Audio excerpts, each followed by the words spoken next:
Welcome to the Valley of Fear, the final Sherlock Holmes novel, which brings the world's most famous detective face-to-face with his intellectual nemesis. Published in 1915, the story begins with a bizarre cipher and the discovery of a shocking murder at a manor house in Sussex. Holmes immediately recognizes the handiwork of his ultimate adversary, the hidden genius of crime, Professor Moriarty. The investigation soon splits into two separate narratives: the initial deductive puzzle in London, and a powerful, harrowing flashback to a secret society and brutal struggle for survival in a grim, industrial valley in America years before. The Valley of Fear is a story of divided loyalties, deeply buried secrets, and the pervasive shadow cast by the organized, professional forces of evil in the modern world. We begin with Part 1, The Tragedy of Birlstone. Chapter 1. The Warning. "I am inclined to think," said one. "I should do so," Sherlock Holmes remarked impatiently. "I believe that I am one of the most long-suffering of mortals, but I'll admit that I was annoyed at the sardonic interruption." "Really, Holmes," said I severely, "you are a little trying at times." He was too much absorbed with his own thoughts to give any immediate answer to my remonstrance. He leaned upon his hand, with his untasted breakfast before him, and he stared at the slip of paper which he had just drawn from its envelope. Then he took the envelope itself, held it up to the light, and very carefully studied both the exterior and the flap. "It is Pollock's writing," said he thoughtfully. "I can hardly doubt that it is Pollock's writing, though I have seen it only twice before. The Greek E with the peculiar top flourish is distinctive. But if it is Pollock, then it must be something of the very first importance." He was speaking to himself rather than to me, but my vexation disappeared in the interest which the words awakened. "Who then is Pollock?" I asked. "Pollock, Watson, is a nom de plume, a mere identification mark, but behind it lies a shifty and evasive personality." In a former letter, he frankly informed me that the name was not his own, and defied me ever to trace him among the teeming millions of this great city. Pollock is important, not for himself, but for the great man with whom he is in touch. Picture to yourself the pilot fish with the shark, the jackal with the lion, anything that is insignificant in companionship with what is formidable.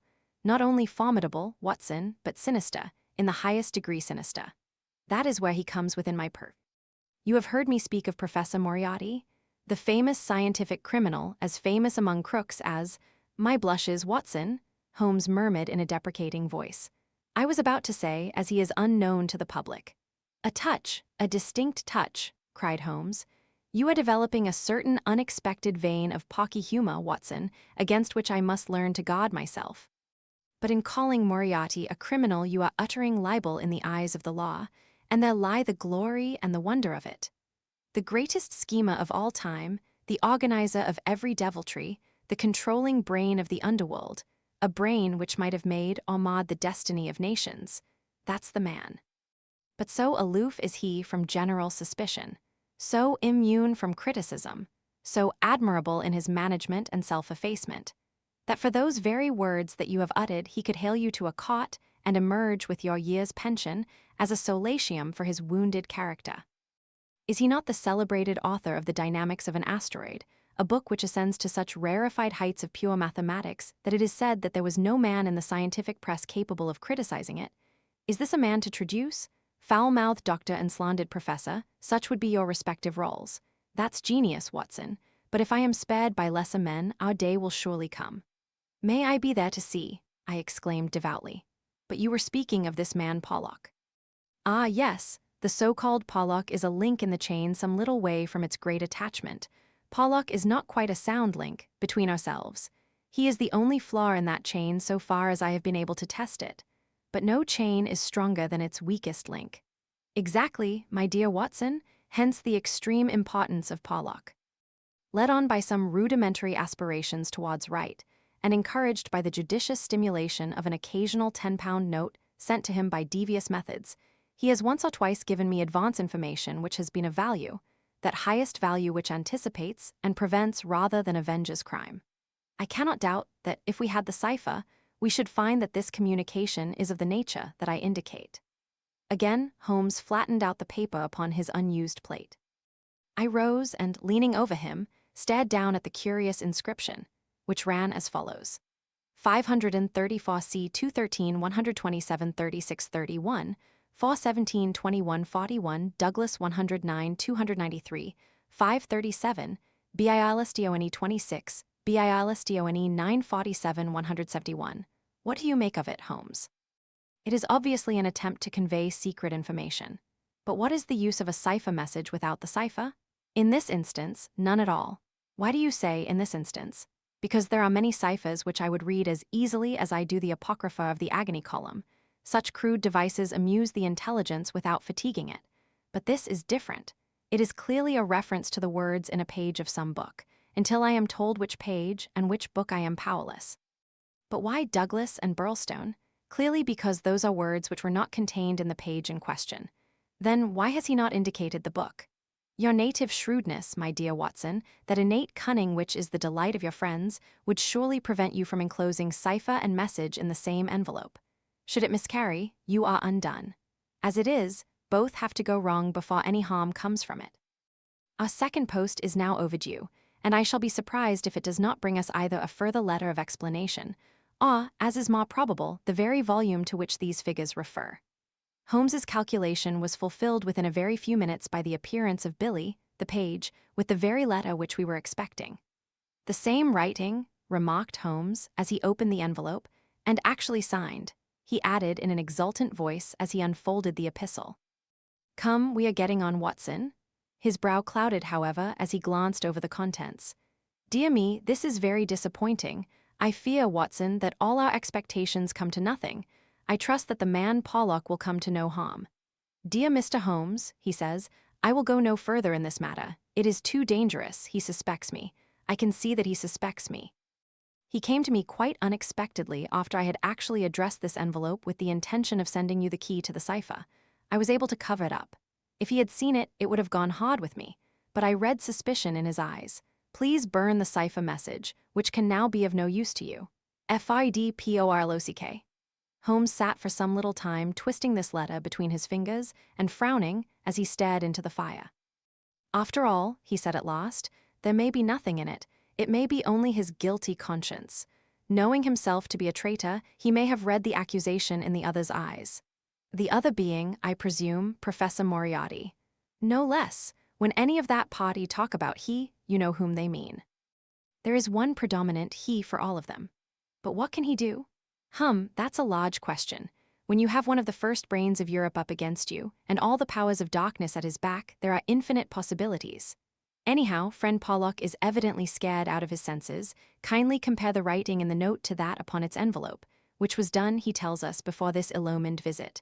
The one is clear and firm, the other hardly legible. Why did he write at all? Why did he not simply drop it? Because he feared I would make some inquiry after him in that case, and possibly bring trouble on him. No doubt, said I, of course. I had picked up the original cipher message and was bending my brows over it. It's pretty maddening to think that an important secret may lie here on this slip of paper, and that it is beyond human power to penetrate it. Sherlock Holmes had pushed away his untasted breakfast and lit the unsavory pipe which was the companion of his deepest meditations. I wonder, said he, leaning back and staring at the ceiling. Perhaps there are points which have escaped your Machiavellian intellect. Let us consider the problem in the light of pure reason. This man's reference is to a book. That is our point of departure. A somewhat vague one. Let us see then if we can narrow it down. As I focus my mind upon it, it seems rather less impenetrable. What indications have we as to this book? None. Well, it is surely not quite so bad as that. The cipher message begins with a large 534, does it not?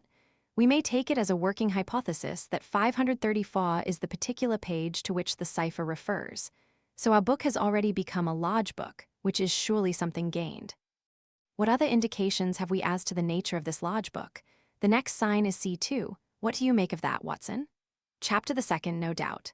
Hardly that, Watson. You will, one am sure, agree with me that if the page be given, the number of the chapter is immaterial. Also, that if page 534 finds us only in the second chapter, the length of the first one must have been really intolerable. Column, one cried. Brilliant, Watson. You are scintillating this morning. If it is not column, then I am very much deceived. So now, you see, we begin to visualize a large book printed in double columns which are each of a considerable length, since one of the words is numbered in the document as the 293rd. Have we reached the limits of what reason can supply? I fear that we have. Surely you do yourself an injustice. One more coruscation, my dear Watson, yet another brainwave. Had the volume been an unusual one, he would have sent it to me.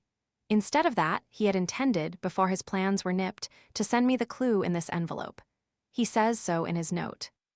This would seem to indicate that the book is one which he thought I would have no difficulty in finding for myself. He had it, and he imagined that I would have it too. In short, Watson, it is a very common book. What you say certainly sounds plausible. So we have contracted our field of search to a large book, printed in double columns and in common use. The Bible, I cried triumphantly. Good, Watson, good, but not, if I may say so, quite good enough. Even if I accepted the compliment for myself, I could hardly name any volume which would be less likely to lie at the elbow of one of Moriarty's associates. Besides, the editions of Holy Writ are so numerous that he could hardly suppose that two copies would have the same pagination. This is clearly a book which is standardized. He knows for certain that his page 534 will exactly agree with my page 534. But very few books would correspond with that. Exactly, therein lies our salvation. Our search is narrowed down to standardized books which anyone may be supposed to possess. Bradshaw? There are difficulties, Watson. The vocabulary of Bradshaw is nervous and terse, but limited. The selection of words would hardly lend itself to the sending of general messages. We will eliminate Bradshaw. The dictionary is, I fear, inadmissible for the same reason. What then is left? An almanac? Excellent, Watson. I am very much mistaken if you have not touched the spot. An almanac? Let us consider the claims of Whitaker's almanac. It is in common use. It has the requisite number of pages. It is in double column. Though reserved in its earlier vocabulary, it becomes, if I remember right, quite garrulous towards the end. He picked the volume from his desk. Here is page 534, column 2, a substantial block of print dealing, I perceive, with the trade and resources of British India. Jot down the words, Watson. Number 13 is Mahratta. Not, I fear, a very auspicious beginning. Number 127 is government, which at least makes sense, though somewhat irrelevant to ourselves and Professor Moriarty. Now let us try again. What does the Mahratta government do? Alas, the next word is pig's bristles. We are undone, my good Watson. It is finished. He had spoken in jesting vein, but the twitching of his bushy eyebrows bespoke his disappointment and irritation. I sat helpless and unhappy, staring into the fire. A long silence was broken by a sudden exclamation from Holmes, who dashed at a cupboard, from which he emerged with a second yellow-covered volume in his hand. We pay the price, Watson, for being too up-to-date, he cried. We are before our time, and suffer the usual penalties. Being the 7th of January, we have very properly laid in the new almanac. It is more than likely that Pollock took his message from the old one. No doubt he would have told us so had his letter of explanation been written. Now let us see what page 534 has in store for us. Number 13 is there, which is much more promising. Number 127 is there is. Holmes's eyes were gleaming with excitement, and his thin, nervous fingers twitched as he counted the words. Danger. Ha, ha, capital. Put that down, Watson. There is danger may come very soon, one. Then we have the name Douglas, rich country now at Birlstone House, Birlstone confidence, is pressing. There, Watson, what do you think of pure reason and its fruit? If the greengrocer had such a thing as a laurel wreath, I should send Billy round for it. I was staring at the strange message which I had scrawled, as he deciphered it, upon a sheet of foolscap on my knee. What a queer, scrambling way of expressing his meaning. Said I, on the contrary, he has done quite remarkably well, said Holmes. When you search a single column for words with which to express your meaning, you can hardly expect to get everything you want. You are bound to leave something to the intelligence of your correspondent. The purport is perfectly clear. Some deviltry is intended against one Douglas, whoever he may be, reciting as stated, a rich country gentleman. He is sure confidence was as near as he could get to confident that it is pressing. There is our result, and a very workmanlike little bit of analysis it was. Holmes had the impersonal joy of the true artist in his better work, even as he mourned darkly when it fell below the high level to which he aspired. He was still chuckling over his success when Billy swung open the door and Inspector MacDonald of Scotland Yard was ushered into the room. Those were the early days at the end of the 80s, when Alec MacDonald was far from having attained the national fame which he has now achieved. He was a young but trusted member of the detective force, who had distinguished himself in several cases which had been entrusted to him. His tall, bony figure gave promise of exceptional physical strength, while his great cranium and deep-set, lustrous eyes spoke no less clearly of the keen intelligence which twinkled out from behind his bushy eyebrows. He was a silent, precise man with a dour nature and a hard Aberdonian accent. Twice already in his career had Holmes helped him to attain success, his own sole reward being the intellectual joy of the problem. For this reason, the affection and respect of the Scotchman for his amateur colleague were profound, and he showed them by the frankness with which he consulted Holmes in every difficulty. Mediocrity knows nothing higher than itself, but talent instantly recognizes genius, and MacDonald had talent enough for his profession to enable him to perceive that there was no humiliation in seeking the assistance of one who already stood alone in Europe, both in his gifts and in his experience. Holmes was not prone to friendship, but he was tolerant of the big Scotchman and smiled at the sight of him. "You are an early bird, Mr. Mac," said he. "I wish you luck with your worm. I fear this means that there is some mischief afoot. If you said hope instead of fear, it would be nearer the truth, I'm thinking, Mr. Holmes," the inspector answered, with a knowing grin. "Well, maybe a wee nip would keep out the raw morning chill. No, I won't smoke, I thank you. I'll have to be pushing on my way, for the early hours of a case are the precious ones, as no man knows better than your own self."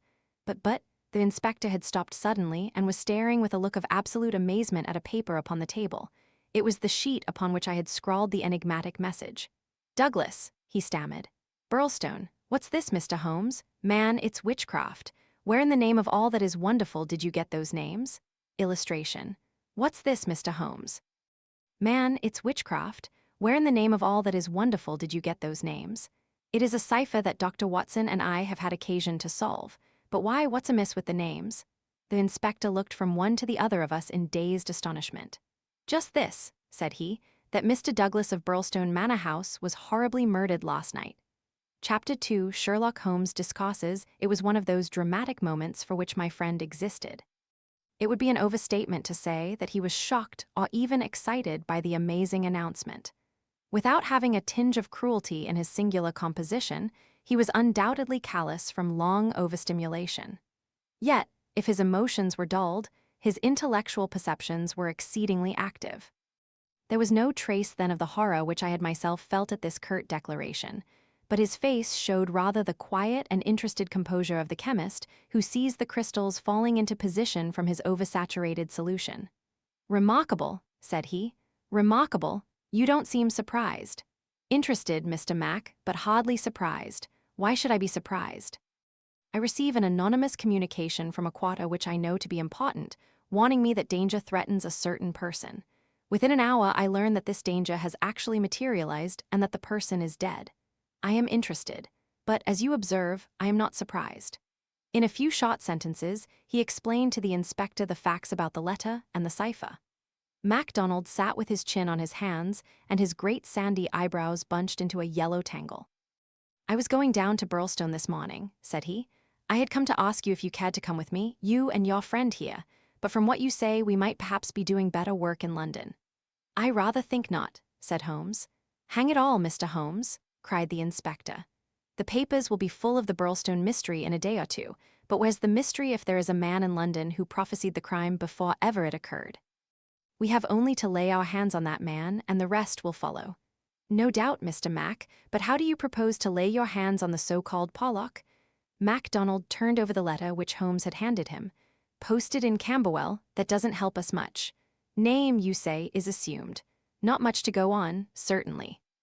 Didn't you say that you have sent him money?" "Twice. And how?" "In notes to Camberwell post office. Did you ever trouble to see who called for them?" "No." The inspector looked surprised and a little shocked. "Why not?" "Because I always keep faith. I had promised when he first wrote that I would not try to trace him. You think there is someone behind him?" "I know there is." "This professor that I've heard you mention?" "Exactly." Inspector MacDonald smiled, and his eyelid quivered as he glanced towards me. "I won't conceal from you, Mr. Holmes, that we think in the CID that you have a wee bit of a bee in your bonnet over this professor. I made some inquiries myself about the matter. He seems to be a very respectable, learned, and talented sort of man. I'm glad you've got so far as to recognize the talent. Man, you can't but recognize it. After I heard your view, I made it my business to see him. I had a chat with him on eclipses. How the talk got that way I canna think, but he had out a reflector-lantern and a globe and made it all clear in a minute. He lent me a book, but I don't mind saying that it was a bit above my head, though I had a good Aberdeen upbringing. He'd have made a grand minister with his thin face and grey hair and solemn-like way of talking. When he put his hand on my shoulder as we were parting, it was like a father's blessing before you go out into the cold, cruel world. Holmes chuckled and rubbed his hands. "Great," he said. "Great. Tell me, friend MacDonald, this pleasing and touching interview was, I suppose, in the professor's study? That's so. A fine room, is it not? Very fine, very handsome indeed, Mr. Holmes. You sat in front of his writing desk. Just so. Sun in your eyes and his face in the shadow." Well, it was evening, but I mind that the lamp was turned on my face. It would be. Did you happen to observe a picture over the professor's head? I don't miss much, Mr. Holmes. Maybe I learned that from you. Yes, I saw the picture, a young woman with her head on her hands, peeping at you sideways. That painting was by Jean-Baptiste Greuze. The inspector endeavored to look interested. Jean-Baptiste Greuze, Holmes continued, joining his fingertips and leaning well back in his chair, was a French artist who flourished between the years 1750 and 1800. I allude, of course, to his working career. Modern criticism has more than endorsed the high opinion formed of him by his contemporaries. The inspector's eyes grew abstracted. "Hadn't we better?" he said. "We are doing so," Holmes interrupted. "All that I am saying has a very direct and vital bearing upon what you have called the Birlstone mystery. In fact, it may in a sense be called the very center of it." MacDonald smiled feebly and looked appealingly to me. "Your thoughts move a bit too quick for me, Mr. Holmes. You leave out a link or two, and I can't get over the gap. What in the whole wide world can be the connection between this dead painting man and the affair at Birlstone?" "All knowledge comes useful to the detective," remarked Holmes.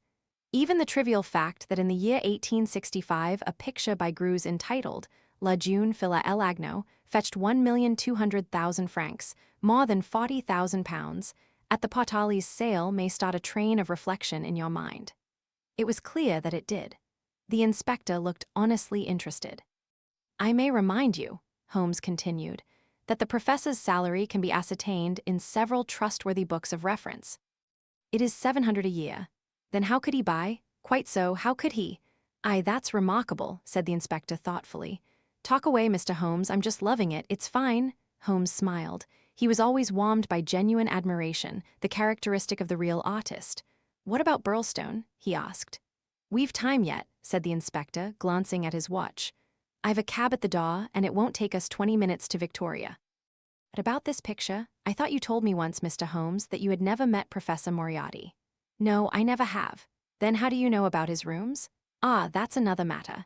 I have been 3 times in his rooms, twice waiting for him under different pretexts and leaving before he came. Once, well, I can hardly tell about the once to an official detective. It was on the last occasion that I took the liberty of running over his papers with the most unexpected results." "You found something compromising?" "Absolutely nothing. That was what amazed me. However, you have now seen the point of the picture. It shows him to be a very wealthy man. How did he acquire wealth? He is unmarried. His younger brother is a station master in the west of England. His chair is worth 700 a year, and he owns a Greuze." "Well, surely the inference is plain. You mean that he has a great income and that he must earn it in an illegal fashion?" "Exactly." "Of course, I have other reasons for thinking so, dozens of exiguous threads which lead vaguely up towards the center of the web where the poisonous, motionless creature is lurking. I only mention the Greuze because it brings the matter within the range of your own observation." "Well, Mr. Holmes, I admit that what you say is interesting. It's more than interesting, it's just wonderful. But let us have it a little clearer if you can. Is it forgery, coining, burglary? Where does the money come from?" "Have you ever read of Jonathan Wild?" "Well, the name has a familiar sound. Someone in a novel, was he not? I don't take much stock of detectives in novels, chaps that do things and never let you see how they do them. That's just inspiration, not business. Jonathan Wild wasn't a detective, and he wasn't in a novel. He was a master criminal, and he lived last century, 1750 or thereabouts. Then he's no use to me. I'm a practical man." "Mr. Mac, the most practical thing that you ever did in your life would be to shut yourself up for 3 months and read 12 hours a day at the Annals of Crime. Everything comes in circles, even Professor Moriarty. Jonathan Wild was the hidden force of the London criminals to whom he sold his brains and his organization on a 15% commission. The old wheel turns, and the same spoke comes up. It's all been done before and will be again. I'll tell you one or two things about Moriarty which may interest you. You'll interest me right enough. I happen to know who is the first link in his chain, a chain with this Napoleon gone wrong at one end and 100 broken fighting men, pickpockets, blackmailers, and card sharpers at the other, with every sort of crime in between. His chief of staff is Colonel Sebastian Moran, as aloof and guarded and inaccessible to the law as himself. What do you think he pays him? I'd like to hear. 6,000 a year. That's paying for brains, you see, the American business principle. I learned that detail quite by chance. It's more than the Prime Minister gets. That gives you an idea of Moriarty's gains and of the scale on which he works. Another point, I made it my business to hunt down some of Moriarty's checks lately, just common innocent checks that he pays his household bills with. They were drawn on 6 different banks. Does that make any impression on your mind? Queer, certainly, but what do you gather from it? That he wanted no gossip about his wealth. No single man should know what he had. I have no doubt that he has 20 banking accounts, the bulk of his fortune abroad in the Deutsche Bank or the Credit Lyonnais as likely as not. Sometime when you have a year or two to spare, I commend to you the study of Professor Moriarty. Inspector MacDonald had grown steadily more impressed as the conversation proceeded. He had lost himself in his interest. Now his practical Scotch intelligence brought him back with a snap to the matter in hand. "He can keep anyhow," said he. "You've got us sidetracked with your interesting anecdotes, Mr. Holmes. What really counts is your remark that there is some connection between the professor and the crime, that you get from the warning received through the man Pollock. Can we, for our present practical needs, get any further than that? We may form some conception as to the motives of the crime. It is, as I gather from your original remarks, an inexplicable, or at least an unexplained murder. Now, presuming that the source of the crime is as we suspect it to be, there might be 2 different motives. In the first place, I may tell you that Moriarty rules with a rod of iron over his people. His discipline is tremendous. There is only one punishment in his code. It is death. Now we might suppose that this murdered man, this Douglas whose approaching fate was known by one of the arch-criminal's subordinates, had in some way betrayed the chief. His punishment followed and would be known to all, if only to put the fear of death into them. Well, that is one suggestion, Mr. Holmes. The other is that it has been engineered by Moriarty in the ordinary course of business. Was there any robbery? I have not heard. If so, it would of course be against the first hypothesis and in favor of the second. Moriarty may have been engaged to engineer it on a promise of pot spoils, or he may have been paid so much down to manage it. Either is possible, but whichever it may be, or if it is some third combination, it is down at Birlstone that we must seek the solution. I know our man too well to suppose that he has left anything up here which may lead us to him. Then to Birlstone we must go," cried MacDonald, jumping from his chair. "My word, it's later than I thought. I can give you, gentlemen, 5 minutes for preparation, and that is all." "And ample for us both," said Holmes, as he sprang up and hastened to change from his dressing gown to his coat. "While we are on our way, Mr. Mac, I will ask you to be good enough to tell me all about it." All about it proved to be disappointingly little, and yet there was enough to assure us that the case before us might well be worthy of the expert's closest attention. He brightened and rubbed his thin hands together as he listened to the meager but remarkable details. A long series of sterile weeks lay behind us, and here at last there was a fitting object for those remarkable powers which, like all special gifts, become irksome to their owner when they are not in use. That raised a brain blunted and rusted with inaction. Sherlock Holmes's eyes glistened, his pale cheeks took a warmer hue, and his whole eager face shone with an inward light when the call for work reached him. Leaning forward in the cab, he listened intently to MacDonald's short sketch of the problem which awaited us in Sussex. The inspector was himself dependent, as he explained to us, upon a scribbled account forwarded to him by the milk train in the early hours of the morning. White Mason, the local officer, was a personal friend, and hence MacDonald had been notified much more promptly than is usual at Scotland Yard when provincials need their assistance. It is a very cold scent upon which the metropolitan expert is generally asked to run. "Dear Inspector, MacDonald," said the letter which he read to us, "official requisition for your services is in separate envelope. This is for your private eye. Wire me what train in the morning you can get for Birlstone, and I will meet it or have it met if I am too occupied. This case is a snotter. Don't waste a moment in getting started. If you can bring Mr. Holmes, please do so, for he will find something after his own heart. We would think the hole had been fixed up for theatrical effect if there wasn't a dead man in the middle of it. My word, it is a snotter. Your friend seems to be no fool, remarked Holmes. No, sir, White Mason is a very live man, if I am any judge. Well, have you anything, Ma? Only that he will give us every detail when we meet. Then how did you get at Mr. Douglas, and the fact that he had been horribly murdered? That was in the enclosed official report. It didn't say horrible, that's not a recognized official term. It gave the name John Douglas. It mentioned that his injuries had been in the head from the discharge of a shotgun. It also mentioned the hour of the alarm, which was close on to midnight last night. It added that the case was undoubtedly one of murder, but that no arrest had been made, and that the case was one which presented some very perplexing and extraordinary features. That's absolutely all we have at present, Mr. Holmes. Then, with your permission, we will leave it at that, Mr. Mac. The temptation to form premature theories upon insufficient data is the bane of our profession. I can see only two things for certain at present: a great brain in London and a dead man in Sussex. It's the chain between that we are going to trace. Chapter 3, The Tragedy of Birlstone. Now for a moment, one will ask leave to remove my own insignificant personality and to describe events which occurred before we arrived upon the scene by the light of knowledge which came to us afterwards. Only in this way can I make the reader appreciate the people concerned and the strange setting in which their fate was cast.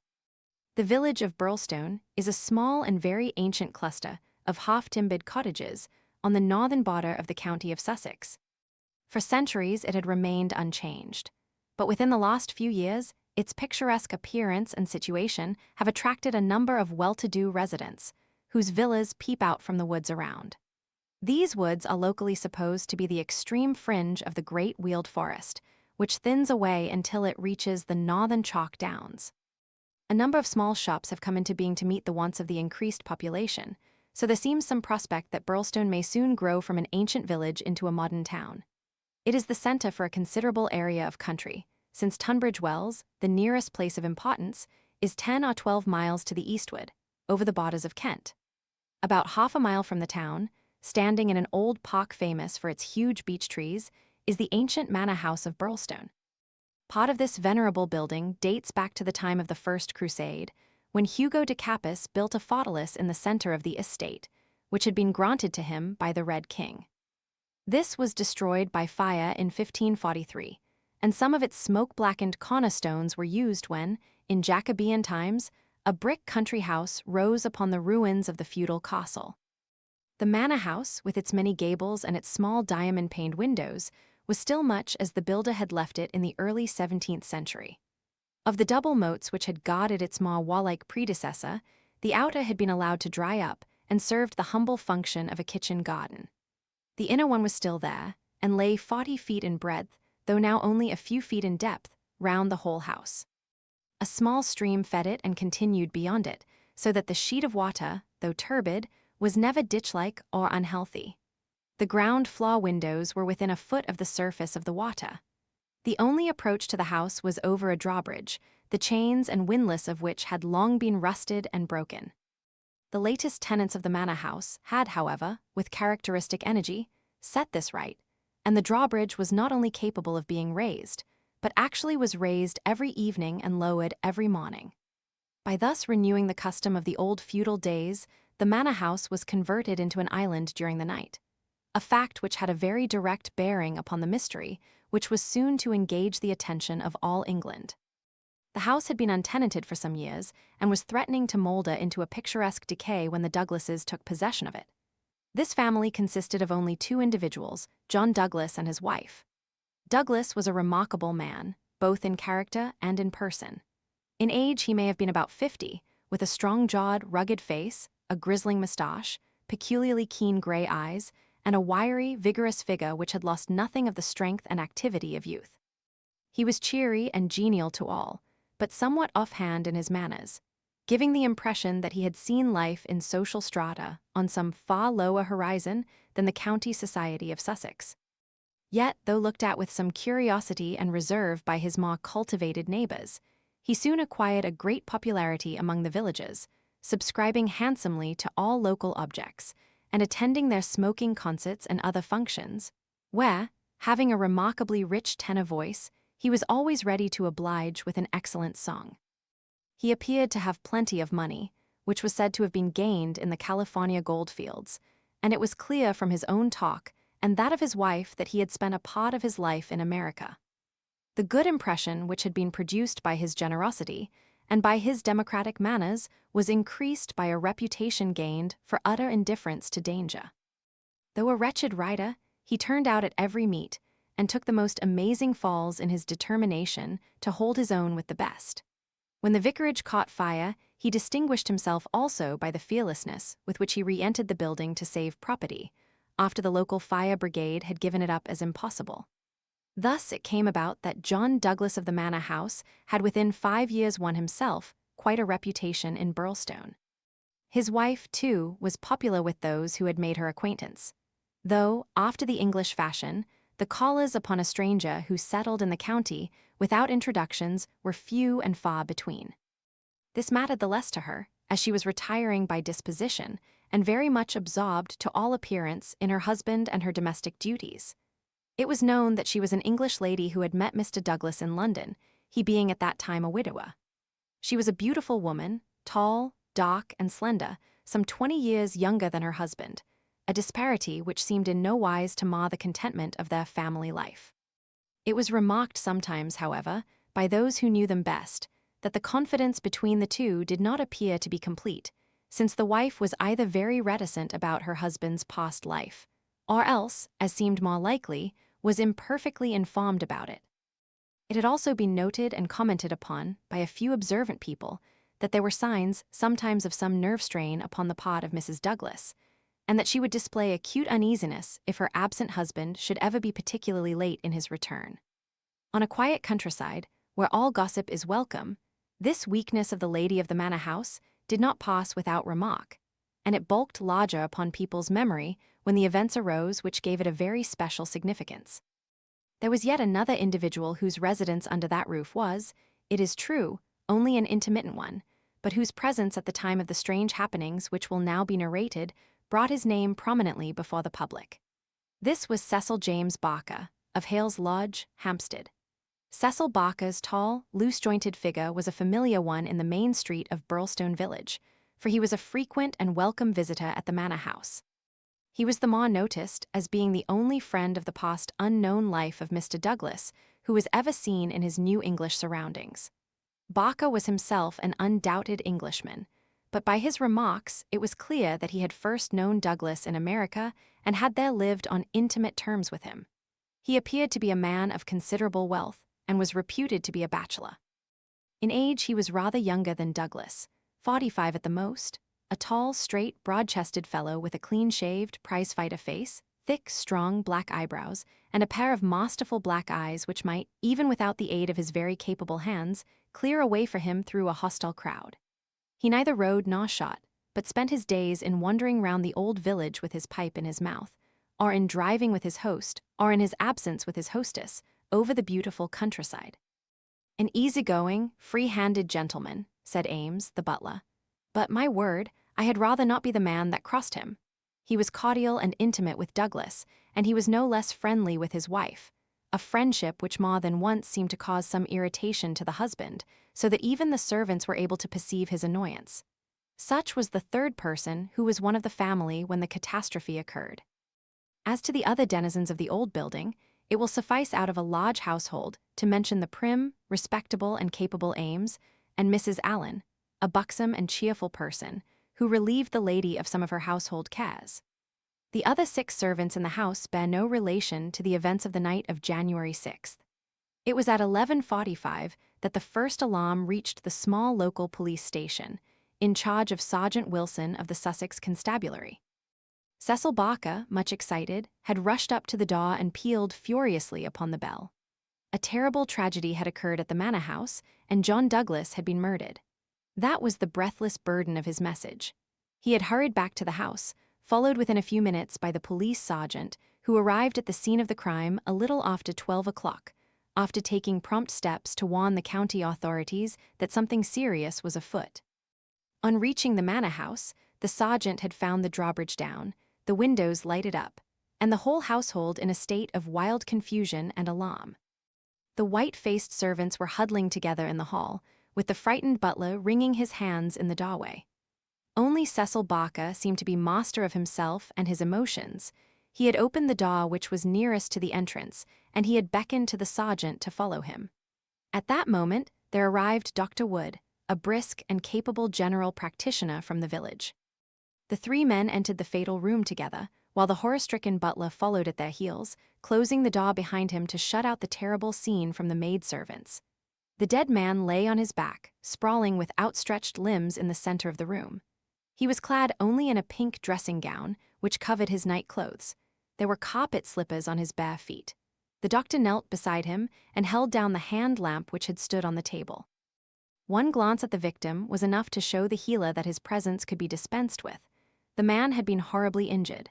Lying across his chest was a curious weapon, a shotgun with the barrel sawed off a foot in front of the triggers. It was clear that this had been fired at close range and that he had received the whole charge in the face, blowing his head almost to pieces. The triggers had been wired together so as to make the simultaneous discharge more destructive. The country policeman was unnerved and troubled by the tremendous responsibility which had come so suddenly upon him. "We will touch nothing until my superiors arrive," he said in a hushed voice, staring in horror at the dreadful head. "Nothing has been touched up to now," said Cecil Barker. "I'll answer for that. You see it all exactly as I found it." "When was that?" The sergeant had drawn out his notebook. "It was just 11:30. I had not begun to undress, and I was sitting by the fire in my bedroom when I heard the report. It was not very loud. It seemed to be muffled. I rushed down. I don't suppose it was 30 seconds before I was in the room." "Was the door open?" "Yes, it was open. Pa Douglas was lying as you see him. His bedroom candle was burning on the table. It was I who lit the lamp some minutes afterward." "Did you see no one?" "No." "I heard Mrs. Douglas coming down the stair behind me, and I rushed out to prevent her from seeing this dreadful sight. Mrs. Allen, the housekeeper, came and took her away. Ames had arrived, and we ran back into the room once more. But surely I have heard that the drawbridge is kept up all night." "Yes, it was up until I lowered it." "Then how could any murderer have got away?" "It is out of the question. Mr. Douglas must have shot himself." "That was our first idea. But see." Barker drew aside the curtain and showed that the long, diamond-paned window was open to its full extent. "And look at this." He held the lamp down and illuminated a smudge of blood like the mark of a boot sole upon the wooden sill. "Someone has stood there in getting out." "You mean that someone waded across the moat?" "Exactly.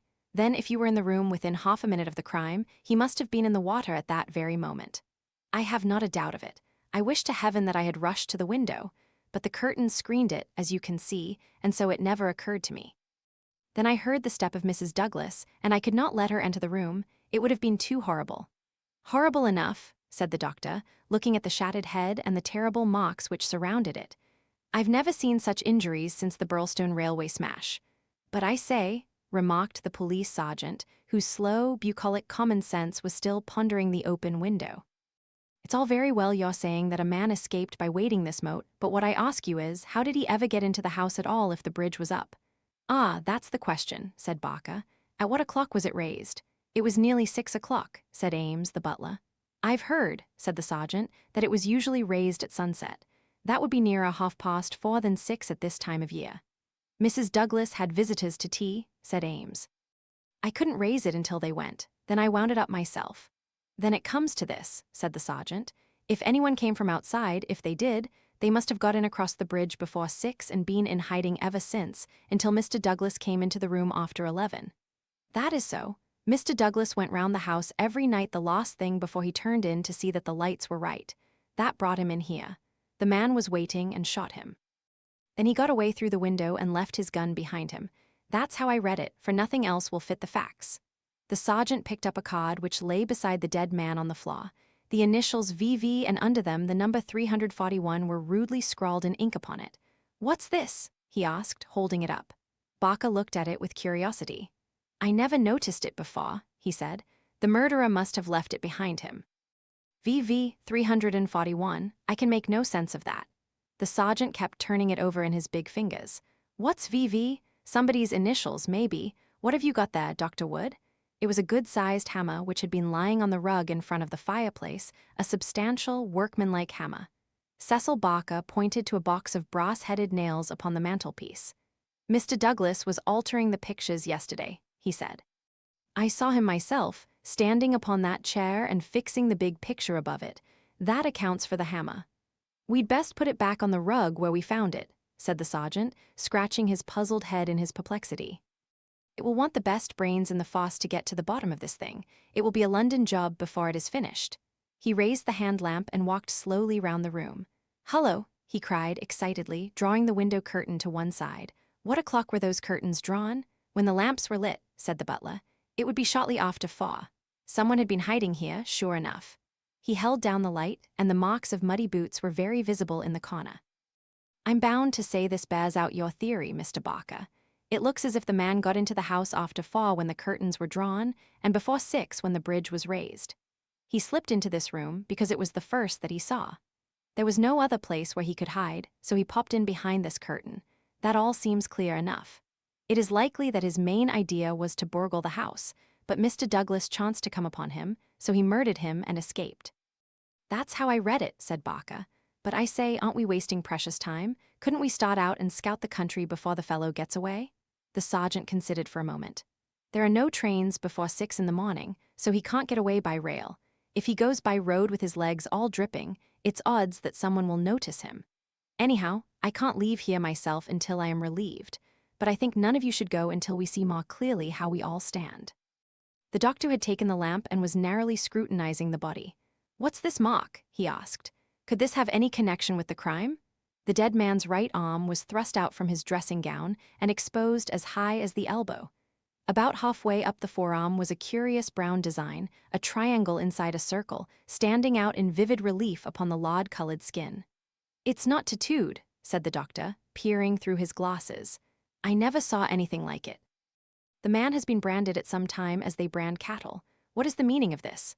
I don't profess to know the meaning of it, said Cecil Barker, but I have seen the mark on Douglas many times this last 10 years.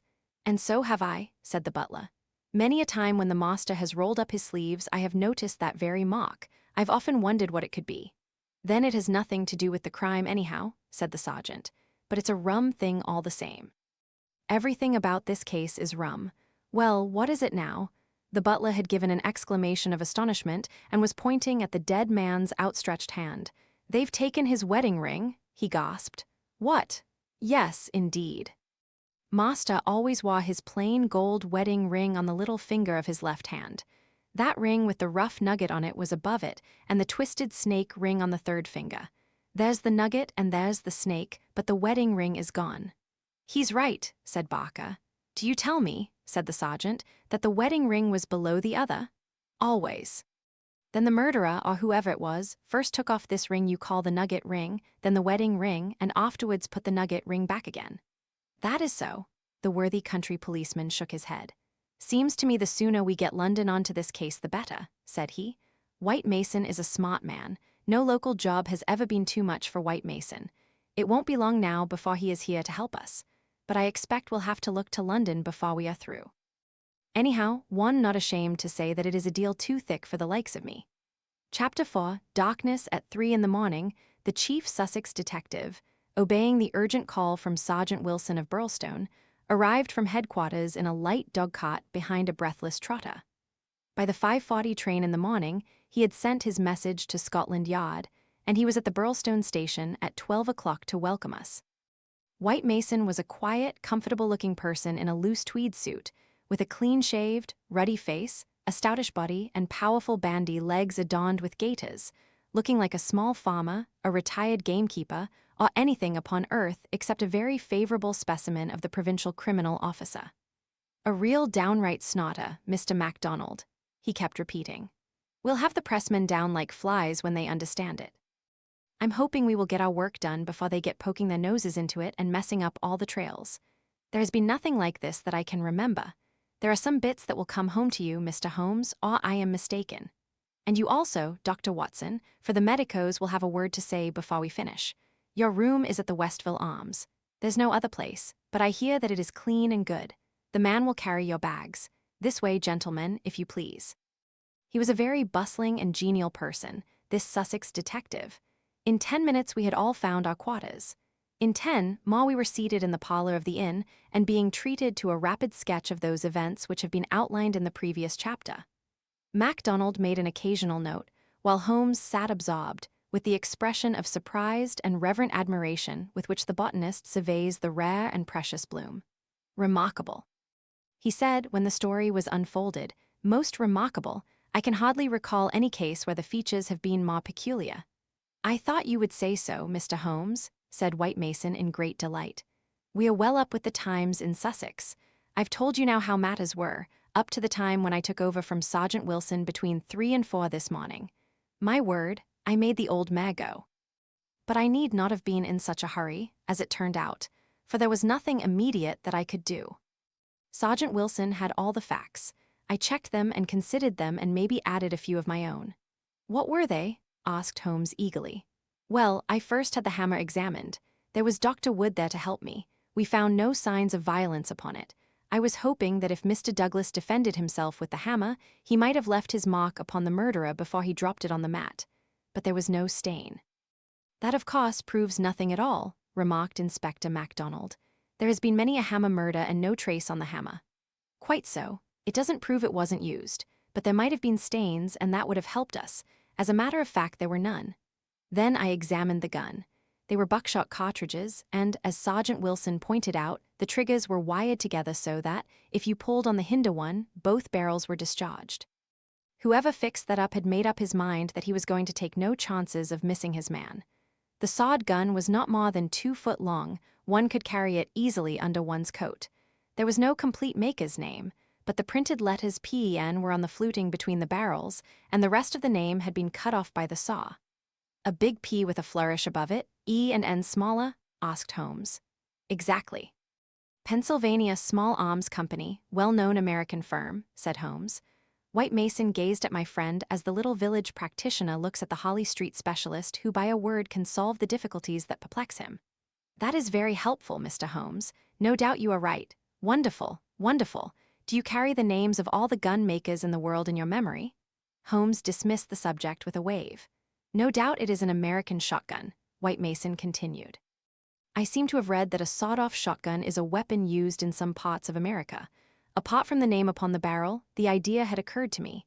There is some evidence, then, that this man who entered the house and killed its master was an American. MacDonald shook his head. Man, you are surely traveling overfast, said he. I have heard no evidence yet that any stranger was ever in the house at all.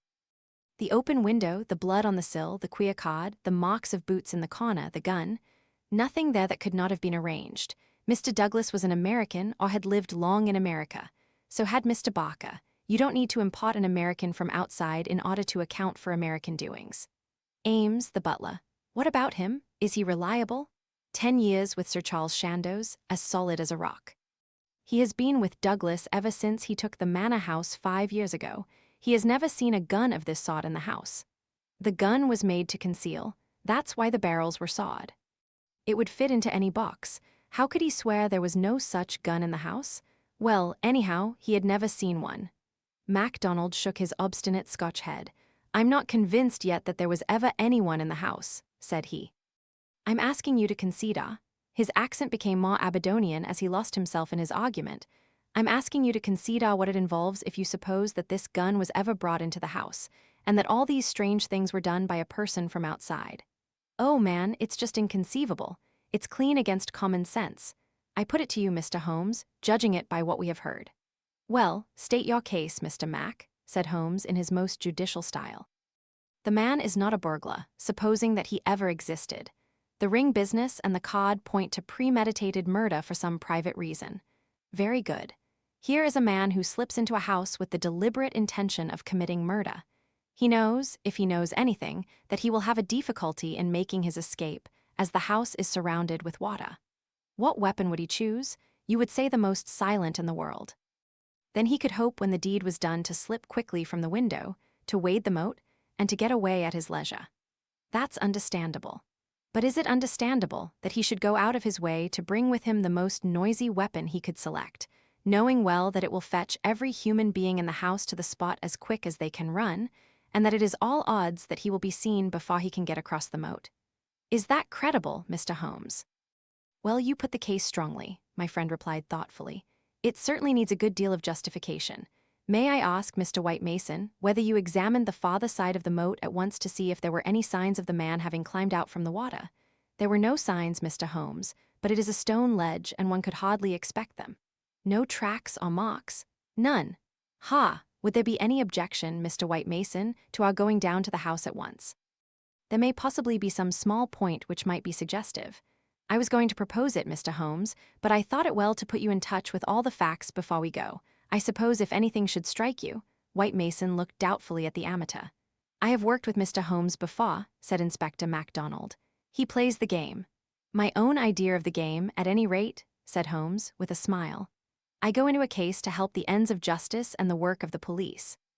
If I have ever separated myself from the official force, it is because they have first separated themselves from me. I have no wish ever to scar at their expense.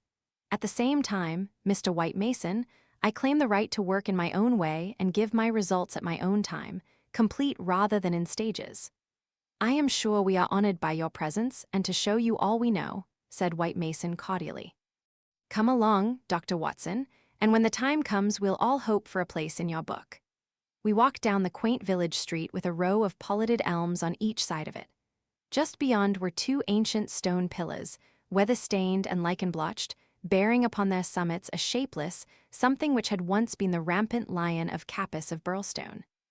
A short walk along the winding drive with such sward and oaks around it as one only sees in rural England, then a sudden turn, and the long, low Jacobean house of dingy, liver-colored brick lay before us, with an old-fashioned garden of cut yews on each side of it.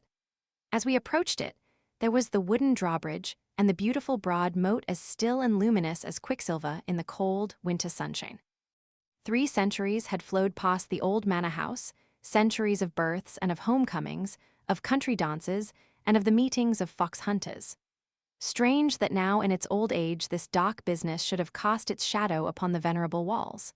And yet those strange, peaked roofs and quaint, overhung gables were a fitting covering to grim and terrible intrigue. As I looked at the deep-set windows and the long sweep of the dull-colored, water-lapped front, I felt that no more fitting scene could be set for such a tragedy. That's the window, said White Mason, that one on the immediate right of the drawbridge. It's open just as it was found last night. It looks rather narrow for a man to pass. Well, it wasn't a fat man anyhow. We don't need your deductions, Mr. Holmes, to tell us that, but you or I could squeeze through all right. Holmes walked to the edge of the moat and looked across. Then he examined the stone ledge and the grass border beyond it. I've had a good look, Mr. Holmes, said White Mason. There is nothing there, no sign that anyone has landed, but why should he leave any sign? Exactly. Why should he? Is the water always turbid? Generally about this color. The stream brings down the clay. How deep is it? About 2 feet at each side and 3 in the middle. So we can put aside all idea of the man having been drowned in crossing.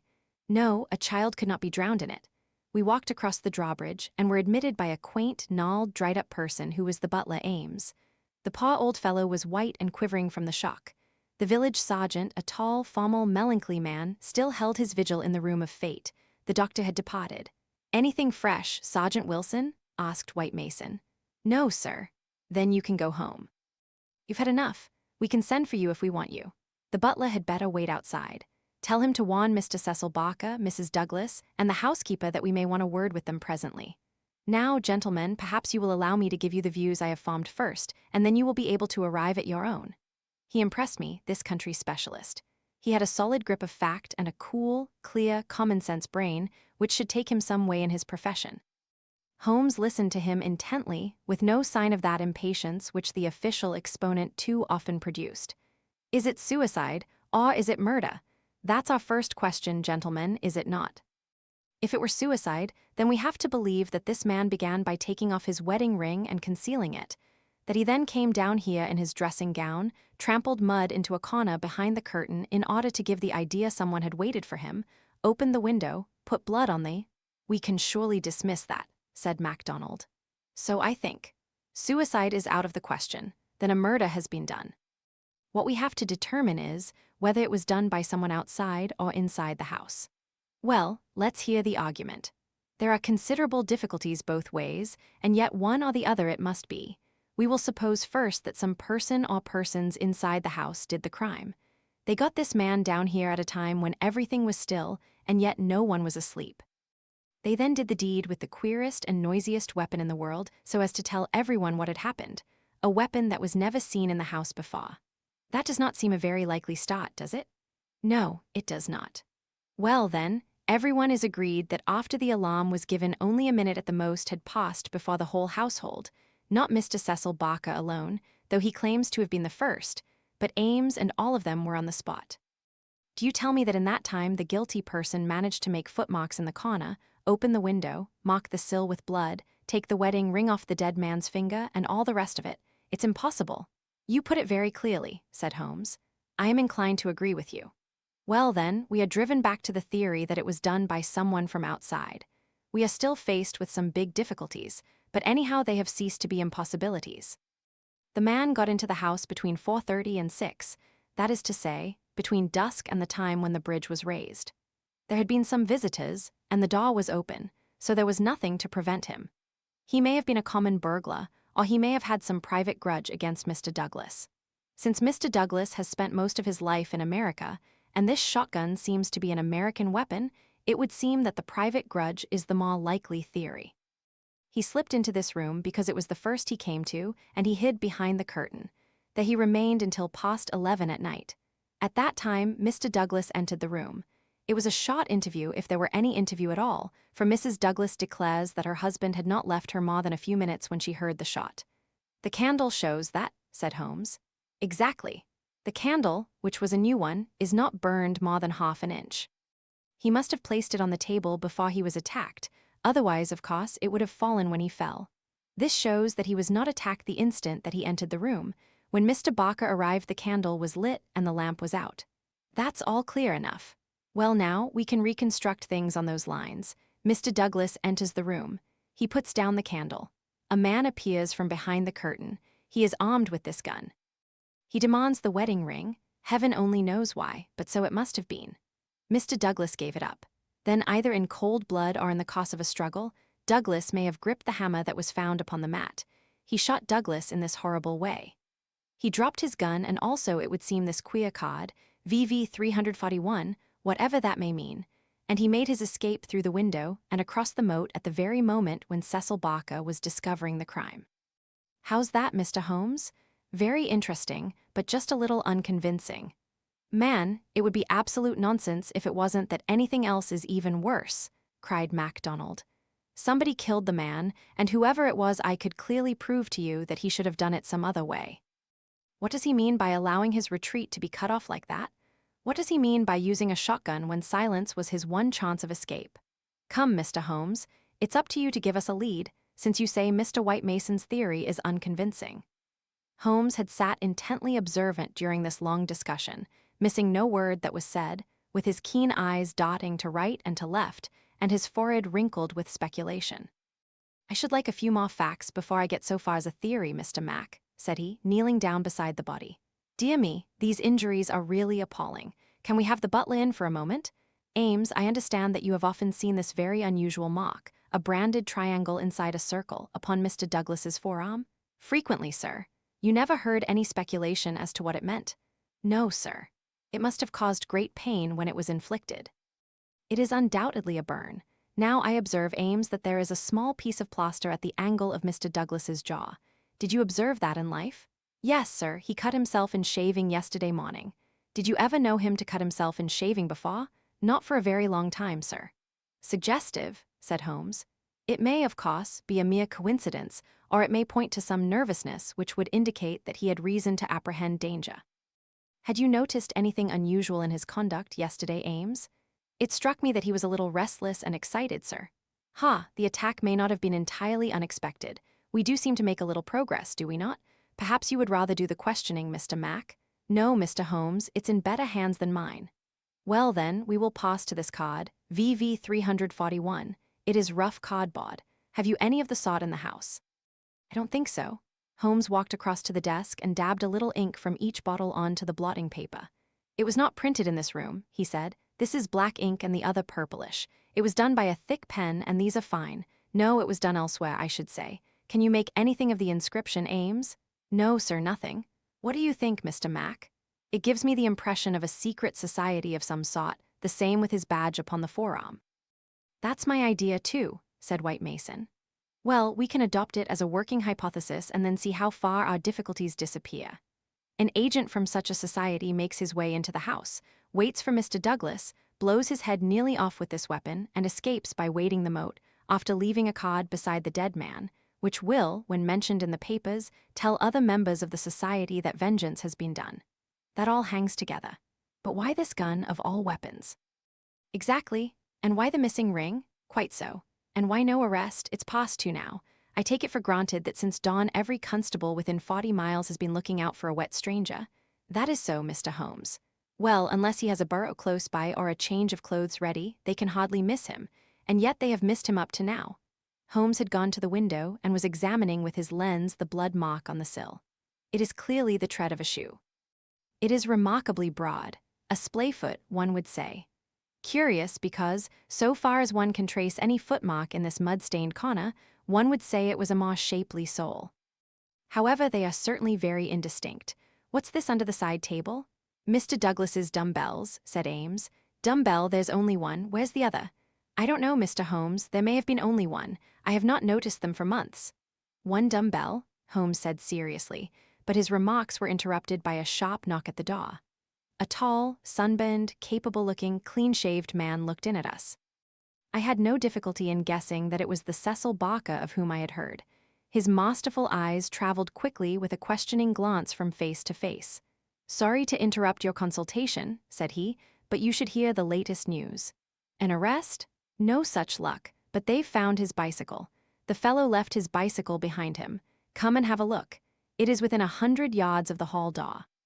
We found 3 or 4 grooms and idlers standing in the drive inspecting a bicycle which had been drawn out from a clump of evergreens in which it had been concealed. It was a well-used Rudge Whitworth, splashed as from a considerable journey.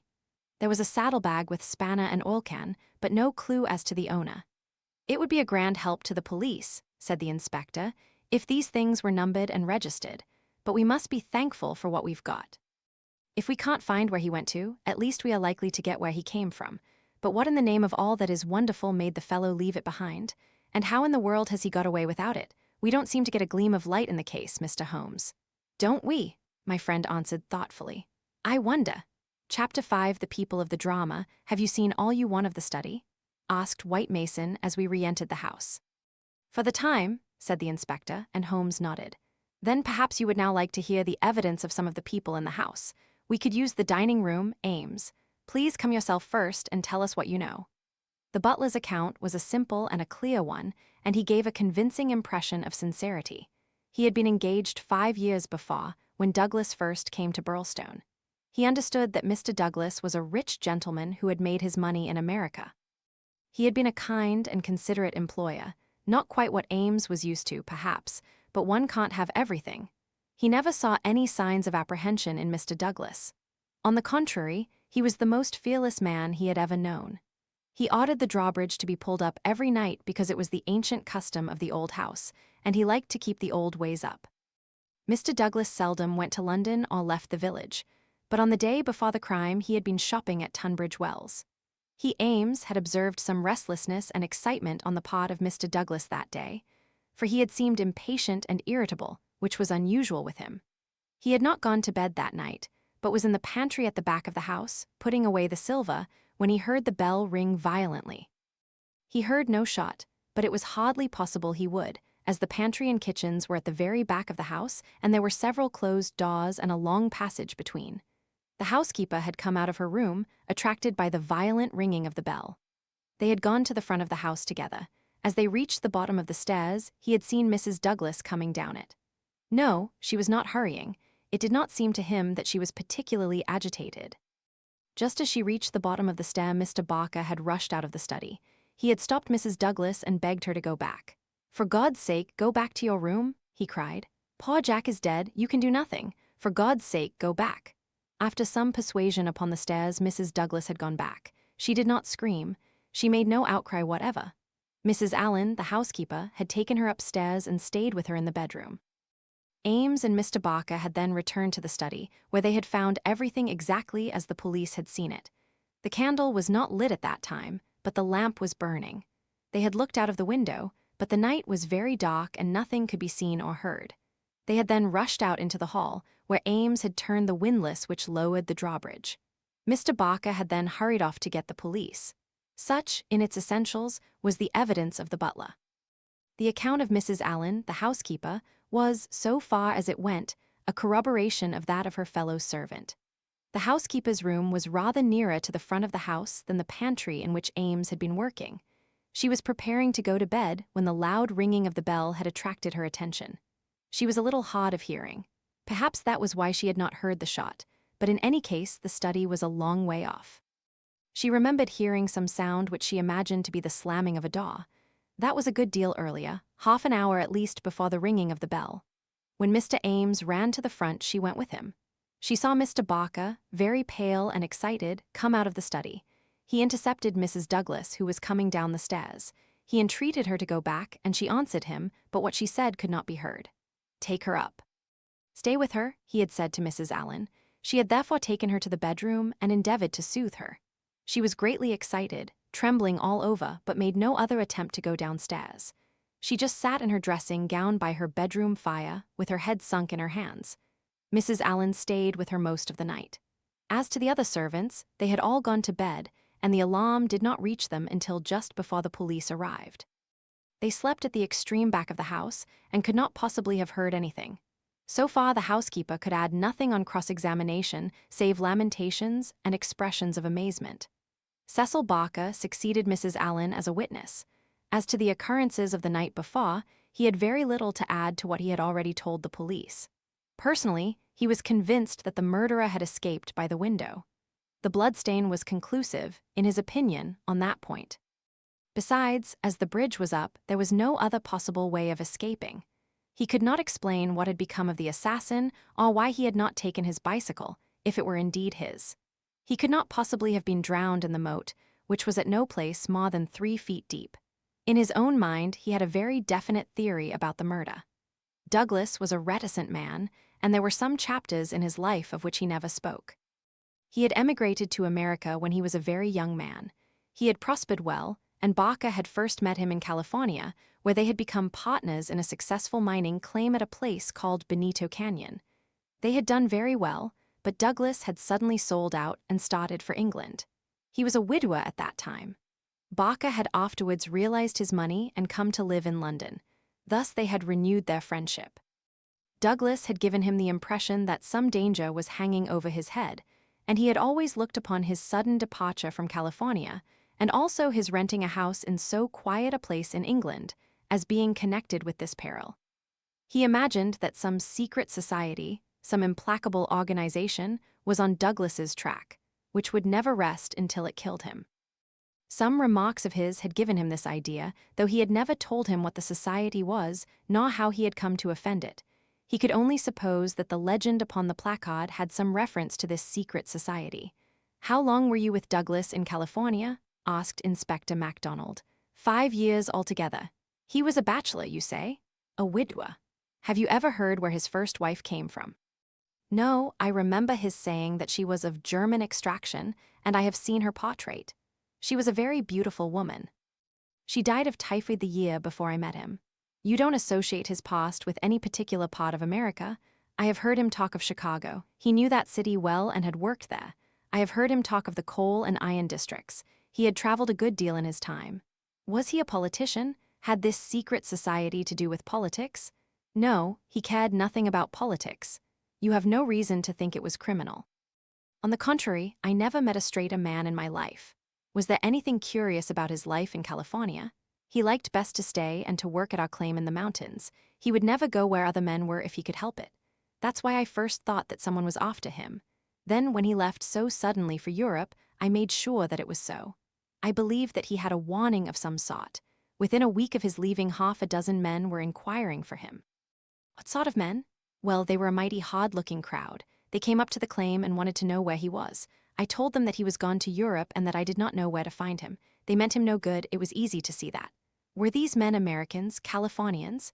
Well, I don't know about Californians. They were Americans, all right, but they were not minors. I don't know what they were and was very glad to see their backs. That was 6 years ago. Nearer 7.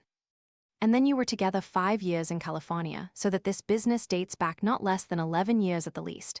That is so. It must be a very serious feud that would be kept up with such earnestness for as long as that. It would be no light thing that would give rise to it. I think it shadowed his whole life. It was never quite out of his mind. But if a man had a danger hanging over him and knew what it was, don't you think he would turn to the police for protection? Maybe it was some danger that he could not be protected against. There's one thing you should know. He always went about armed. His revolver was never out of his pocket, but by bad luck, he was in his dressing gown and had left it in the bedroom last night. Once the bridge was up, I guess he thought he was safe. I should like these dates a little clearer, said MacDonald. It is quite 6 years since Douglas left California. You followed him next year, did you not? That is so. And he had been married 5 years. You must have returned about the time of his marriage. About a month before, I was his best man. Did you know Mrs. Douglas before her marriage? No, I did not. I had been away from England for 10 years. But you have seen a good deal of her since. Baca looked sternly at the detective. I have seen a good deal of him since, he answered. If I have seen her, it is because you cannot visit a man without knowing his wife. If you imagine there is any connection, I imagine nothing, Mr. Baca. I am bound to make every inquiry which can bear upon the case, but I mean no offense. Some inquiries are offensive, Baca answered angrily. It's only the facts that we want. It is in your interest and everyone's interest that they should be cleared up. Did Mr. Douglas entirely approve your friendship with his wife? Baca grew paler, and his great, strong hands were clasped convulsively together. You have no right to ask such questions, he cried. What has this to do with the matter you are investigating? I must repeat the question. Well, I refuse to answer. You can refuse to answer, but you must be aware that your refusal is in itself an answer, for you would not refuse if you had not something to conceal. Baca stood for a moment with his face set grimly and his strong black eyebrows drawn low in intense thought. Then he looked up with a smile. Well, I guess you gentlemen are only doing your clear duty after all, and I have no right to stand in the way of it. I'd only ask you not to worry Mrs. Douglas over this matter, for she has enough upon her just now. I may tell you that Pa Douglas had just one fault in the world, and that was his jealousy. He was fond of me, no man could be fonder of a friend, and he was devoted to his wife. He loved me to come here, and was forever sending for me. And yet if his wife and I talked together or there seemed any sympathy between us, a kind of wave of jealousy would pass over him, and he would be off the handle and saying the wildest things in a moment. More than once I've sworn off coming for that reason, and then he would write me such penitent, imploring letters that I just had to. But you can take it from me, gentlemen, if it was my last word, that no man ever had a more loving, faithful wife, and I can say also no friend could be more loyal than I. It was spoken with fervor and feeling, and yet Inspector MacDonald could not dismiss the subject. You are aware, said he, that the dead man's wedding ring has been taken from his finger? So it appears, said Baca. What do you mean by appears? You know it as a fact. The man seemed confused and undecided. When I said appears, I meant that it was conceivable that he had himself taken off the ring. The mere fact that the ring should be absent, whoever may have removed it, would suggest to anyone's mind, would it not, that the marriage and the tragedy were connected? Baca shrugged his broad shoulders. I can't profess to say what it means, he answered. But if you mean to hint that it could reflect in any way upon this lady's honor, his eyes blazed for an instant, and then with an evident effort he got a grip upon his own emotions. Well, you are on the wrong track, that's all. I don't know that I've anything else to ask you at present, said MacDonald coldly. There was one small point, remarked Sherlock Holmes. When you entered the room, there was only a candle lighted on the table, was there not? Yes, that was so. By its light you saw that some terrible incident had occurred? Exactly. You at once rang for help? Yes, and it arrived very speedily, within a minute or so, and yet when they arrived they found that the candle was out and that the lamp had been lighted. That seems very remarkable. Again Baca showed some signs of indecision. I don't see that it was remarkable, Mr. Holmes, he answered after a pause. The candle threw a very bad light. My first thought was to get a better one. The lamp was on the table, so I lit it. And blew out the candle? Exactly. Holmes asked no further question, and Baca, with a deliberate look from one to the other of us, which had, as it seemed to me, something of defiance in it, turned and left the room. Inspector MacDonald had sent up a note to the effect that he would wait upon Mrs. Douglas in her room, but she had replied that she would meet us in the dining room. She entered now, a tall and beautiful woman of 30, reserved and self-possessed to a remarkable degree, very different from the tragic and distracted figure I had pictured. It is true that her face was pale and drawn, like that of one who has endured a great shock, but her manner was composed, and the finely molded hand which she rested upon the edge of the table was as steady as my own. Her sad, appealing eyes traveled from one to the other of us with a curiously inquisitive expression. That questioning gaze transformed itself suddenly into abrupt speech. "Have you found anything out yet?" she asked. Was it my imagination that there was an undertone of fear rather than of hope in the question? "We have taken every possible step, Mrs. Douglas," said the inspector. "You may rest assured that nothing will be neglected." "Spare no money," she said in a dead, even tone. "It is my desire that every possible effort should be made. Perhaps you can tell us something which may throw some light upon the matter." "I fear not, but all I know is at your service." "We have heard from Mr. Cecil Barker that you did not actually see, that you were never in the room where the tragedy occurred." "No, he turned me back upon the stairs. He begged me to return to my room." "Quite so. You had heard the shot, and you had at once come down." "I put on my dressing gown and then came down." "How long was it after hearing the shot that you were stopped on the stair by Mr. Barker?" "It may have been a couple of minutes." It is so hard to reckon time at such a moment. He implored me not to go on. He assured me that I could do nothing. Then Mrs. Allen, the housekeeper, led me upstairs again. It was all like some dreadful dream. "Can you give us any idea how long your husband had been downstairs before you heard the shot?" "No, I cannot say. He went from his dressing room, and I did not hear him go. He did the round of the house every night, for he was nervous of fire." "It is the only thing that I have ever known him nervous of." "That is just the point which I want to come to, Mrs. Douglas. You have known your husband only in England, have you not?" "Yes, we have been married 5 years." "Have you heard him speak of anything which occurred in America and might bring some danger upon him?" Mrs. Douglas thought earnestly before she answered. "Yes," she said at last. "I have always felt that there was a danger hanging over him. He refused to discuss it with me. It was not from want of confidence in me. There was the most complete love and confidence between us, but it was out of his desire to keep all alarm away from me. He thought I should brood over it if I knew all, and so he was silent." "How did you know it then?" Mrs. Douglas's face lit with a quick smile. "Can a husband ever carry about a secret all his life, and a woman who loves him have no suspicion of it?" "I knew it by his refusal to talk about some episodes in his American life. I knew it by certain precautions he took. I knew it by certain words he let fall. I knew it by the way he looked at unexpected strangers. I was perfectly certain that he had some powerful enemies, that he believed they were on his track, and that he was always on his guard against them. I was so sure of it that for years I have been terrified if ever he came home later than was expected." "Might I asked Holmes, "what the words were which attracted your attention?" "The Valley of Fear," the lady answered. "That was an expression he has used when I questioned him. I have been in the Valley of Fear. I am not out of it yet. Are we never to get out of the Valley of Fear? I have asked him when I have seen him more serious than usual. "Sometimes I think that we never shall," he has answered. "Surely you asked him what he meant by the Valley of Fear?" "I did, but his face would become very grave and he would shake his head. 'It is bad enough that one of us should have been in its shadow,' he said. 'Please God it shall never fall upon you.' It was some real valley in which he had lived and in which something terrible had occurred to him, of that I am certain, but I can tell you no more."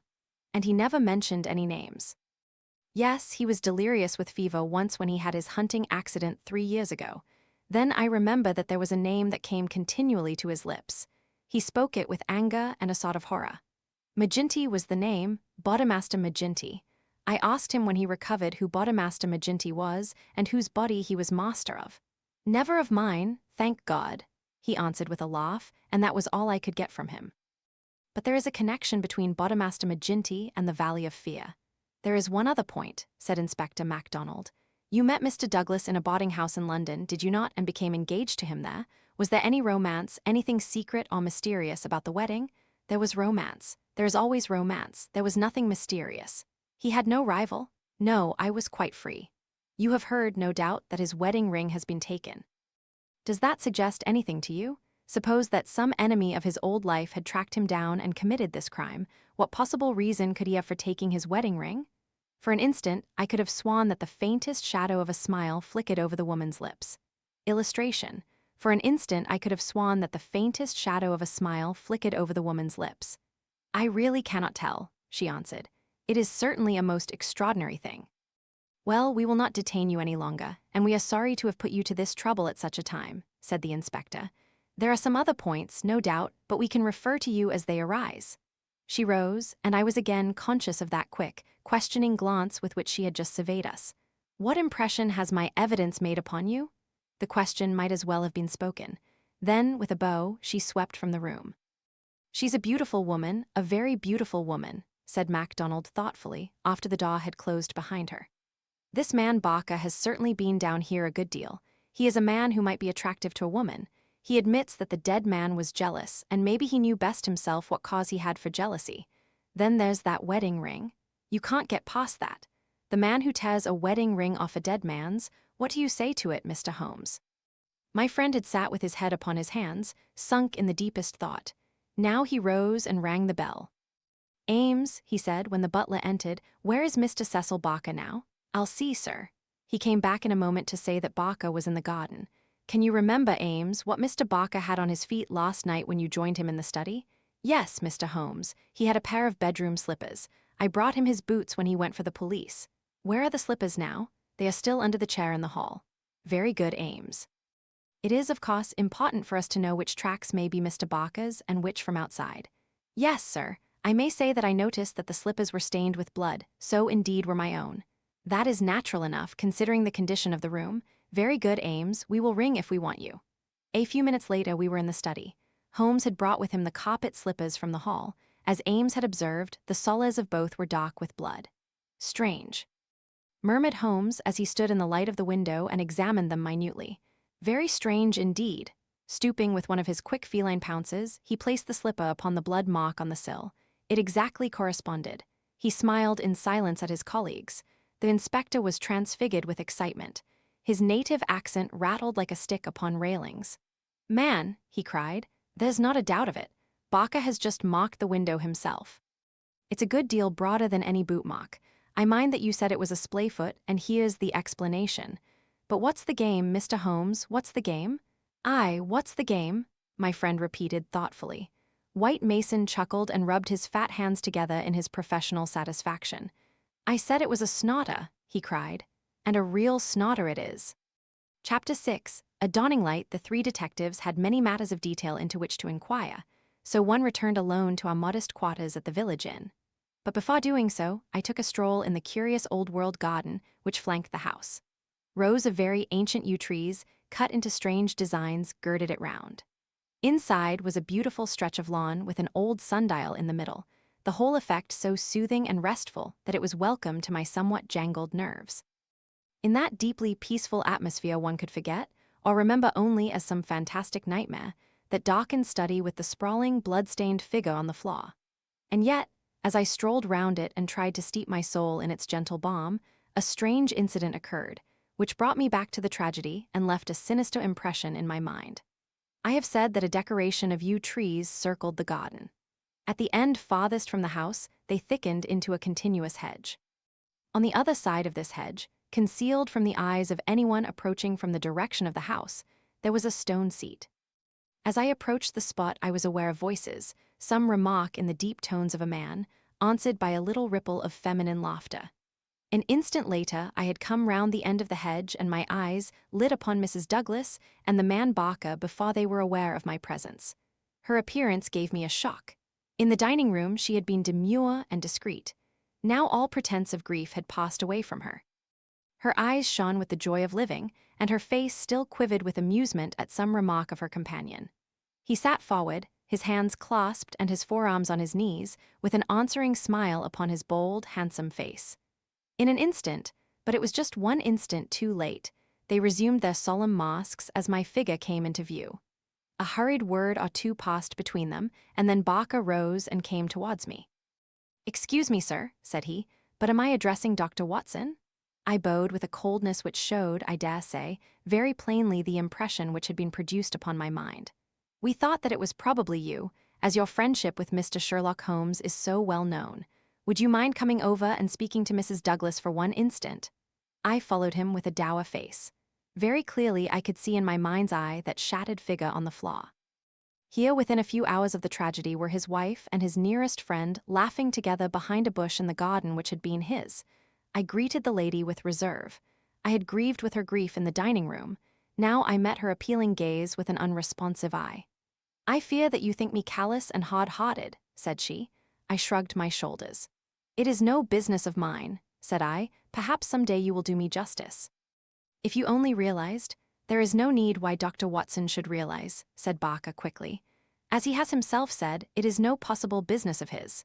"Exactly," said I, "and so I will beg leave to resume my walk." "One moment, Dr. Watson," cried the woman in a pleading voice. "There is one question which you can answer with more authority than anyone else in the world, and it may make a very great difference to me. You know Mr. Holmes and his relations with the police better than anyone else can. Supposing that a matter were brought confidentially to his knowledge, is it absolutely necessary that he should pass it on to the detectives?" "Yes, that's it," said Barker eagerly. "Is he on his own, or is he entirely in with them? I really don't know that I should be justified in discussing such a point. I beg, I implore that you will, Dr. Watson. I assure you that you will be helping us, helping me greatly if you will guide us on that point." There was such a ring of sincerity in the woman's voice that for the instant I forgot all about her levity and was moved only to do her will. "Mr. Holmes is an independent investigator," I said. "He is his own master and would act as his own judgment directed. At the same time, he would naturally feel loyalty towards the officials who were working on the same case, and he would not conceal from them anything which would help them in bringing a criminal to justice. Beyond this, I can say nothing, and I would refer you to Mr. Holmes himself if you wanted fuller information." So saying, I raised my hat and went upon my way, leaving them still seated behind that concealing hedge. I looked back as I rounded the far end of it, and saw that they were still talking very earnestly together, and, as they were gazing after me, it was clear that it was our interview that was the subject of their debate. "I wish none of their confidences," said Holmes, when I reported to him what had occurred. He had spent the whole afternoon at the manor house in consultation with his two colleagues, and returned about 5 with a ravenous appetite for a high tea which I had ordered for him. "No confidences, Watson, for they are mighty awkward if it comes to an arrest for conspiracy and murder. You think it will come to that?" He was in his most cheerful and debonair humor. "My dear Watson, when I have exterminated that 4th egg, I shall be ready to put you in touch with the whole situation. I don't say that we have fathomed it, far from it, but when we have traced the missing dumbbell, the dumbbell. Dear me, Watson, is it possible that you have not penetrated the fact that the case hangs upon the missing dumbbell? Well, you need not be downcast. For between ourselves, I don't think that either Inspector Mac or the excellent local practitioner has grasped the overwhelming importance of this incident. One dumbbell, Watson. Consider an athlete with one dumbbell. Picture to yourself the unilateral development, the imminent danger of a spinal curvature. Shocking, Watson, shocking." He sat with his mouth full of toast and his eyes sparkling with mischief, watching my intellectual entanglement. The mere sight of his excellent appetite was an assurance of success, for I had very clear recollections of days and nights without a thought of food, when his baffled mind had chafed before some problem, while his thin, eager features became more attenuated with the asceticism of complete mental concentration. Finally he lit his pipe, and sitting in the inglenook of the old village inn he talked slowly and at random about his case, rather as one who thinks aloud than as one who makes a considered statement. "A lie, Watson, a great, big, thumping, obtrusive, uncompromising lie, that's what meets us on the threshold. There is our starting point. The whole story told by Barker is a lie, but Barker's story is corroborated by Mrs. Douglas. Therefore she is lying also. They are both lying and in a conspiracy. So now we have the clear problem. Why are they lying, and what is the truth which they are trying so hard to conceal? Let us try, Watson, you and I, if we can get behind the lie and reconstruct the truth. How do I know that they are lying? Because it is a clumsy fabrication which simply could not be true. Consider. According to the story given to us, the assassin had less than a minute after the murder had been committed to take that ring, which was under another ring, from the dead man's finger to replace the other ring, a thing which he would surely never have done, and to put that singular card beside his victim. I say that this was obviously impossible. You may argue, but I have too much respect for your judgment, Watson, to think that you will do so, that the ring may have been taken before the man was killed. The fact that the candle had been lit only a short time shows that there had been no lengthy interview. Was Douglas, from what we hear of his fearless character, a man who would be likely to give up his wedding ring at such short notice, or could we conceive of his giving it up at all? No, Watson. The assassin was alone with the dead man for some time with the lamp lit. Of that I have no doubt at all. But the gunshot was apparently the cause of death. Therefore the shot must have been fired some time earlier than we are told. But there could be no mistake about such a matter as that. We are in the presence, therefore, of a deliberate conspiracy upon the part of the two people who heard the gunshot, of the man Barker and of the woman Douglas. When on the top of this, I am able to show that the blood mark on the windowsill was deliberately placed there by Barker, in order to give a false clue to the police, you will admit that the case grows dark against him. Now we have to ask ourselves at what hour the murder actually did occur. Up to 10:30, the servants were moving about the house, so it was certainly not before that time. At 11:15, they had all gone to their rooms with the exception of Ames, who was in the pantry. I have been trying some experiments after you left us this afternoon, and I find that no noise which MacDonald can make in the study can penetrate to me in the pantry when the doors are all shut. It is otherwise, however, from the housekeeper's room. It is not so far down the corridor, and from it I could vaguely hear a voice when it was very loudly raised. The sound from a shotgun is to some extent muffled when the discharge is at very close range, as it undoubtedly was in this instance. It would not be very loud, and yet in the silence of the night it should have easily penetrated to Mrs. Allen's room. She is, as she has told us, somewhat deaf, but none the less she mentioned in her evidence that she did hear something like a door slamming half an hour before the alarm was given. Half an hour before the alarm was given would be 11:15. I have no doubt that what she heard was the report of the gun, and that this was the real instant of the murder. If this is so, we have now to determine what Barker and Mrs. Douglas, presuming that they are not the actual murderers, could have been doing from 11:15, when the sound of the shot brought them down, until 11:15, when they rang the bell and summoned the servants. What were they doing, and why did they not instantly give the alarm? That is the question which faces us, and when it has been answered, we shall surely have gone some way to solve our problem. I am convinced myself, said I, that there is an understanding between those two people. She must be a heartless creature to sit laughing at some jest within a few hours of her husband's murder. Exactly. She does not shine as a wife even in her own account of what occurred. I am not a whole-souled admirer of womankind, as you are aware, Watson, but my experience of life has taught me that there are few wives, having any regard for their husbands, who would let any man's spoken word stand between them and that husband's dead body. Should I ever marry, Watson, I should hope to inspire my wife with some feeling which would prevent her from being walked off by a housekeeper when my corpse was lying within a few yards of her. It was badly stage-managed, for even the rawest investigators must be struck by the absence of the usual feminine ululation.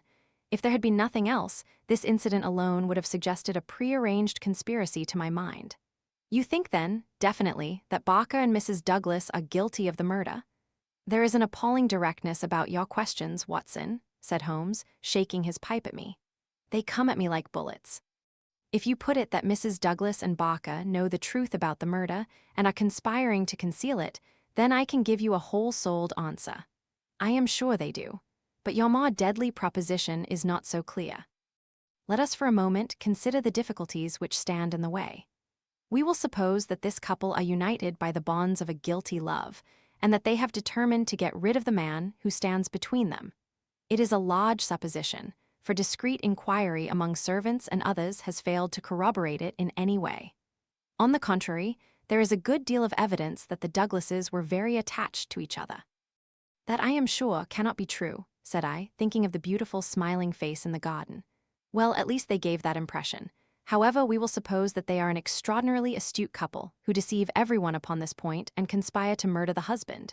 He happens to be a man over whose head some danger hangs. We have only their word for that. Holmes looked thoughtful. I see, Watson. You are sketching out a theory by which everything they say from the beginning is false.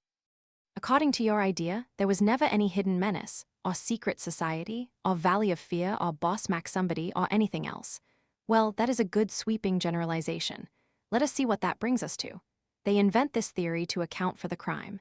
They then play up to the idea by leaving this bicycle in the park as proof of the existence of some outsider.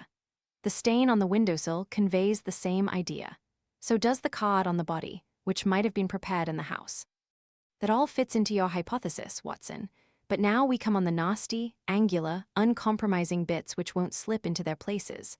Why, a cut-off shotgun of all weapons, and an American one at that. How could they be so sure that the sound of it would not bring someone onto them? It's a mere chance as it is that Mrs. Allen did not start out to inquire for the slamming door. Why did your guilty couple do all this, Watson? I confess that I can't explain it. Then again, if a woman and her lover conspire to murder a husband, are they going to advertise their guilt by ostentatiously removing his wedding ring after his death? Does that strike you as very probable, Watson? No, it does not. And once again, if the thought of leaving a bicycle concealed outside had occurred to you, would it really have seemed worth doing when the dullest detective would naturally say this is an obvious blind, as the bicycle is the first thing which the fugitive needed in order to make his escape? I can conceive of no explanation. And yet, there should be no combination of events for which the wit of man cannot conceive an explanation. Simply as a mental exercise, without any assertion that it is true, let me indicate a possible line of thought. It is, I admit, mere imagination, but how often is imagination the mother of truth? We will suppose that there was a guilty secret, a really shameful secret in the life of this man Douglas. This leads to his murder by someone who is, we will suppose, an avenger, someone from outside. This avenger, for some reason which I confess I am still at a loss to explain, took the dead man's wedding ring. The vendetta might conceivably date back to the man's first marriage, and the ring be taken for some such reason. Before this avenger got away, Barker and the wife had reached the room. The assassin convinced them that any attempt to arrest him would lead to the publication of some hideous scandal. They were converted to this idea and preferred to let him go. For this purpose, they probably lowered the bridge, which can be done quite noiselessly, and then raised it again.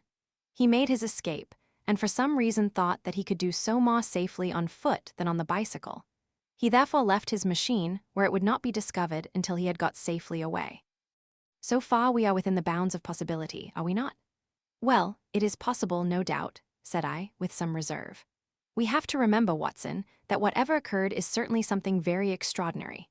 Well now, to continue our supposititious case, the couple, not necessarily a guilty couple, realize after the murderer is gone that they have placed themselves in a position in which it may be difficult for them to prove that they did not themselves either do the deed or connive at it. They rapidly and rather clumsily met the situation. The mark was put by Barker's blood-stained slipper upon the windowsill to suggest how the fugitive got away. They obviously were the two who must have heard the sound of the gun, so they gave the alarm exactly as they would have done, but a good half-hour after the event. And how do you propose to prove all this? Well, if there were an outsider, he may be traced and taken. That would be the most effective of all proofs. But if not, well, the resources of science are far from being exhausted. I think that an evening alone in that study would help me much. An evening alone? I propose to go up there presently. I have arranged it with the estimable Ames, who is by no means wholehearted about Barker. I shall sit in that room and see if its atmosphere brings me inspiration. I'm a believer in the genius loci. You smile, friend Watson. Well, we shall see. By the way, you have that big umbrella of yours, have you not? It is here. Well, I'll borrow that if I may. Certainly, but what a wretched weapon. If there is danger, nothing serious, my dear Watson, or I should certainly ask for your assistance, but I'll take the umbrella. At present, I am only awaiting the return of our colleagues from Tunbridge Wells, where they are at present engaged in trying for a likely owner to the bicycle. It was nightfall before Inspector MacDonald and White Mason came back from their expedition, and they arrived exultant, reporting a great advance in our investigation. Man, I'll admit that I had my doubts if there was ever an outsider, said MacDonald, but that's all past now.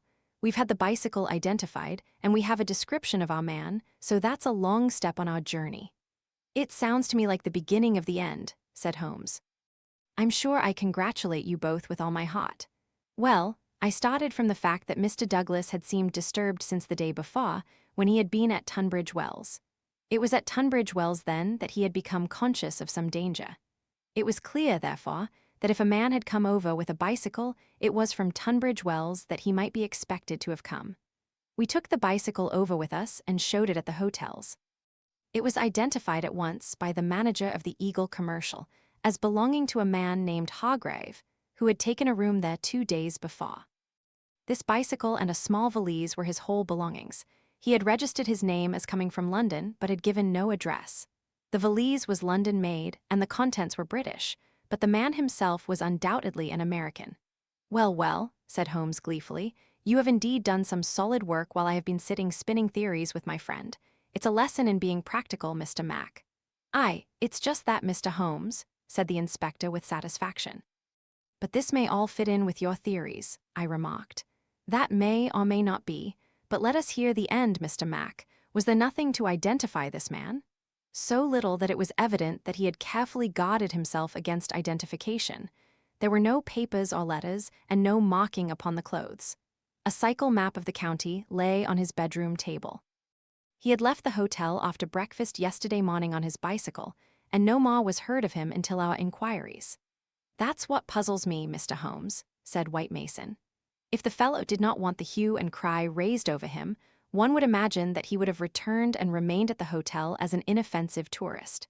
As it is, he must know that he will be reported to the police by the hotel manager and that his disappearance will be connected with the murder."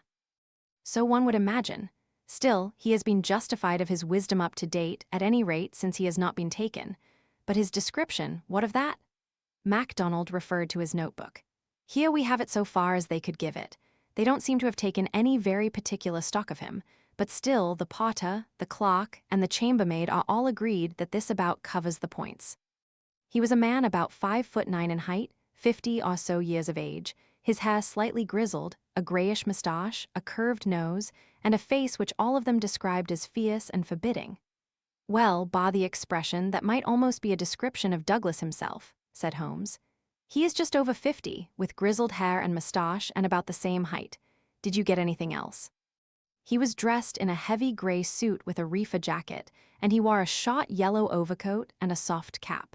"What about the shotgun?" "It is less than 2 feet long. It could very well have fitted into his valise. He could have carried it inside his overcoat without difficulty." "And how do you consider that all this bears upon the general case?" "Well, Mr. Holmes," said MacDonald, "when we have got our man, and you may be sure that I had his description on the wires within 5 minutes of hearing it, we shall be better able to judge. But even as it stands, we have surely gone a long way. We know that an American calling himself Hargrave came to Tunbridge Wells 2 days ago with bicycle and valise. In the latter was a sawed-off shotgun, so he came with the deliberate purpose of crime. Yesterday morning, he set off for this place on his bicycle, with his gun concealed in his overcoat. No one saw him arrive, so far as we can learn, but he need not pass through the village to reach the park gates, and there are many cyclists upon the road. Presumably, he at once concealed his cycle among the laurels where it was found, and possibly lurked there himself, with his eye on the house, waiting for Mr. Douglas to come out.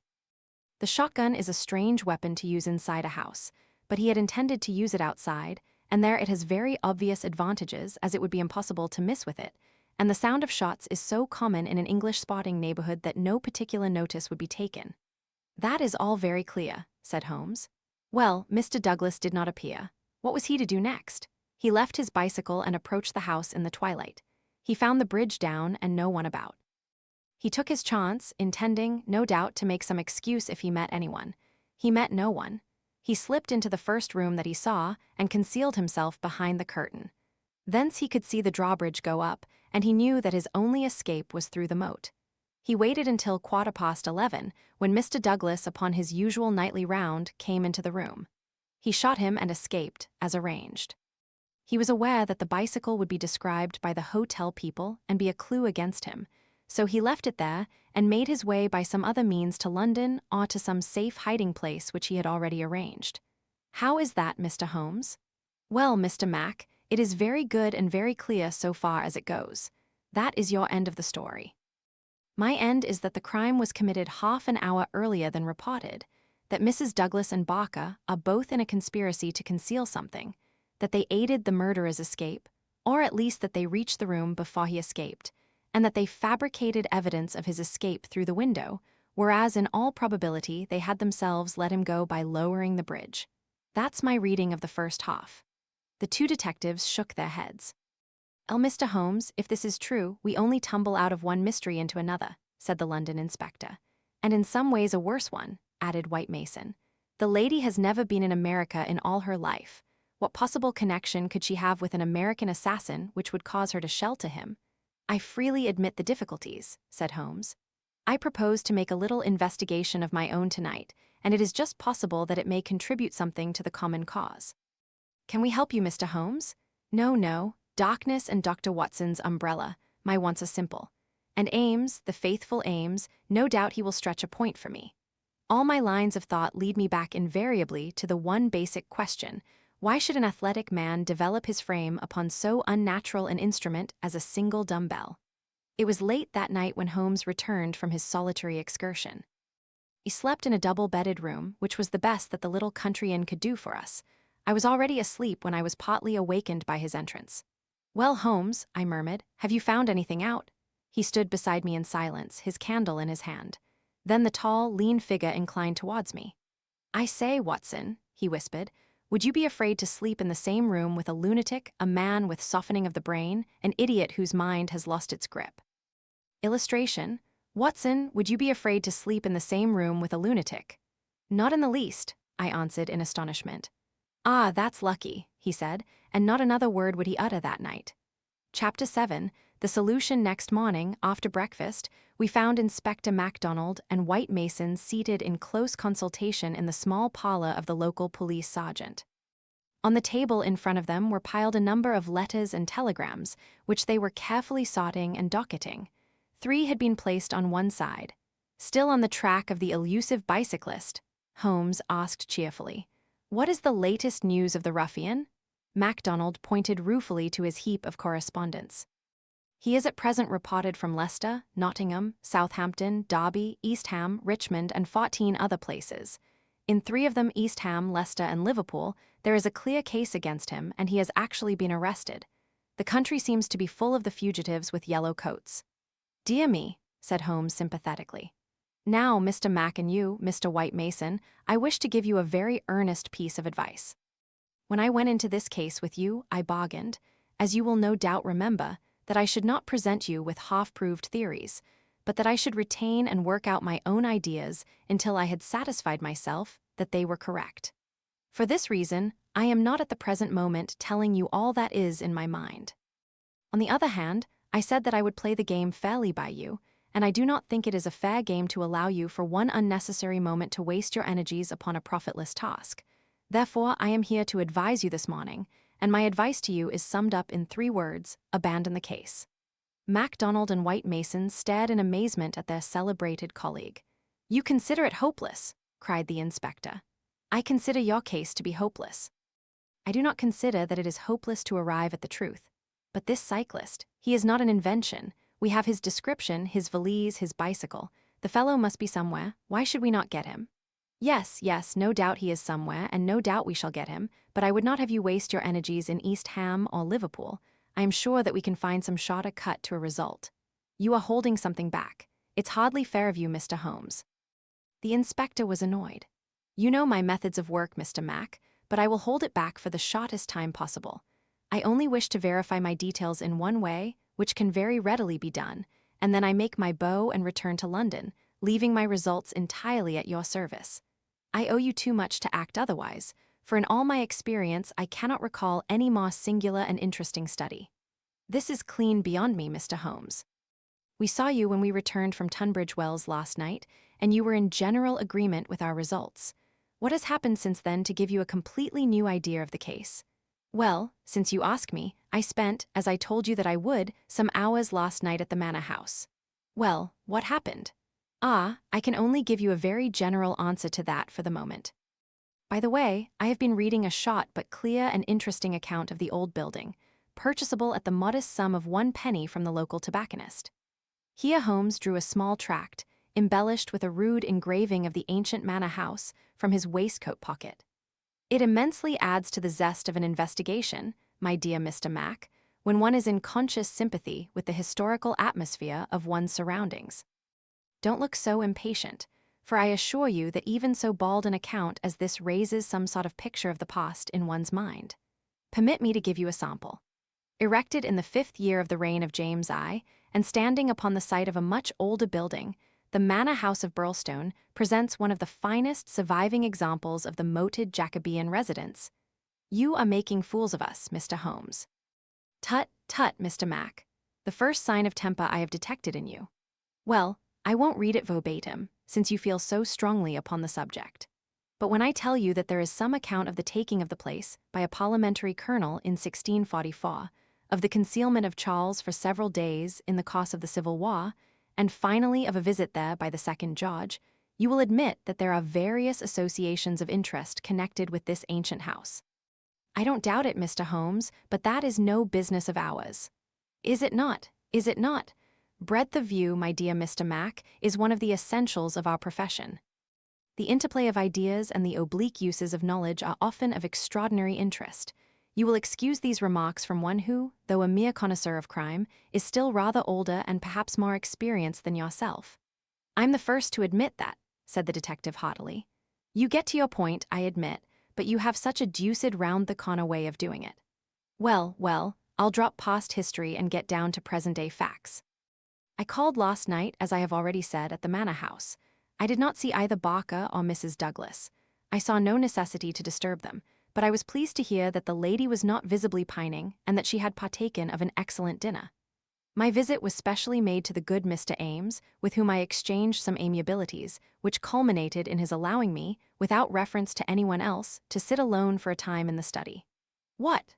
With that? I ejaculated.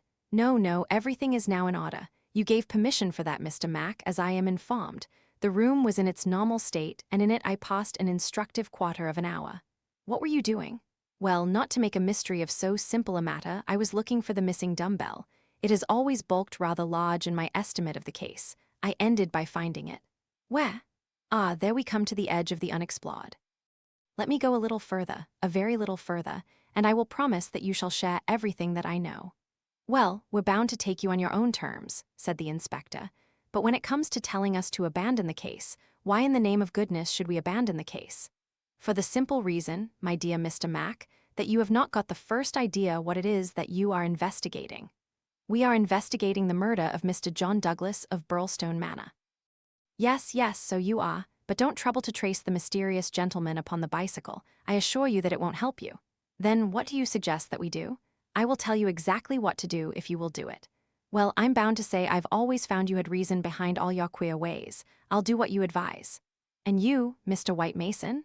The country detective looked helplessly from one to the other. Holmes and his methods were new to him. Well, if it is good enough for the inspector, it is good enough for me, he said at last.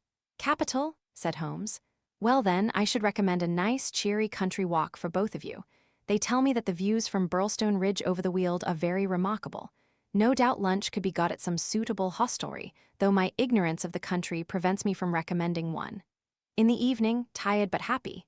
Man, this is getting past a joke, cried MacDonald, rising angrily from his chair. Well, spend the day as you like, said Holmes, patting him cheerfully upon the shoulder. Do what you like and go where you will, but meet me here before dusk without fail, Mr. Mac. That sounds more like sanity. All of it was excellent advice, but I don't insist so long as you are here when I need you. But now, before we part, I want you to write a note to Mr. Barker. Well, I'll dictate it if you like. Ready. Dear sir, it has struck me that it is our duty to drain the moat in the hope that we may find some. It's impossible, said the inspector. I've made inquiry. Tut, my dear sir, please do what I ask you. Well, go on. In the hope that we may find something which may bear upon our investigation. I have made arrangements, and the workmen will be at work early tomorrow morning diverting the stream. Impossible. Diverting the stream, so I thought it best to explain matters beforehand. Now sign that, and send it by hand about 4 o'clock. At that hour, we shall meet again in this room. Until then, we may each do what we like, for I can assure you that this inquiry has come to a definite pause. Evening was drawing in when we reassembled. Holmes was very serious in his manner, myself curious, and the detectives obviously critical and annoyed. Well, gentlemen, said my friend gravely, I am asking you now to put everything to the test with me, and you will judge for yourselves whether the observations I have made justify the conclusions to which I have come. It is a chill evening, and I do not know how long our expedition may last, so I beg that you will wear your warmest coats. It is of the first importance that we should be in our places before it grows dark, so with your permission we shall get started at once. We passed along the outer bounds of the manor house park until we came to a place where there was a gap in the rails which fenced it. Through this we slipped, and then in the gathering gloom we followed Holmes until we had reached a shrubbery which lies nearly opposite to the main door and the drawbridge. The latter had not been raised. Holmes crouched down behind the screen of laurels, and we all three followed his example. "Well, what are we to do now?" asked MacDonald with some gruffness. "Possess our souls in patience and make as little noise as possible," Holmes answered. "What are we here for at all? I really think that you might treat us with more frankness." Holmes laughed. "Watson insists that I am the dramatist in real life," said he. "Some touch of the artist wells up within me and calls insistently for a well-staged performance. Surely our profession, Mr. Mac, would be a drab and sordid one if we did not sometimes set the scene so as to glorify our results. The blunt accusation, the brutal tap upon the shoulder, what can one make of such a denouement? But the quick inference, the subtle trap, the clever forecast of coming events, the triumphant vindication of bold theories, are these not the pride and the justification of our life's work? At the present moment, you thrill with the glamour of the situation and the anticipation of the hunt. Where would be that thrill if I had been as definite as a timetable? I only ask a little patience, Mr. Mac, and all will be clear to you." "Well, I hope the pride and justification and the rest of it will come before we all get our death of cold," said the London detective with comic resignation. We all had good reason to join in the aspiration, for our vigil was a long and bitter one. Slowly, the shadows darkened over the long, somber face of the old house. A cold, damp reek from the moat chilled us to the bones and set our teeth chattering. There was a single lamp over the gateway and a steady globe of light in the fatal study. Everything else was dark and still. "How long is this to last?" asked the inspector finally. "And what is it we are watching for?" "I have no more notion than you how long it is to last," Holmes answered with some asperity. "If criminals would always schedule their movements like railway trains, it would certainly be more convenient for all of us. As to what it is well, that's what we are watching for." As he spoke, the bright, yellow light in the study was obscured by somebody passing to and fro before it. The laurels among which we lay were immediately opposite the window and not more than 100 feet from it. Presently it was thrown open with a whining of hinges, and we could dimly see the dark outline of a man's head and shoulders looking out into the gloom. For some minutes he peered forth in furtive, stealthy fashion, as one who wishes to be assured that he is unobserved. Then he leaned forward, and in the intense silence we were aware of the soft lapping of agitated water. He seemed to be stirring up the moat with something which he held in his hand. Then suddenly he hauled something in as a fisherman lands a fish, some large, round object which obscured the light as it was dragged through the open casement. "Now!" cried Holmes. "Now!" We were all upon our feet, staggering after him with our stiffened limbs, while he ran swiftly across the bridge and rang violently at the bell. There was the rasping of bolts from the other side, and the amazed Ames stood in the entrance. Holmes brushed him aside without a word, and followed by all of us, rushed into the room which had been occupied by the man whom we had been watching. The oil lamp on the table represented the glow which we had seen from outside. It was now in the hand of Cecil Barker, who held it towards us as we entered. Its light shone upon his strong, resolute, clean-shaved face and his menacing eyes. "What the devil is the meaning of all this?" he cried. "What are you after, anyhow?" Holmes took a swift glance round, and then pounced upon a sodden bundle tied together with cord which lay where it had been thrust under the writing table. "This is what we are after, Mr. Barker, this bundle, weighted with a dumbbell, which you have just raised from the bottom of the moat." Barker stared at Holmes with amazement in his face. "How in thunder came you to know anything about it?" he asked. "Simply that I put it there." "You put it there, you." "Perhaps I should have said replaced it there," said Holmes. "You will remember, Inspector MacDonald, that I was somewhat struck by the absence of a dumbbell. I drew your attention to it, but with the pressure of other events, you had hardly the time to give it the consideration which would have enabled you to draw deductions from it. When water is near and a weight is missing, it is not a very far-fetched supposition that something has been sunk in the water. The idea was at least worth testing. So, with the help of Ames, who admitted me to the room, and the crook of Dr. Watson's umbrella, I was able last night to fish up and inspect this bundle. It was of the first importance, however, that we should be able to prove who placed it there. This we accomplished by the very obvious device of announcing that the moat would be dried tomorrow, which had, of course, the effect that whoever had hidden the bundle would most certainly withdraw it the moment that darkness enabled him to do so. We have no less than 4 witnesses as to who it was who took advantage of the opportunity, and so, Mr. Barker, I think the word lies now with you. Sherlock Holmes put the sopping bundle upon the table beside the lamp and undid the cord which bound it. From within he extracted a dumbbell, which he tossed down to its fellow in the corner. Next he drew forth a pair of boots. "American, as you perceive," he remarked, pointing to the toes. Then he laid upon the table a long, deadly, sheathed knife.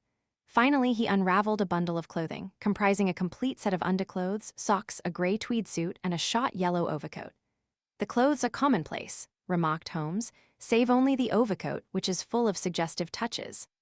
He held it tenderly towards the light.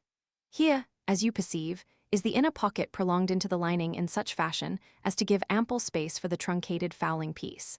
The tailor's tab is on the neck, Neil, outfitter, Vermissa, USA. I have spent an instructive afternoon in the rector's library, and have enlarged my knowledge by adding the fact that Vermissa is a flourishing little town at the head of one of the best-known coal and iron valleys in the United States. I have some recollection, Mr. Barker, that you associated the coal districts with Mr. Douglas's first wife, and it would surely not be too far-fetched an inference that the VV upon the card by the dead body might stand for Vermissa Valley, or that this very valley which sends forth emissaries of murder may be that valley of fear of which we have heard. So much is fairly clear. And now, Mr. Barker, I seem to be standing rather in the way of your explanation."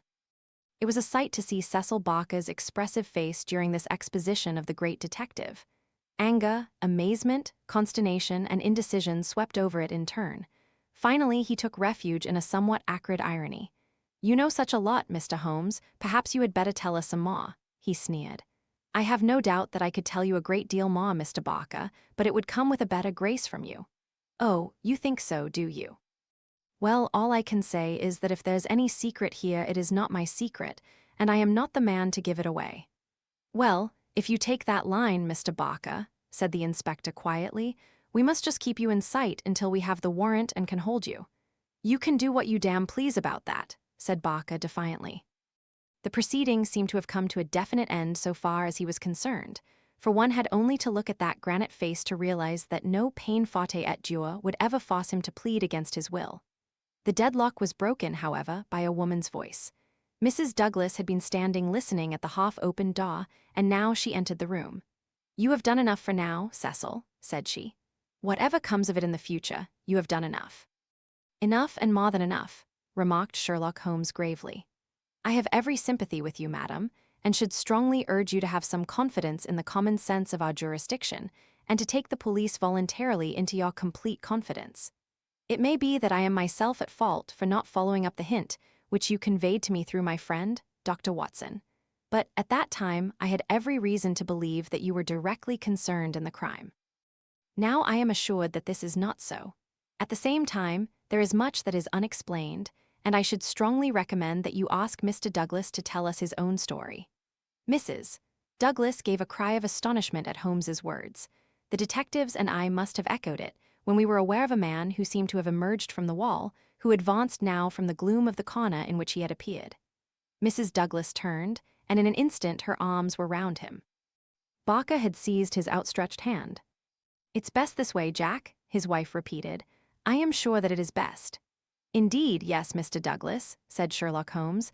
"I am sure that you will find it best." The man stood blinking at us with the dazed look of one who comes from the dark into the light. It was a remarkable face, bold gray eyes, a strong, short-clipped, grizzled mustache, a square, projecting chin, and a humorous mouth. He took a good look at us all, and then to my amazement he advanced to me and handed me a bundle of paper. "I've heard of you," said he in a voice which was not quite English and not quite American, but was altogether mellow and pleasing. "You are the historian of this bunch. Well, Dr. Watson, you've never had such a story as that pass through your hands before, and I'll lay my last dollar on that. Tell it your own way, but there are the facts, and you can't miss the public so long as you have those. I've been cooped up 2 days, and I've spent the daylight hours, as much daylight as I could get in that rat trap, in putting the thing into words. You're welcome to them, you and your public. There's the story of the Valley of Fear. That's the past, Mr. Douglas, said Sherlock Holmes quietly. What we desire now is to hear your story of the present. You'll have it, sir, said Douglas. May I smoke as I talk? Well, thank you, Mr. Holmes. You're a smoker yourself, if I remember right, and you'll guess what it is to be sitting for 2 days with tobacco in your pocket and afraid that the smell will give you away. He leaned against the mantelpiece and sucked at the cigar which Holmes had handed him. I've heard of you, Mr. Holmes. I never guessed that I should meet you. But before you are through with that, he nodded at my papers, you will say I've brought you something fresh. Inspector MacDonald had been staring at the newcomer with the greatest amazement. Well, this fairly beats me, he cried at last. If you are Mr. John Douglas of Birlstone Manor, then whose death have we been investigating for these 2 days, and where in the world have you sprung from now? You seem to me to come out of the flaw like a jack-in-a-box. Ah, Mr. Mac, said Holmes, shaking a reproving forefinger, you would not read that excellent local compilation which described the concealment of King Charles. People did not hide in those days without excellent hiding places, and the hiding place that has once been used may be again. I had persuaded myself that we should find Mr. Douglas under this roof. And how long have you been playing this trick upon us, Mr. Holmes? Said the inspector angrily. How long have you allowed us to waste ourselves upon a search that you knew to be an absurd one? Not 1 instant, my dear Mr. Mac. Only last night did I form my views of the case. As they could not be put to the proof until this evening, I invited you and your colleague to take a holiday for the day. Pray, what more could I do? When I found the suit of clothes in the moat, it at once became apparent to me that the body we had found could not have been the body of Mr. John Douglas at all, but must be that of the bicyclist from Tunbridge Wells. No other conclusion was possible. Therefore, I had to determine where Mr. John Douglas himself could be, and the balance of probability was that with the connivance of his wife and his friend, he was concealed in a house which had such conveniences for a fugitive, and awaiting quieter times when he could make his final escape. Well, you figured it out about right, said Douglas approvingly. I thought I'd dodge your British law, for I was not sure how I stood under it, and also I saw my chance to throw these hounds once for all off my track. Mind you, from first to last I have done nothing to be ashamed of, and nothing that I would not do again, but you'll judge that for yourselves when I tell you my story. Never mind warning me, Inspector. I'm ready to stand pat upon the truth. I'm not going to begin at the beginning. That's all there, he indicated my bundle of papers, and a mighty queer yarn you'll find it. It all comes down to this, that there are some men that have good cause to hate me and would give their last dollar to know that they had got me. So long as I am alive and they are alive, there is no safety in this world for me. They hunted me from Chicago to California, then they chased me out of America. But when I married and settled down in this quiet spot, I thought my lost years were going to be peaceable. I never explained to my wife how things were. Why should I pull her into it? She would never have a quiet moment again, but would always be imagining trouble. I fancy she knew something, for I may have dropped a word here or a word there. But until yesterday, after you gentlemen had seen her, she never knew the rights of the matter. She told you all she knew, and so did Barker here, for on the night when this thing happened there was mighty little time for explanations. She knows everything now, and I would have been a wiser man if I had told her sooner. But it was a hard question, dear. He took her hand for an instant in his own, and I acted for the best. Well, gentlemen, the day before these happenings I was over in Tunbridge Wells, and I got a glimpse of a man in the street. It was only a glimpse, but I have a quick eye for these things, and I never doubted who it was. It was the worst enemy I had among them all, one who has been after me like a hungry wolf after a caribou all these years. I knew there was trouble coming, and I came home and made ready for it. I guessed I'd fight through it all right on my own. My luck was a proverb in the States about 76. I never doubted that it would be with me still. I was on my guard all that next day, and never went out into the park. It's as well, or he'd have had the drop on me with that buckshot gun of his before ever I could draw on him. After the bridge was up, my mind was always more restful when that bridge was up in the evenings. I put the thing clear out of my head. I never dreamed of his getting into the house and waiting for me. But when I made my round in my dressing gown, as was my habit, I had no sooner entered the study than I scented danger. I guess when a man has had dangers in his life, and I've had more than most in my time, there is a kind of sixth sense that waves the red flag. I saw the signal clear enough, and yet I couldn't tell you why. Next instant, I spotted a boot under the window curtain, and then I saw why plain enough. I'd just the one candle that was in my hand, but there was a good light from the hall lamp through the open door. I put down the candle and jumped for a hammer that I'd left on the mantel. At the same moment, he sprang at me. I saw the glint of a knife, and I lashed at him with the hammer. I got him somewhere, for the knife tinkled down on the floor. He dodged round the table as quick as an eel, and a moment later he'd got his gun from under his coat. I heard him cock it, but I had got hold of it before he could fire. I had it by the barrel, and we wrestled for it all ends up for a minute or more. It was death to the man that lost his grip. He never lost his grip, but he got it butt downward for a moment too long. Maybe it was I that pulled the trigger. Maybe we just jolted it off between us. Anyhow, he got both barrels in the face, and there I was, staring down at all that was left of Ted Baldwin. I'd recognized him in the township, and again when he sprang for me, but his own mother wouldn't recognize him as I saw him then. I'm used to rough work, but I fairly turned sick at the sight of him. I was hanging on the side of the table when Barker came hurrying down. I heard my wife coming, and I ran to the door and stopped her. It was no sight for a woman. I promised I'd come to her soon. I said a word or two to Barker. He took it all in at a glance, and we waited for the rest to come along. But there was no sign of them. Then we understood that they could hear nothing, and that all that had happened was known only to ourselves. It was at that instant that the idea came to me. I was fairly dazzled by the brilliance of it. The man's sleeve had slipped up, and there was the branded mark of the lodge upon his forearm. See here. The man whom we had known as Douglas turned up his own coat and cuff to show a brown triangle within a circle exactly like that which we had seen upon the dead man. It was the sight of that which started me on it. I seemed to see it all clear at a glance. There were his height and hair and figure, about the same as my own. No one could swear to his face, poor devil. I brought down this suit of clothes, and in a quarter of an hour Barker, and I had put my dressing gown on him, and he lay as you found him. We tied all his things into a bundle, and I weighted them with the only weight I could find and put them through the window. The card he had meant to lay upon my body was lying beside his own. My rings were put on his finger, but when it came to the wedding ring, he held out his muscular hand. You can see for yourselves that I had struck the limit. I have not moved it since the day I was married, and it would have taken a file to get it off. I don't know, anyhow, that I should have cared to part with it, but if I had wanted to I couldn't, so we just had to leave that detail to take care of itself. On the other hand, I brought a bit of plaster down and put it where I am wearing one myself at this instant. You slipped up there, Mr. Holmes, clever as you are, for if you had chanced to take off that plaster, you would have found no cut underneath it. Well, that was the situation. If I could lie low for a while and then get away where I could be joined by my widow, we should have a chance at last of living in peace for the rest of our lives. These devils would give me no rest so long as I was above ground, but if they saw in the papers that Baldwin had got his man, there would be an end of all my troubles.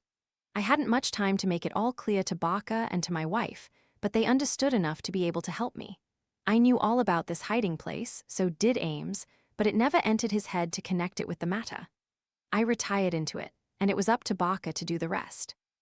I guess you can fill in for yourselves what he did. He opened the window and made the mark on the sill to give an idea of how the murderer escaped. It was a tall order, that, but as the bridge was up, there was no other way. Then, when everything was fixed, he rang the bell for all he was worth. What happened afterward, you know. And so, gentlemen, you can do what you please, but I've told you the truth and the whole truth, so help me God. What I ask you now is, how do I stand by the English law? There was a silence which was broken by Sherlock Holmes. The English law is in the main a just law. You will get no worse than your deserts from that, Mr. Douglas. But I would ask you, how did this man know that you lived here, or how to get into your house, or where to hide to get you? I know nothing of this. Holmes's face was very white and grave. The story is not over yet, I fear, said he. You may find worse dangers than the English law, or even than your enemies from America. I see trouble before you, Mr. Douglas. You'll take my advice and still be on your guard. And now, my long-suffering readers, I will ask you to come away with me for a time, far from the Sussex manor house of Birlstone, and far also from the year of grace in which we made our eventful journey, which ended with the strange story of the man who had been known as John Douglas. I wish you to journey back some 20 years in time, and westward some thousands of miles in space, that I may lay before you a singular and terrible narrative, so singular and so terrible that you may find it hard to believe that even as I tell it, even so did it occur. Do not think that I intrude one story before another is finished. As you read on, you will find that this is not so. And when I have detailed those distant events, and you have solved this mystery of the past, we shall meet once more in those rooms on Baker Street, where this, like so many other wonderful happenings, will find its end. Part 2, The Scowrers, Chapter 1, The Man. It was the 4th of February in the year 1875. It had been a severe winter, and the snow lay deep in the gorges of the Gilmerton Mountains. The steam plows had, however, kept the railroad open, and the evening train which connects the long line of coal mining and iron-working settlements was slowly groaning its way up the steep gradients which lead from Stagville on the plain to Vermissa, the central township which lies at the head of Vermissa Valley. From this point, the track sweeps downward to Barton's Crossing, Helmdale, and the purely agricultural county of Merton. It was a single-track railroad, but at every siding, and they were numerous, long lines of trucks piled with coal and iron ore told of the hidden wealth which had brought a rude population and a bustling life to this most desolate corner of the United States of America. For desolate it was. Little could the first pioneer who had traversed it have ever imagined that the fairest prairies and the most lush water pastures were valueless compared to this gloomy land of black crag and tangled forest. Above the dark and often scarcely penetrable woods upon their flanks, the high, bare crowns of the mountains, white snow, and jagged rock towered upon each flank, leaving a long, winding, tortuous valley in the center. Up this, the little train was slowly crawling. The oil lamps had just been lit in the leading passenger car, a long, bare carriage in which some 20 or 30 people were seated. The greater number of these were workmen returning from their day's toil in the lower part of the valley. At least a dozen, by their grimed faces and the safety lanterns which they carried, proclaimed themselves miners. These sat smoking in a group and conversed in low voices, glancing occasionally at 2 men on the opposite side of the car, whose uniforms and badges showed them to be policemen. Several women of the laboring class and 1 or 2 travelers who might have been small local storekeepers made up the rest of the company, with the exception of 1 young man in a corner by himself. It is with this man that we are concerned. Take a good look at him, for he is worth it. He is a fresh-complexioned, middle-sized young man, not far, one would guess, from his 30th year. He has large, shrewd, humorous gray eyes which twinkle inquiringly from time to time as he looks round through his spectacles at the people about him. It is easy to see that he is of a sociable and possibly simple disposition, anxious to be friendly to all men. Anyone could pick him at once as gregarious in his habits and communicative in his nature, with a quick wit and a ready smile.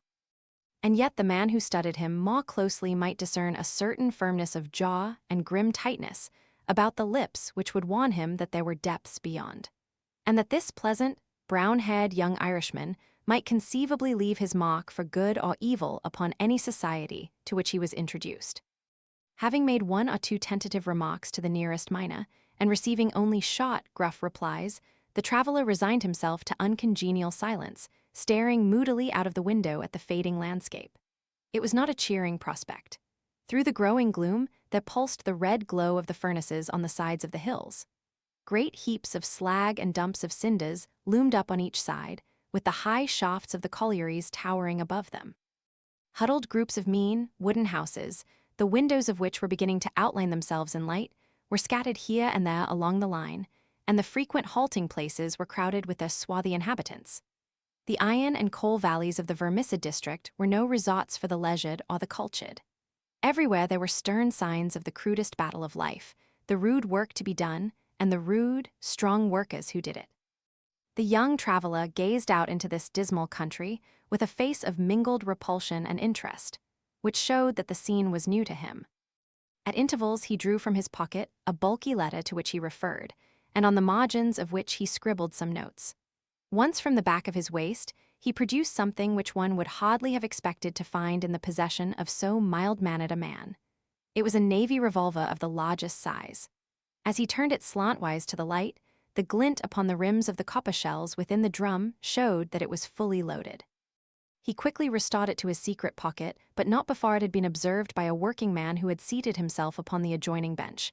"Hullo, mate," said he, "you seem heeled and ready." The young man smiled with an air of embarrassment. "Yes," said he, "we need them sometimes in the place I come from. And where may that be? I'm lost from Chicago. A stranger in these parts? Yes. You may find you need it here, said the workman. Ah, is that so? The young man seemed interested. Have you heard nothing of doings hereabouts? Nothing out of the way? Why, I thought the country was full of it. You'll hear quick enough. What made you come here? I heard there was always work for a willing man. Are you a member of the union? Sure. Then you'll get your job, I guess. Have you any friends? Not yet, but I have the means of making them. How's that then? I am one of the eminent order of freemen. There's no town without a lodge, and where there is a lodge I'll find my friends. The remark had a singular effect upon his companion. He glanced round suspiciously at the others in the car. The miners were still whispering among themselves. The 2 police officers were dozing. He came across, seated himself close to the young traveler, and held out his hand. Put it there, he said. A hand grip passed between the two. I see you speak the truth, said the workman, but it's well to make certain. He raised his right hand to his right eyebrow. The traveler at once raised his left hand to his left eyebrow. Dark nights are unpleasant, said the workman. Yes, for strangers to travel, the other answered. That's good enough. I'm Brother Scanlon, Lodge 341, Vermissa Valley. Glad to see you in these parts. Thank you. I'm Brother John McMurdo, Lodge 29, Chicago, Bodymaster J.H. Scott, but I am in luck to meet a brother so early. Well, there are plenty of us about. You won't find the order more flourishing anywhere in the States than right here in Vermissa Valley. But we could do with some lads like you. I can't understand a spry man of the Union finding no work to do in Chicago. I found plenty of work to do, said McMurdo. Then, why did you leave? McMurdo nodded towards the policeman and smiled. I guess those chaps would be glad to know, he said. Scanlon groaned sympathetically. In trouble? He asked in a whisper. Deep. A penitentiary job? And the rest? Not a killing. It's early days to talk of such things, said McMurdo with the air of a man who had been surprised into saying more than he intended. I've my own good reasons for leaving Chicago, and let that be enough for you. Who are you that you should take it on yourself to ask such things? His gray eyes gleamed with sudden and dangerous anger from behind his glasses. All right, mate, no offense meant. The boys will think none the worse of you, whatever you may have done. Where are you bound for now? Vermissa. That's the 3rd halt down the line. Where are you staying? McMurdo took out an envelope and held it close to the murky oil lamp. Here is the address, Jacob Shafter, Sheridan Street. It's a boarding house that was recommended by a man I knew in Chicago. Well, I don't know it, but Vermissa is out of my beat. I live at Hobson's Patch, and that's here where we are drawing up. But say, there's one bit of advice I'll give you before we part. If you're in trouble in Vermissa, go straight to the Union House and see Boss Maginty. He is the Bodymaster of Vermissa Lodge, and nothing can happen in these parts unless Black Jack Maginty wants it. So long, mate. Maybe we'll meet in Lodge one of these evenings. But mind my words, if you are in trouble, go to Boss Maginty. Scanlon descended, and McMurdo was left once again to his thoughts. Night had now fallen, and the flames of the frequent furnaces were roaring and leaping in the darkness.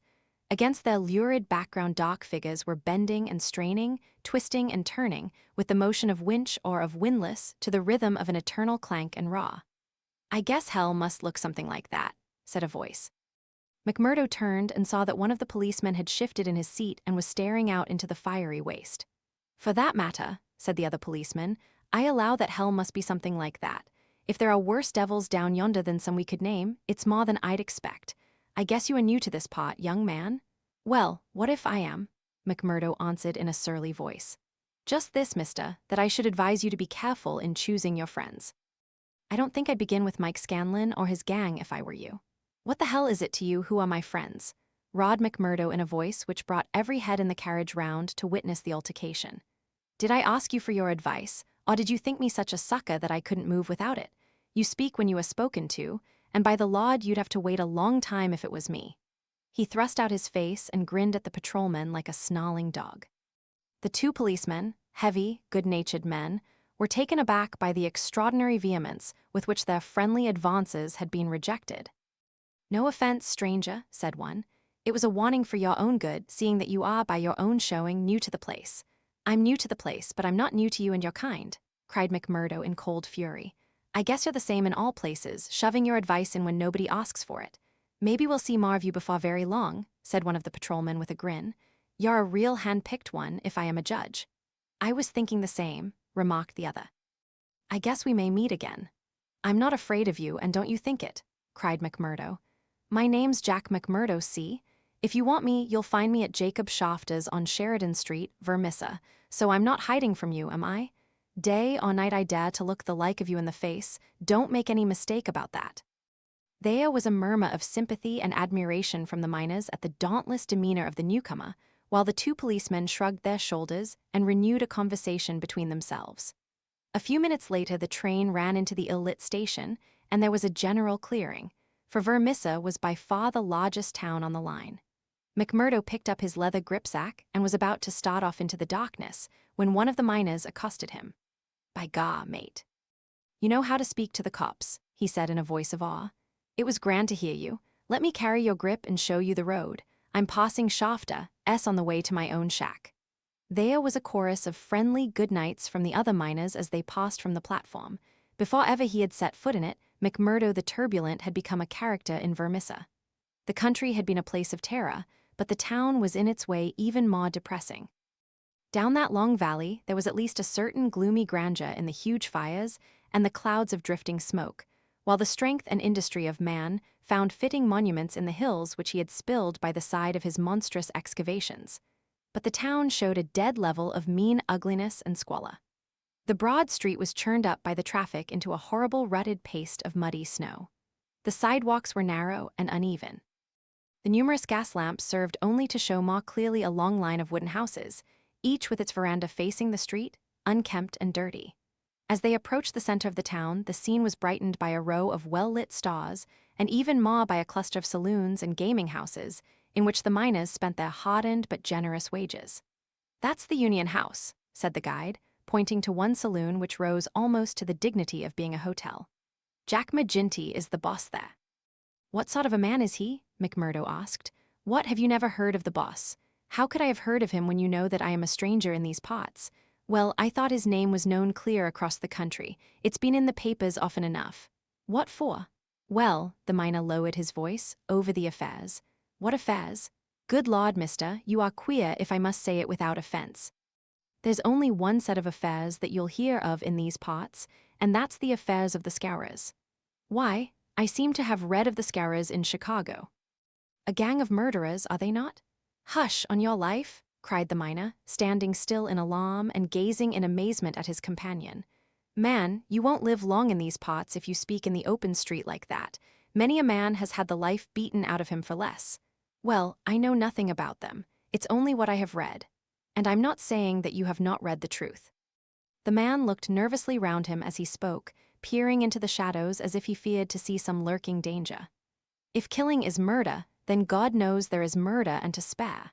But don't you dare to breathe the name of Jack McGinty in connection with it, stranger, for every whisper goes back to him, and he is not one that is likely to let it pass. Now, that's the house you're after, that one standing back from the street. You'll find old Jacob Shafter that runs it as honest a man as lives in this township." "I thank you," said McMurdo, and shaking hands with his new acquaintance he plodded, gripsack in hand, up the path which led to the dwelling house, at the door of which he gave a resounding knock. It was opened at once by someone very different from what he had expected. It was a woman, young and singularly beautiful. She was of the German type, blonde and fair-haired, with the piquant contrast of a pair of beautiful dark eyes, with which she surveyed the stranger with surprise and a pleasing embarrassment which brought a wave of color over her pale face.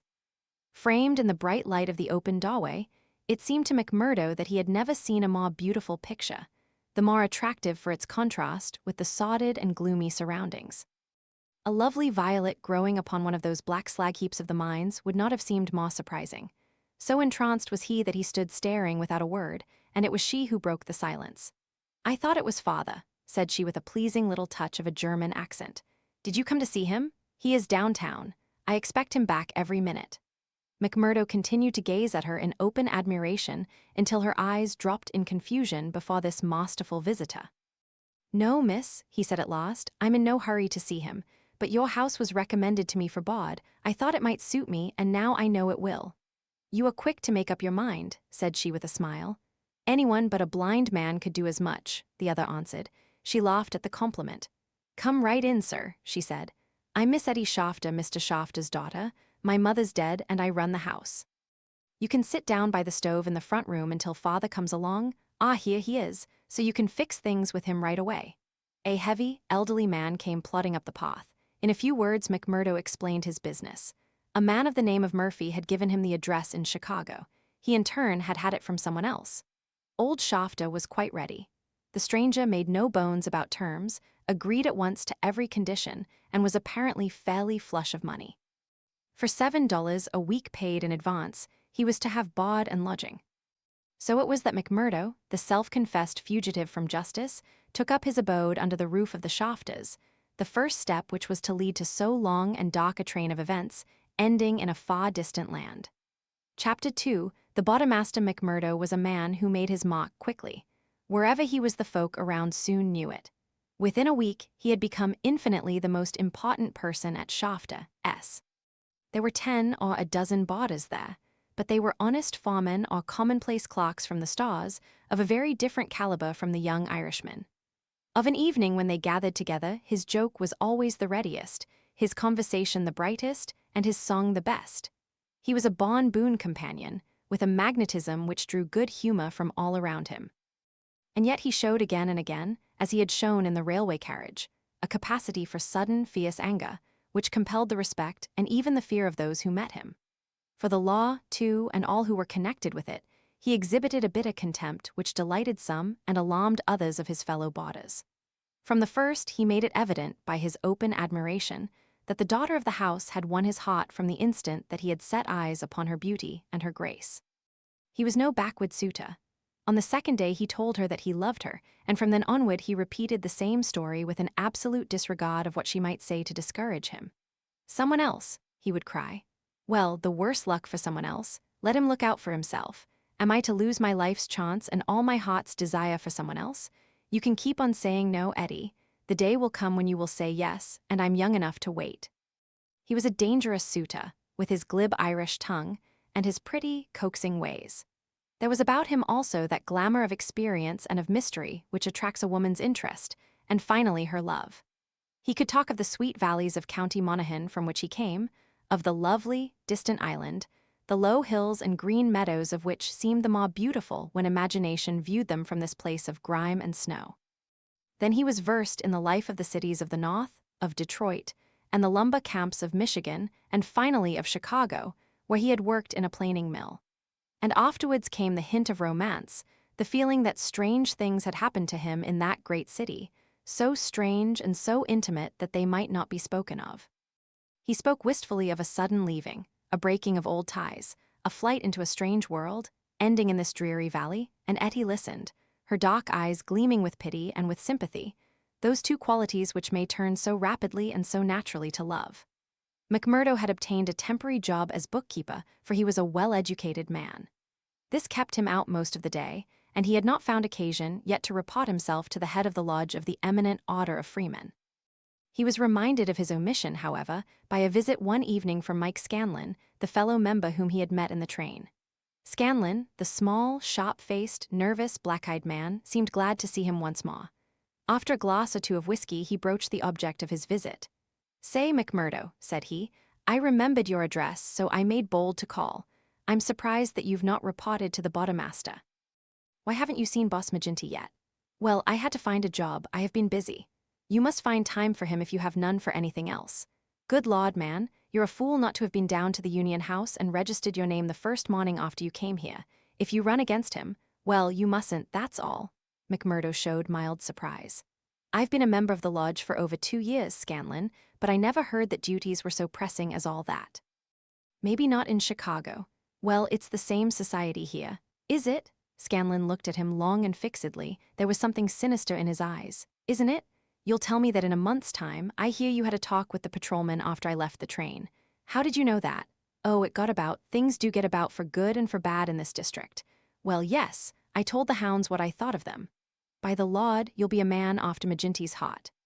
"What, does he hate the police too?" Scanlon burst out laughing. "You go and see him, my lad," said he as he took his leave. "It's not the police but you that he'll hate if you do. Now, take a friend's advice and go at once." It chanced that on the same evening, McMurdo had another more pressing interview which urged him in the same direction. It may have been that his attentions to Eddie had been more evident than before, or that they had gradually obtruded themselves into the slow mind of his good German host. But whatever the cause, the boarding-house keeper beckoned the young man into his private room and started on the subject without any circumlocution. "It seems to me, mister," said he, "that you are gettin' set on my Eddie. Ain't that so, or am I wrong?" "Yes, that is so," the young man answered. "Vell, I vant to tell you right now that it ain't no manner of use. There's someone slipped in afore you. She told me so. Vell, you can lay that she told you truth, but did she tell you who it vas? No, I asked her, but she wouldn't tell. I dare say not the leetle baggage. Perhaps she did not wish to frighten you ave." "Frighten?" McMurdo was on fire in a moment. "Ah, yes, my friend, you need not be ashamed to be frightened of him. It is Teddy Baldwin." "And who the devil is he?" "He is a boss of Scowrers." "Scowrers, I've heard of them before. It's Scowrers here and Scowrers there and always in a whisper. What are you all afraid of? Who are the Scowrers?" The boarding-house keeper instinctively sank his voice, as everyone did who talked about that terrible society. "The Scowrers," said he, "are the eminent order of freemen." The young man stared. "Why, I am a member of that order myself." "You?" "I would never have had you in my house if I had known it, not if you vere to pay me $100 a week. What's wrong with the order? It's for charity and good fellowship. The rules say so. Maybe in some places, not here. What is it here? It's a murder society, that's what it is." McMurdo laughed incredulously. "How can you prove that?" he asked. "Prove it? Are there not 50 murders to prove it? Vat about Millman and Van Shost, and the Nicholson family, and old Mr. Hyam, and little Billy James, and the others? Prove it. Is there a man or a woman in this valley vat does not know it?" "See here," said McMurdo earnestly. "I want you to take back what you've said, or else make it good. One or the other you must do before I quit this room. Put yourself in my place. Here am I, a stranger in the town. I belong to a society that I know only as an innocent one. You'll find it through the length and breadth of the states, but always as an innocent one. Now, when I am counting upon joining it here, you tell me that it is the same as a murder society called the Scowrers. I guess you owe me either an apology or else an explanation, Mr. Shafter. I can but tell you that the whole Vald knows, mister.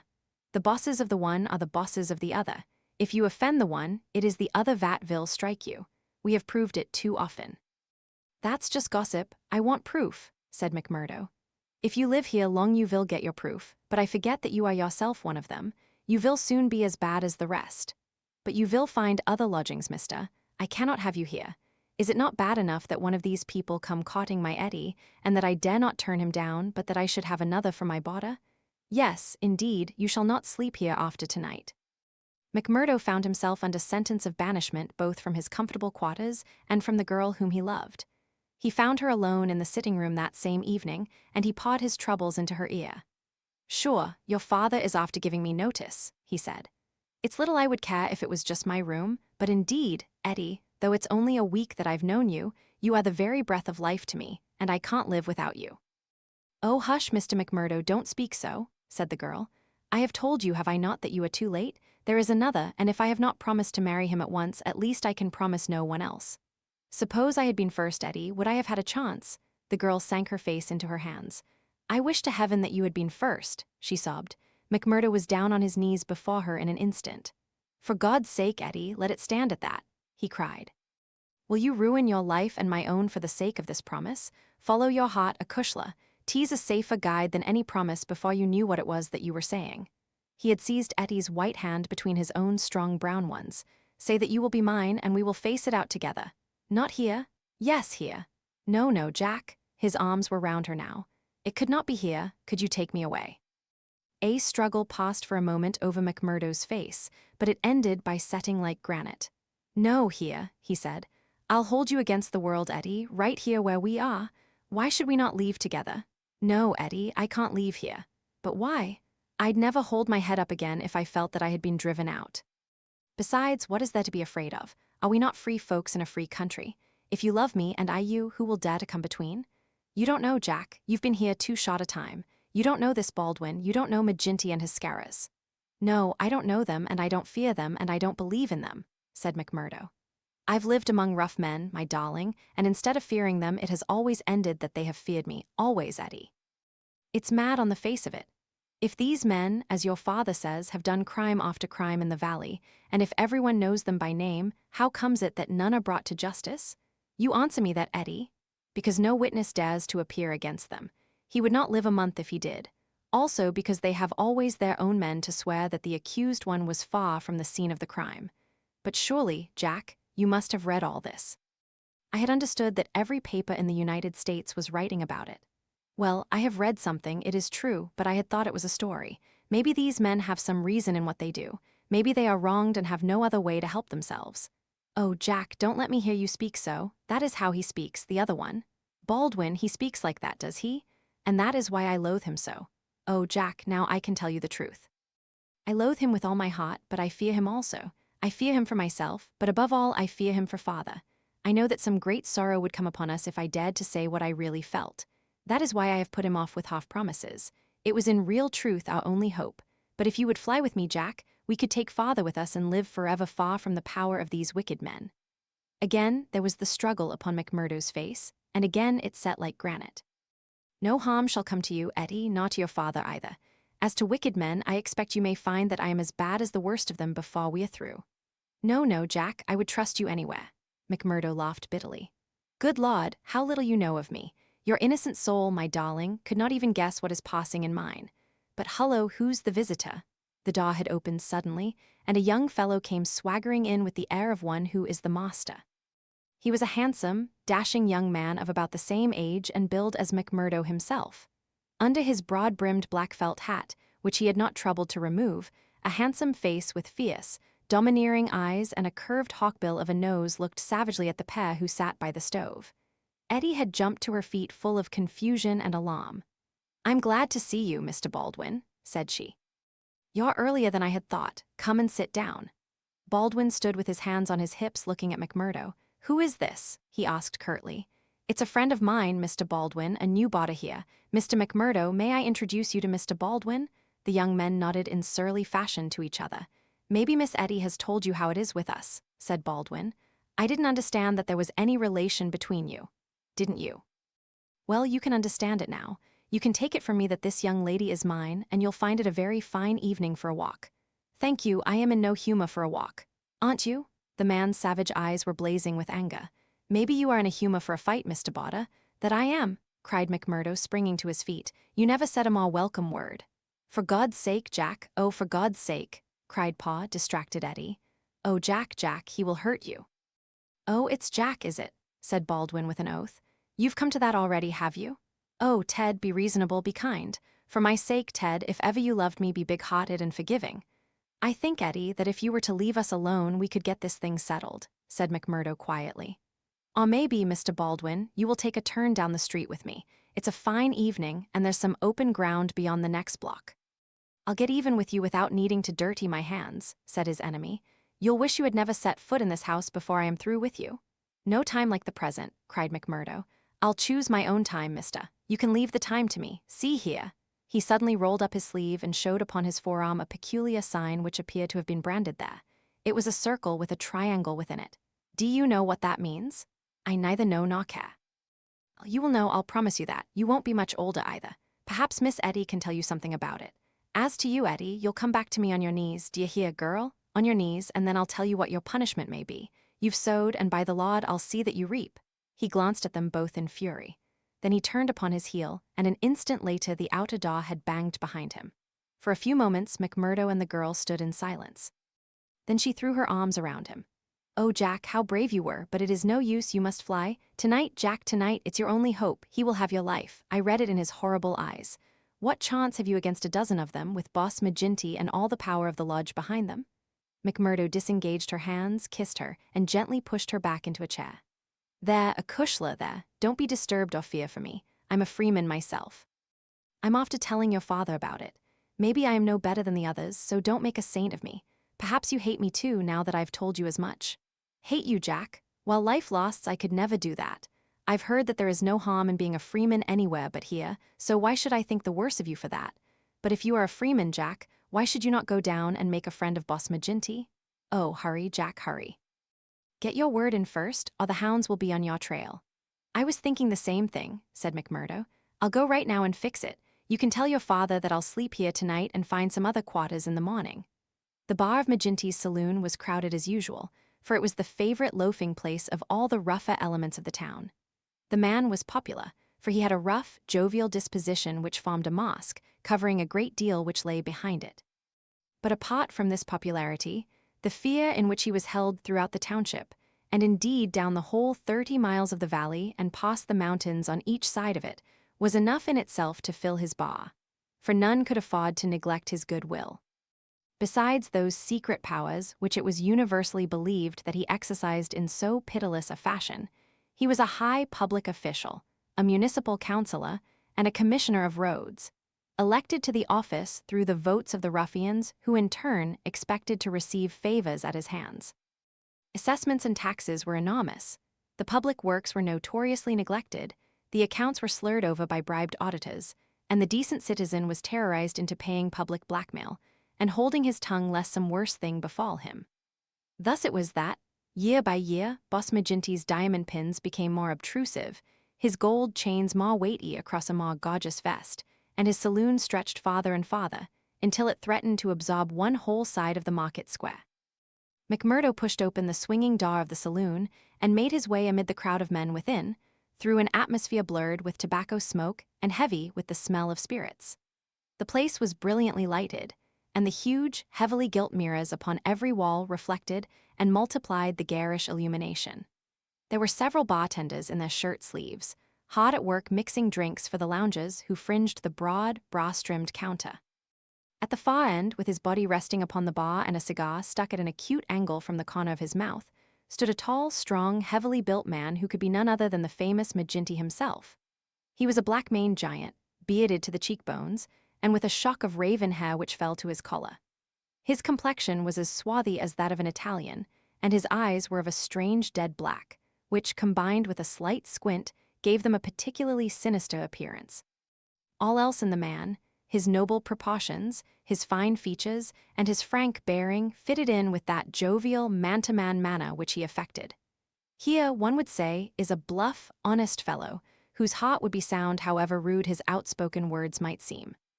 It was only when those dead, dark eyes, deep and remorseless, were turned upon a man that he shrank within himself, feeling that he was face to face with an infinite possibility of latent evil, with a strength and courage and cunning behind it which made it 1,000 times more deadly. Having had a good look at his man, McMurdo elbowed his way forward with his usual careless audacity, and pushed himself through the little group of courtiers who were fawning upon the powerful boss, laughing uproariously at the smallest of his jokes. The young stranger's bold gray eyes looked back fearlessly through their glasses at the deadly black ones which turned sharply upon him. "Well, young man, I can't call your face to mind. I'm new here, Mr. Maginty." "You are not so new that you can't give a gentleman his proper title. He's Councillor Maginty, young man," said a voice from the group. "I'm sorry, Councillor. I'm strange to the ways of the place, but I was advised to see you." "Well, you see me. This is all there is. What do you think of me?" "Well, it's early days. If your heart is as big as your body and your soul as fine as your face, then I'd ask for nothing better," said McMurdo. Illustration: "If your heart is as big as your body and your soul as fine as your face, then I'd ask for nothing better," said McMurdo. "By gar, you've got an Irish tongue in your head anyhow," cried the saloon keeper, not quite certain whether to humor this audacious visitor or to stand upon his dignity. "So you are good enough to pass my appearance." "Sure," said McMurdo. "And you were told to see me?" "I was. And who told you?" "Brother Scanlon of Lodge 341, Vermissa. I drink your health, Councillor, and to our better acquaintance." He raised a glass with which he had been served to his lips and elevated his little finger as he drank it. Maginty, who had been watching him narrowly, raised his thick black eyebrows. "Oh, it's like that, is it?" said he. "I'll have to look a bit closer into this, Mr. McMurdo." "A bit closer, Mr. McMurdo, for we don't take folk on trust in these parts, nor believe all we're told neither. Come in here for a moment, behind the bar." There was a small room there, lined with barrels. Maginty carefully closed the door, and then seated himself on one of them, biting thoughtfully on his cigar and surveying his companion with those disquieting eyes. For a couple of minutes he sat in complete silence. McMurdo bore the inspection cheerfully, one hand in his coat pocket, the other twisting his brown moustache. Suddenly Maginty stooped and produced a wicked-looking revolver. "See here, my joker," said he, "if I thought you were playing any game on us, it would be shot work for you." "This is a strange welcome," McMurdo answered with some dignity, for the Bodymaster of a lodge of freemen to give to a stranger brother. Aye, but it's just that same that you have to prove, said Maginty, and God help you if you fail. Where were you made? Lodge 29, Chicago. When? June 24, 1872. What Bodymaster? James H. Scott. Who is your district ruler? Bartholomew Wilson. You seem glib enough in your tests. What are you doing here? Working, the same as you, but a poorer job. You have your back answer quick enough. Yes, I was always quick of speech. Are you quick of action? I have had that name among those that knew me best. Well, we may try you sooner than you think. Have you heard anything of the lodge in these parts? I've heard that it takes a man to be a brother. True for you, Mr. McMurdo. Why did you leave Chicago? I'm damned if I tell you that. Maginty opened his eyes. He was not used to being answered in such fashion, and it amused him. Why won't you tell me? Because no brother may tell another a lie. Then the truth is too bad to tell? You can put it that way if you like. See here, mister, you can't expect me as Bodymaster to pass into the lodge a man for whose past he can't answer. McMurdo looked puzzled. Then he took a wan newspaper cutting from an inner pocket. You wouldn't squeal on a fellow, said he. I'll wipe my hand across your face if you say such words to me, cried Maginty hotly. You are right, counselor, said McMurdo meekly. I should apologize. I spoke without thought. Well, I know that I am safe in your hands. Look at that clipping. Maginty glanced his eyes over the account of the shooting of one Jonas Pinto in the Lake Saloon, Market Street, Chicago, in the New Year week of 1874. Your work? He asked as he handed back the paper. McMurdo nodded. Why did you shoot him?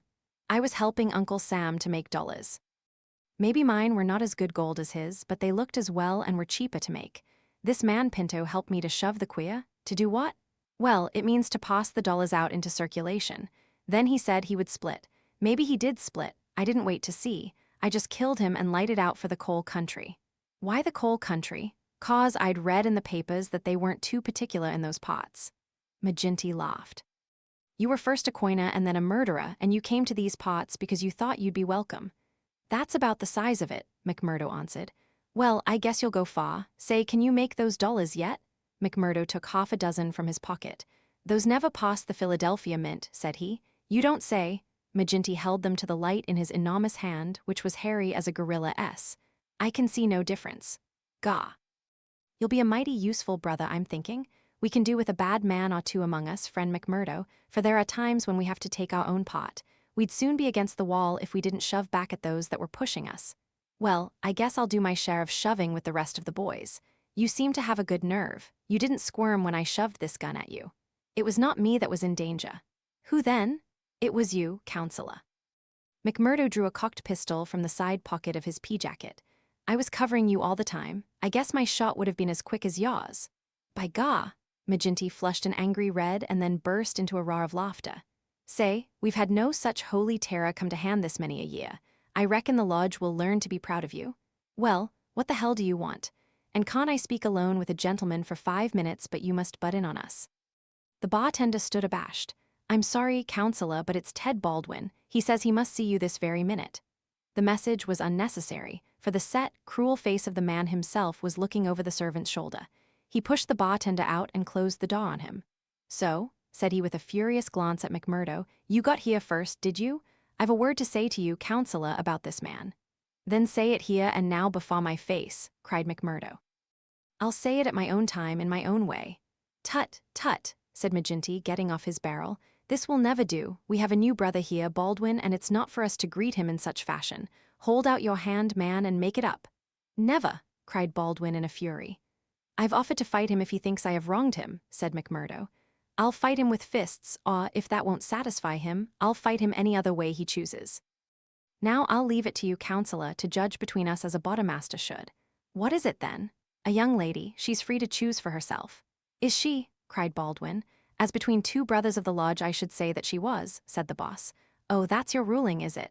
Yes, it is, Ted Baldwin, said Maginty, with a wicked stare. Is it you that would dispute it?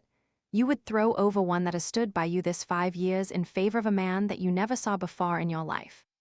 You're not Bodymaster for life, Jack Maginty, and by God, when next it comes to a vote, the counselor sprang at him like a tiger. His hand closed round the other's neck, and he hurled him back across one of the barrels. In his mad fury, he would have squeezed the life out of him if McMurdo had not interfered. Easy, counselor, for heaven's sake, go easy, he cried as he dragged him back. McGinty released his hold, and Baldwin, cowed and shaken, gasping for breath, and shivering in every limb as one who has looked over the very edge of death, sat up on the barrel over which he had been hurled. "You've been asking for it this many a day, Ted Baldwin, now you've got it," cried McGinty, his huge chest rising and falling. "Maybe you think if I was voted down from Bodymaster you would find yourself in my shoes. It's for the lodge to say that. But so long as I am the chief, I'll have no man lift his voice against me on my rulings."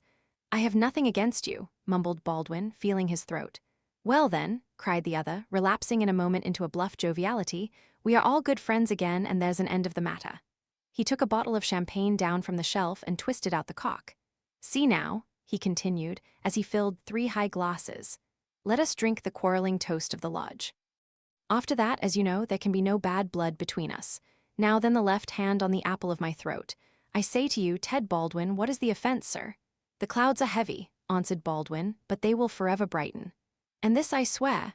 The men drank their glasses, and the same ceremony was performed between Baldwin and McMurdo there, cried McGinty, rubbing his hands. "That's the end of the black blood. You come under lodge discipline if it goes further, and that's a heavy hand in these parts, as Brother Baldwin knows, and as you will damn soon find out, Brother McMurdo, if you ask for trouble." "Faith, I'd be slow to do that," said McMurdo. He held out his hand to Baldwin. "I'm quick to quarrel and quick to forgive. It's my hot Irish blood, they tell me, but it's over for me and I bear no grudge." Baldwin had to take the proffered hand, for the baleful eye of the terrible boss was upon him. But his sullen face showed how little the words of the other had moved him. McGinty clapped them both on the shoulders. "Tut, these girls," he cried. "To think that the same petticoats should come between 2 of my boys, it's the devil's own luck. Well, it's the colleen inside of them that must settle the question, for it's outside the jurisdiction of a Bodymaster, and the Lord be praised for that. We have enough on us, without the women as well.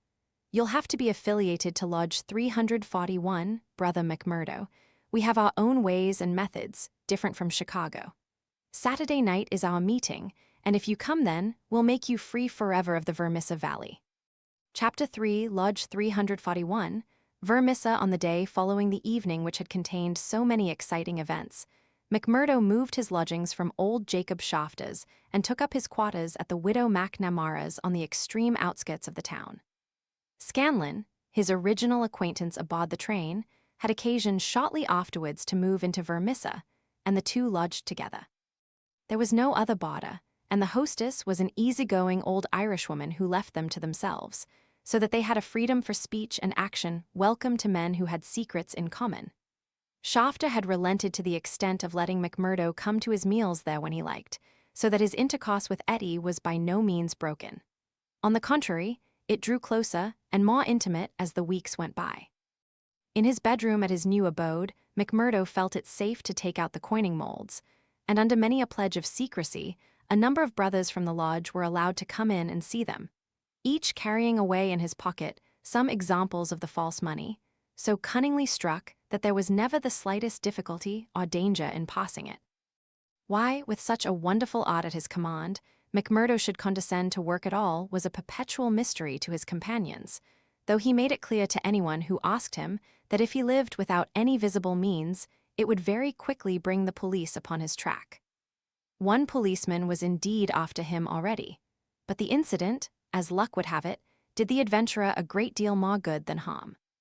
After the first introduction, there were few evenings when he did not find his way to McGinty's saloon, there to make closer acquaintance with the boys, which was the jovial title by which the dangerous gang who infested the place were known to one another. His dashing manner and fearlessness of speech made him a favorite with them all, while the rapid and scientific way in which he polished off his antagonist in an all-in barroom scrap earned the respect of that rough community. Another incident, however, raised him even higher in their estimation. Just at the crowded hour one night, the door opened, and a man entered with the quiet blue uniform and peaked cap of the mine police. This was a special body raised by the railways and colliery owners to supplement the efforts of the ordinary civil police, who were perfectly helpless in the face of the organized ruffianism which terrorized the district. There was a hush as he entered, and many a curious glance was cast at him, but the relations between policemen and criminals are peculiar in some parts of the states, and Maginty himself, standing behind his counter, showed no surprise when the policeman enrolled himself among his customers. "A straight whiskey, for the night is bitter," said the police officer. "I don't think we have met before, Counselor." "You'll be the new captain," said Maginty. "That's so. We're looking to you, Counselor, and to the other leading citizens to help us in upholding law and order in this township. Captain Marvin is my name." "We'd do better without you, Captain Marvin," said Maginty coldly, "for we have our own police of the township and no need for any imported goods. What are you but the paid tool of the capitalists, hired by them to club or shoot your poorer fellow citizen?" Well, we won't argue about that," said the police officer good-humoredly. "I expect we all do our duty same as we see it, but we can't all see it the same." He had drunk off his glass and had turned to go, when his eyes fell upon the face of Jack McMurdo, who was scowling at his elbow. Hullo," he cried, looking him up and down. "Here's an old acquaintance." McMurdo shrank away from him. "I was never a friend to you nor any other cursed copper in my life," said he. "An acquaintance isn't always a friend," said the police captain, grinning. "You're Jack McMurdo of Chicago, right enough, and don't you deny it." McMurdo shrugged his shoulders. "I'm not denying it," said he. "D'you think I'm ashamed of my own name? You've got good cause to be anyhow." "What the devil do you mean by that?" He roared with his fists clenched. No, Jack, bluster won't do with me. I was an officer in Chicago before ever I came to this darned coal bunker, and I know a Chicago crook when I see one." McMurdo's face fell. "Don't tell me that you're Marvin of the Chicago Central," he cried. "Just the same old Teddy Marvin, at your service. We haven't forgotten the shooting of Jonah's Pinto up there. I never shot him. Did you not? That's good impartial evidence, ain't it? Well, his death came in uncommon handy for you, or they would have had you for shoving the queer. Well, we can let that be bygones, for between you and me, and perhaps I'm going further than my duty in saying it, they could get no clear case against you, and Chicago's open to you tomorrow. I'm very well where I am. Well, I've given you the pointer, and you're a sulky dog not to thank me for it. Well, I suppose you mean well, and I do thank you," said McMurdo in no very gracious manner. "It's mum with me so long as I see you living on the straight," said the captain. "But by the Lord, if you get off after this, it's another story, so good night to you, and good night, Counselor." He left the barroom, but not before he had created a local hero. McMurdo's deeds in far Chicago had been whispered before. He had put off all questions with a smile, as one who did not wish to have greatness thrust upon him. But now the thing was officially confirmed. The bar loafers crowded round him and shook him heartily by the hand. He was free of the community from that time on. He could drink hard and show little trace of it. But that evening, had his mate Scanlon not been at hand to lead him home, the fated hero would surely have spent his night under the bar. On a Saturday night, McMurdo was introduced to the lodge. He had thought to pass in without ceremony as being an initiate of Chicago, but there were particular rites in Vermissa of which they were proud, and these had to be undergone by every postulant. The assembly met in a lodge room reserved for such purposes at the Union House. Some 60 members assembled at Vermissa, but that by no means represented the full strength of the organization, for there were several other lodges in the valley and others across the mountains on each side, who exchanged members when any serious business was afoot, so that a crime might be done by men who were strangers to the locality. Altogether, there were not less than 500 scattered over the coal district. In the bare assembly room, the men were gathered round a long table. At the side was a second one laden with bottles and glasses, on which some members of the company were already turning their eyes. Maginty sat at the head with a flat black velvet cap upon his shock of tangled black hair, and a colored purple stole round his neck, so that he seemed to be a priest presiding over some diabolical ritual. To right and left of him were the higher lodge officials, the cruel, handsome face of Ted Baldwin among them. Each of these wore some scarf or medallion as emblem of his office. They were, for the most part, men of mature age, but the rest of the company consisted of young fellows from 18 to 25, the ready and capable agents who carried out the commands of their seniors. Among the older men were many whose features showed the tigerish, lawless souls within. But looking at the rank and file, it was difficult to believe that these eager and open-faced young fellows were in very truth a dangerous gang of murderers, whose minds had suffered such complete moral perversion that they took a horrible pride in their proficiency at the business, and looked with deepest respect at the man who had the reputation of making what they called a clean job. To their contorted natures, it had become a spirited and chivalrous thing to volunteer for service against some man who had never injured them, and whom in many cases they had never seen in their lives. The crime committed, they quarreled as to who had actually struck the fatal blow, and amused one another and the company by describing the cries and contortions of the murdered man.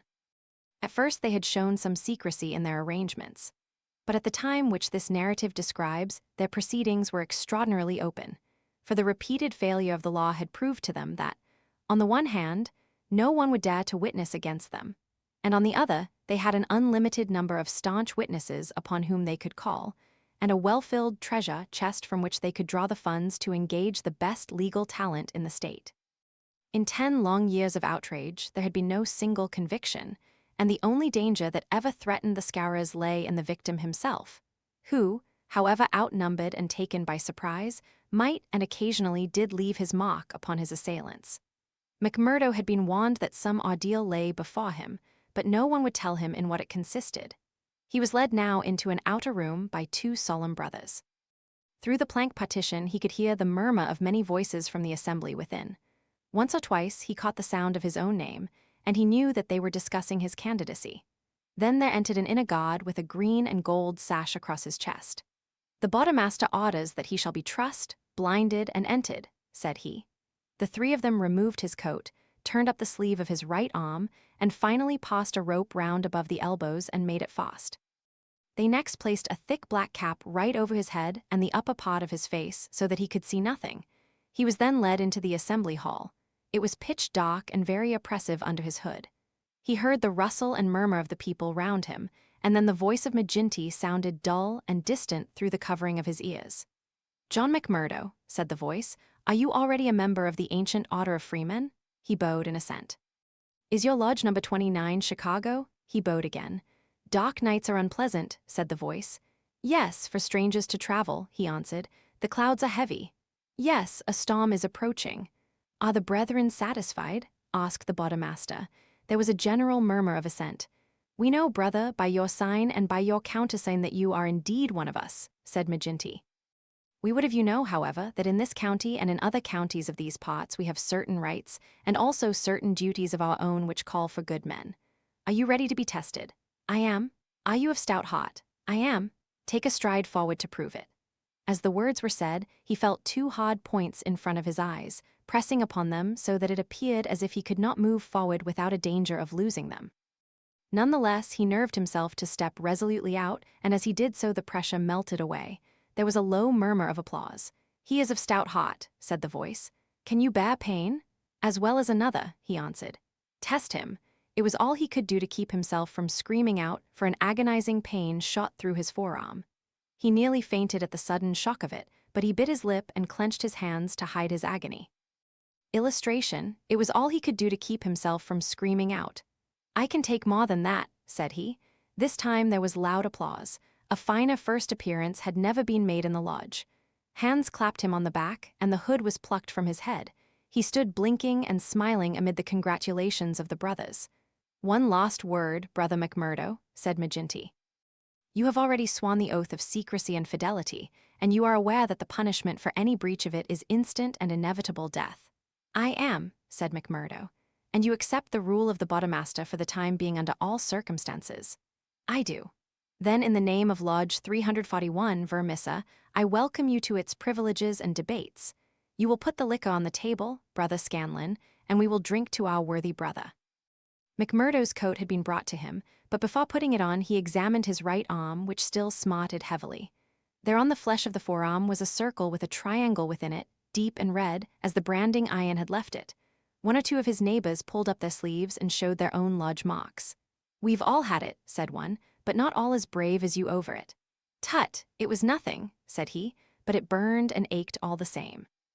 When the drinks which followed the ceremony of initiation had all been disposed of, the business of the lodge proceeded.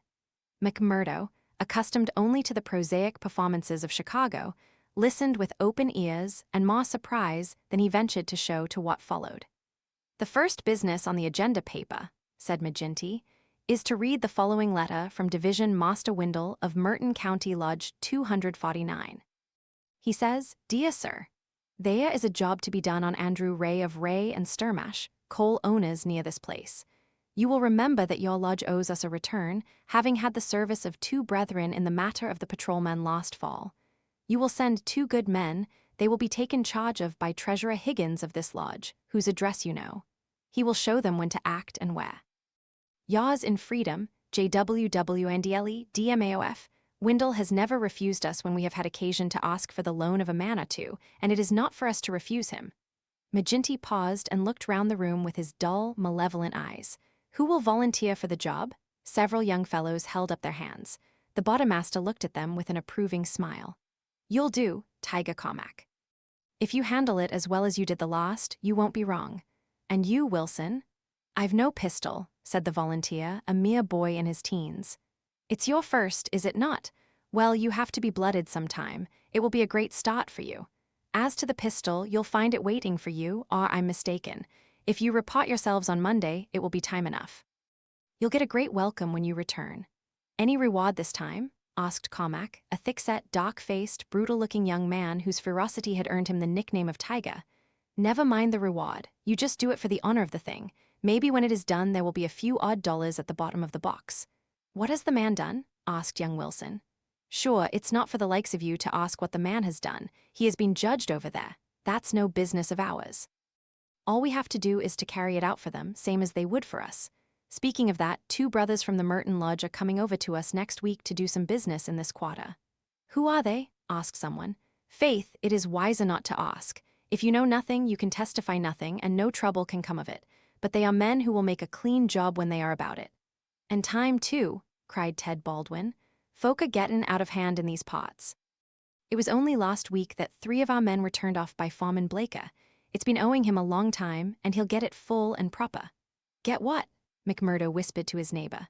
The business end of a buckshot cartridge, cried the man with a loud laugh. What think you of our ways, brother? McMurdo's criminal soul seemed to have already absorbed the spirit of the vile association of which he was now a member. I like it well, said he. 'Tis a proper place for a lad of metal. Several of those who sat around heard his words and applauded them. What's that? Cried the black-maned Bodymaster from the end of the table. 'Tis on you, brother, sir, who finds our ways to his taste. McMurdo rose to his feet for an instant. I would say, eminent Bodymaster, that if a man should be wanted, I should take it as an honor to be chosen to help the lodge. There was great applause at this. It was felt that a new sun was pushing its rim above the horizon. To some of the elders, it seemed that the progress was a little too rapid. I would move, said the secretary, Haraway, a vulture-faced old greybeard who sat near the chairman, that Brother McMurdo should wait until it is the good pleasure of the lodge to employ him. Sure, that was what I meant. I'm in your hands, said McMurdo. Your time will come, brother, said the chairman. We have marked you down as a willing man, and we believe that you will do good work in these parts. There is a small matter tonight in which you may take a hand if it so please you. I will wait for something that is worthwhile. You can come tonight anyhow, and it will help you to know what we stand for in this community. I will make the announcement later.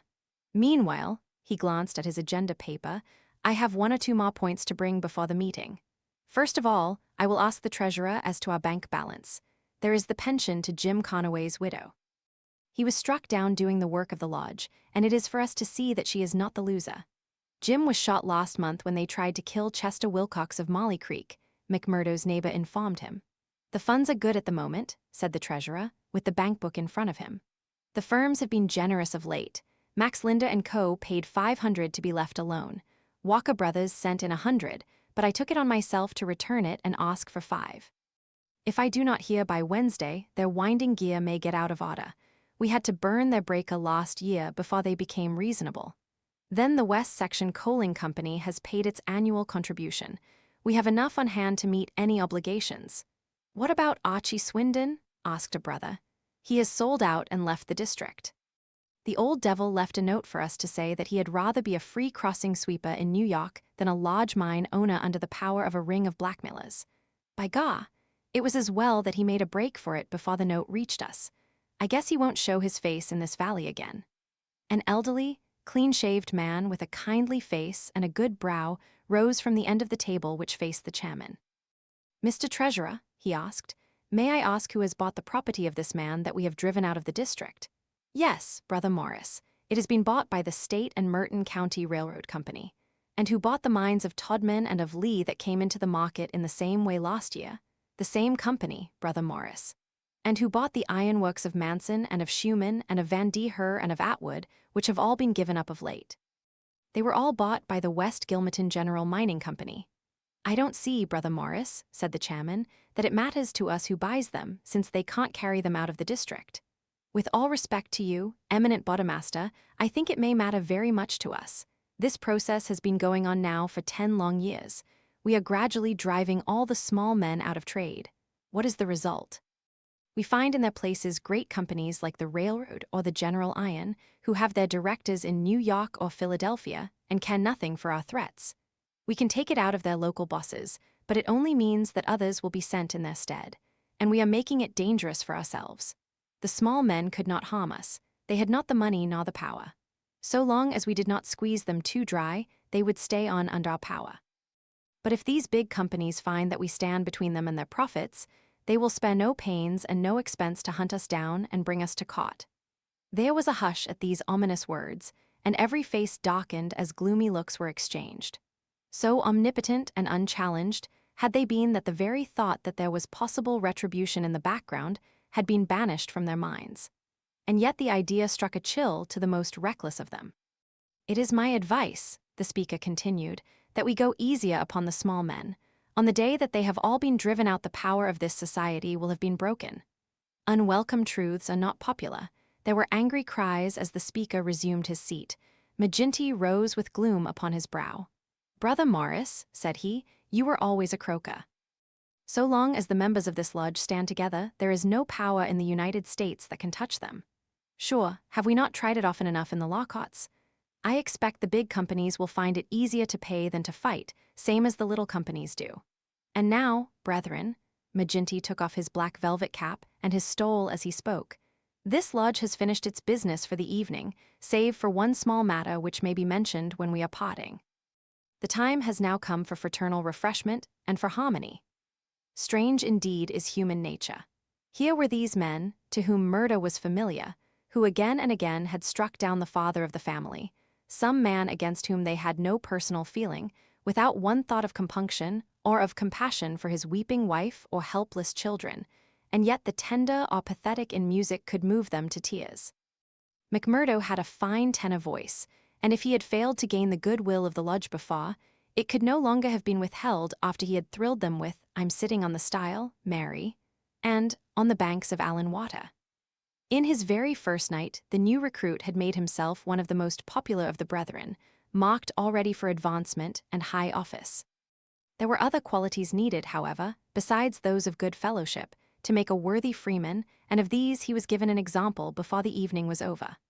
The whiskey bottle had passed round many times, and the men were flushed and ripe for mischief when their Bodemaster rose once more to address them. Boys, said he, there's one man in this town that wants trimming up, and it's for you to see that he gets it. I'm speaking of James Stanger of the Herald. You've seen how he's been opening his mouth against us again? There was a murmur of assent, with many a muttered oath. Maginty took a slip of paper from his waistcoat pocket. Law and order, that's how he heads it. Reign of terror in the coal and iron district. 12 years have now elapsed since the first assassinations, which proved the existence of a criminal organization in our midst. From that day, these outrages have never ceased, until now they have reached a pitch which makes us the opprobrium of the civilized world. Is it for such results as this that our great country welcomes to its bosom the alien who flies from the despotisms of Europe? Is it that they shall themselves become tyrants over the very men who have given them shelter, and that a state of terrorism and lawlessness should be established under the very shadow of the sacred folds of the starry flag of freedom which would raise horror in our minds if we read of it as existing under the most effete monarchy of the East? The men are known. The organization is patent and public. How long are we to endure it? Can we forever live? Sure, I've read enough of the slush. Cried the chairman, tossing the paper down upon the table. That's what he says of us. The question I'm asking you is what shall we say to him? Kill him, cried a dozen fierce voices. I protest against that, said Brother Morris, the man of the good brow and shaved face. I tell you, brethren, that our hand is too heavy in this valley, and that there will come a point where in self-defense every man will unite to crush us out. James Stanger is an old man. He is respected in the township and the district. His paper stands for all that is solid in the valley. If that man is struck down, there will be a stir through this state that will only end with our destruction." "And how would they bring about our destruction, Mr. Standback?" cried McGinty. "Is it by the police? Sure, half of them are in our pay and half of them afraid of us. Or is it by the law courts and the judge? Haven't we tried that before now, and whatever came of it?" "There is a Judge Lynch that might try the case," said Brother Morris. A general shout of anger greeted the suggestion. "I have but to raise my finger," cried McGinty, "and I could put 200 men into this town that would clear it out from end to end." Then suddenly raising his voice and bending his huge black brows into a terrible frown, "See here, Brother Morris, I have my eye on you and have had for some time. You've no heart yourself, and you try to take the heart out of others. It will be an ill day for you, Brother Morris, when your own name comes on our agenda paper, and I'm thinking that it's just there that I ought to place it." Morris had turned deadly pale, and his knees seemed to give way under him as he fell back into his chair. He raised his glass in his trembling hand and drank before he could answer. "I apologize, eminent Bodymaster, to you and to every brother in this lodge if I have said more than I should. I am a faithful member, you all know that, and it is my fear lest evil come to the lodge which makes me speak in anxious words. But I have greater trust in your judgment than in my own, eminent Bodymaster, and I promise you that I will not offend again." The Bodymaster's scowl relaxed as he listened to the humble words. "Very good, Brother Morris. It's myself that would be sorry if it were needful to give you a lesson. But so long as I am in this chair, we shall be a united lodge in word and in deed. And now, boys," he continued, looking round at the company, "I'll say this much, that if Stanger got his full deserts, there would be more trouble than we need ask for. These editors hang together, and every journal in the state would be crying out for police and troops. But I guess you can give him a pretty severe warning. Will you fix it, Brother Baldwin?" "Sure," said the young man eagerly. "How many will you take?" "Half a dozen and 2 to guard the door. You'll come, Gower, and you, Mansell, and you, Scanlon, and the 2 Willoughbys." "I promised the new brother he should go," said the chairman. Ted Baldwin looked at McMurdo with eyes which showed that he had not forgotten nor forgiven. "Well, he can come if he wants," he said in a surly voice. "That's enough. The sooner we get to work, the better." The company broke up with shouts and yells and snatches of drunken song. The bar was still crowded with revelers, and many of the brethren remained there. The little band who had been told off for duty passed out into the street, proceeding in 2s and 3s along the sidewalk so as not to provoke attention. It was a bitterly cold night, with a half-moon shining brilliantly in a frosty, star-spangled sky. The men stopped and gathered in a yard which faced a high building. The words, "Vermissa Herald," were printed in gold lettering between the brightly lit windows. From within came the clanking of the printing press. "Here, you," said Baldwin to McMurdo, "you can stand below at the door and see that the road is kept open for us. Arthur Willoughby can stay with you. You others come with me. Have no fears, boys, for we have a dozen witnesses that we are in the Union Bar at this very moment." It was nearly midnight, and the street was deserted save for 1 or 2 revelers upon their way home.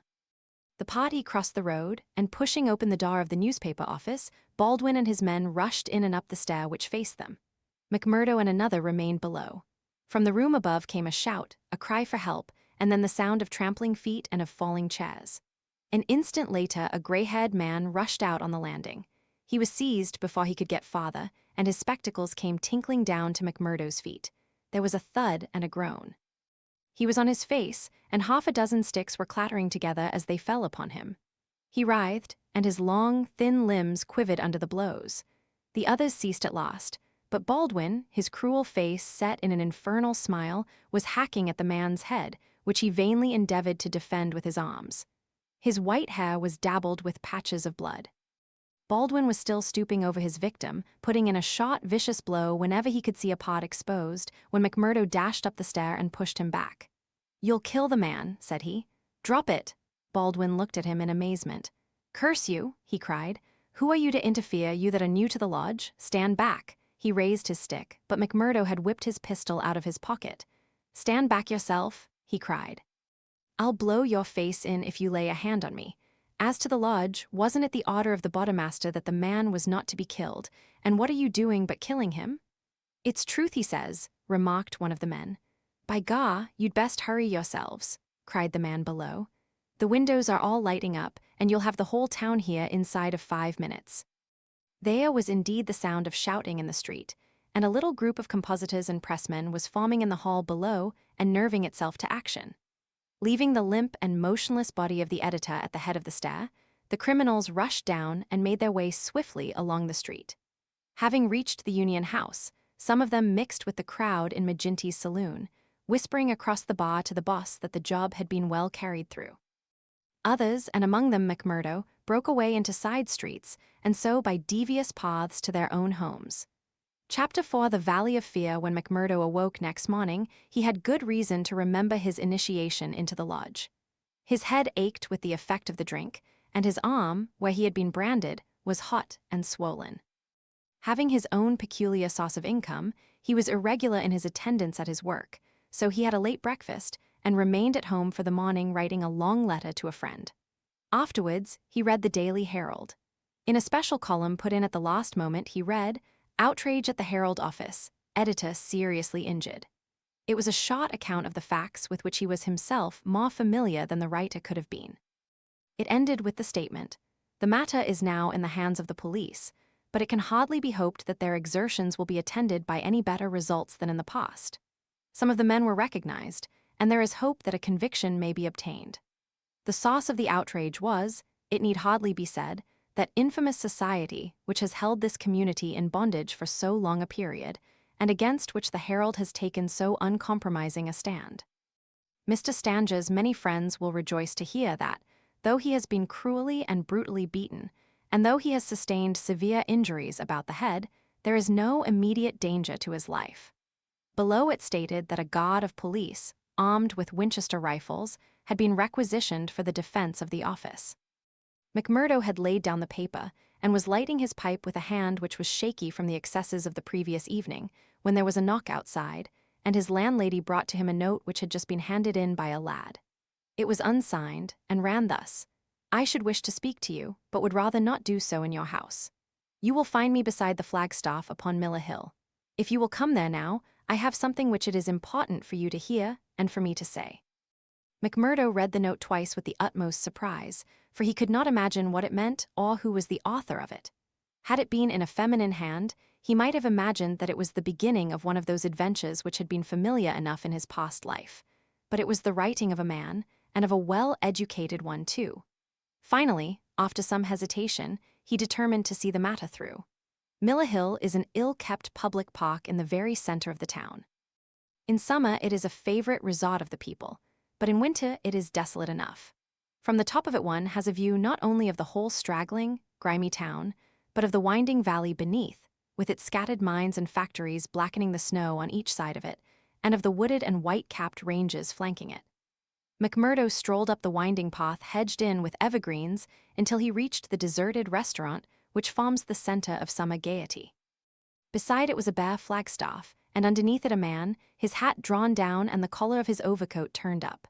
When he turned his face, McMurdo saw that it was Brother Morris, he who had incurred the anger of the Bodymaster the night before. The lodge sign was given and exchanged as they met. "I wanted to have a word with you, Mr. McMurdo," said the older man, speaking with a hesitation which showed that he was on delicate ground. "It was kind of you to come. Why did you not put your name to the note? One has to be cautious, mister. One never knows in times like these how a thing may come back to one. One never knows either who to trust or who not to trust. Surely one may trust brothers of the lodge." "No, no, not always," cried Morris with vehemence. "Whatever we say, even what we think, seems to go back to that man McGinty." "Look here," said McMurdo sternly. "It was only last night, as you know well, that I swore good faith to our Bodymaster. Would you be asking me to break my oath?" "If that is the view you take," said Morris sadly, "I can only say that I am sorry I gave you the trouble to come and meet me. Things have come to a bad pass when two free citizens cannot speak their thoughts to each other." McMurdo, who had been watching his companion very narrowly, relaxed somewhat in his bearing. "Sure I spoke for myself only," said he. "I am a newcomer, as you know, and I am strange to it all. It is not for me to open my mouth, Mr. Morris, and if you think well to say anything to me, I am here to hear it." "And to take it back to Boss McGinty," said Morris bitterly. "Indeed, then, you do me injustice there," cried McMurdo. "For myself, I am loyal to the lodge, and so I tell you straight, but I would be a poor creature if I were to repeat to any other what you might say to me in confidence. It will go no further than me, though I warn you that you may get neither help nor sympathy." "I have given up looking for either the one or the other," said Morris. "I may be putting my very life in your hands by what I say, but bad as you are, and it seemed to me last night that you were shaping to be as bad as the worst, still you are new to it, and your conscience cannot yet be as hardened as theirs. That was why I thought to speak with you. Well, what have you to say? If you give me away, may a curse be on you?" "Sure," I said I would not. "I would ask you then, when you joined the Freemen's Society in Chicago and swore vows of charity and fidelity, did ever it cross your mind that you might find it would lead you to crime?" "If you call it crime," McMurdo answered. "Call it crime?" cried Morris, his voice vibrating with passion. "You have seen little of it if you can call it anything else. Was it crime last night when a man old enough to be your father was beaten till the blood dripped from his white hairs? Was that crime, or what else would you call it? There are some would say it was war," said McMurdo, "a war of two classes with all in, so that each struck as best it could." "Well, did you think of such a thing when you joined the Freemen's Society at Chicago?" "No, I'm bound to say I did not. Nor did I when I joined it at Philadelphia. It was just a benefit club and a meeting place for one's fellows. Then I heard of this place, cursed the hour that the name first fell upon my ears, and I came to better myself. My God, to better myself. My wife and 3 children came with me. I started a dry goods store on Market Square, and I prospered well. The word had gone round that I was a freeman, and I was forced to join the local lodge, same as you did last night. I've the badge of shame on my forearm and something worse branded on my heart. I found that I was under the orders of a black villain and caught in a meshwork of crime. What could I do? Every word I said to make things better was taken as treason, same as it was last night. I can't get away, for all I have in the world is in my store. If I leave the society, I know well that it means murder to me, and God knows what to my wife and children. Oh man, it is awful, awful." He put his hands to his face, and his body shook with convulsive sobs. McMurdo shrugged his shoulders. "You were too soft for the job," said he. "You are the wrong sort for such work. I had a conscience and a religion, but they made me a criminal among them. I was chosen for a job. If I backed down, I knew well what would come to me. Maybe I'm a coward. Maybe it's the thought of my poor little woman and the children that makes me one. Anyhow, I went. I guess it will haunt me forever. It was a lonely house, 20 miles from here, over the range yonder. I was told off for the door, same as you were last night. They could not trust me with the job. The others went in. When they came out, their hands were crimson to the wrists. As we turned away, a child was screaming out of the house behind us. It was a boy of 5 who had seen his father murdered. I nearly fainted with the horror of it, and yet I had to keep a bold and smiling face.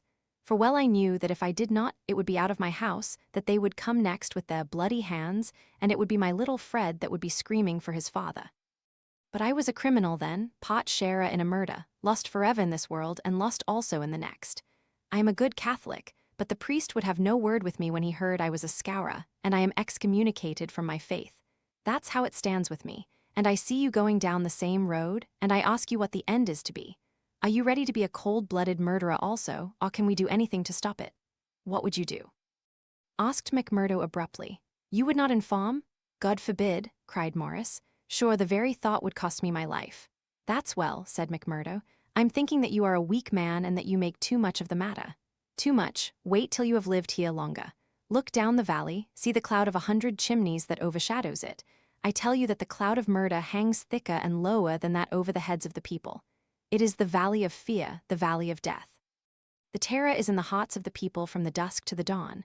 Wait, young man, and you will learn for yourself." "Well, I'll let you know what I think when I have seen Ma," said McMurdo callously. "What is very clear is that you are not the man for the place, and that the sooner you sell out, if you only get a dime a dollar for what the business is worth, the better it will be for you. What you have said is safe with me, but by God, if I thought you were an informer—" "No, no," cried Morris piteously.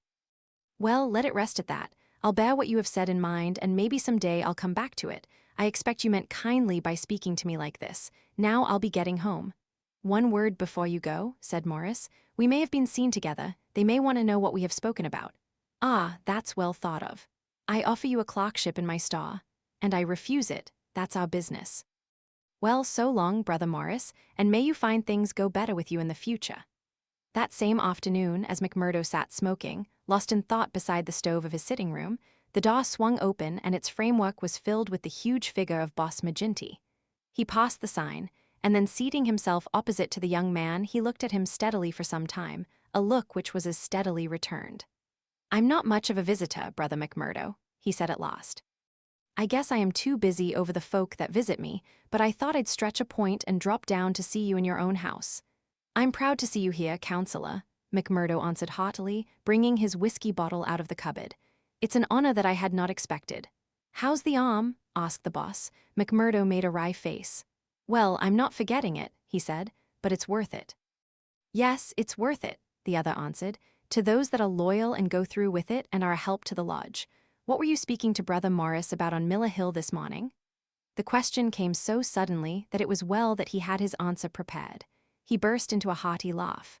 "Morris didn't know I could earn a living here at home. He shan't know either, for he has got too much conscience for the likes of me, but he's a good-hearted old chap. It was his idea that I was at a loose end and that he would do me a good turn by offering me a clerkship in a dry goods store." "Oh, that was it."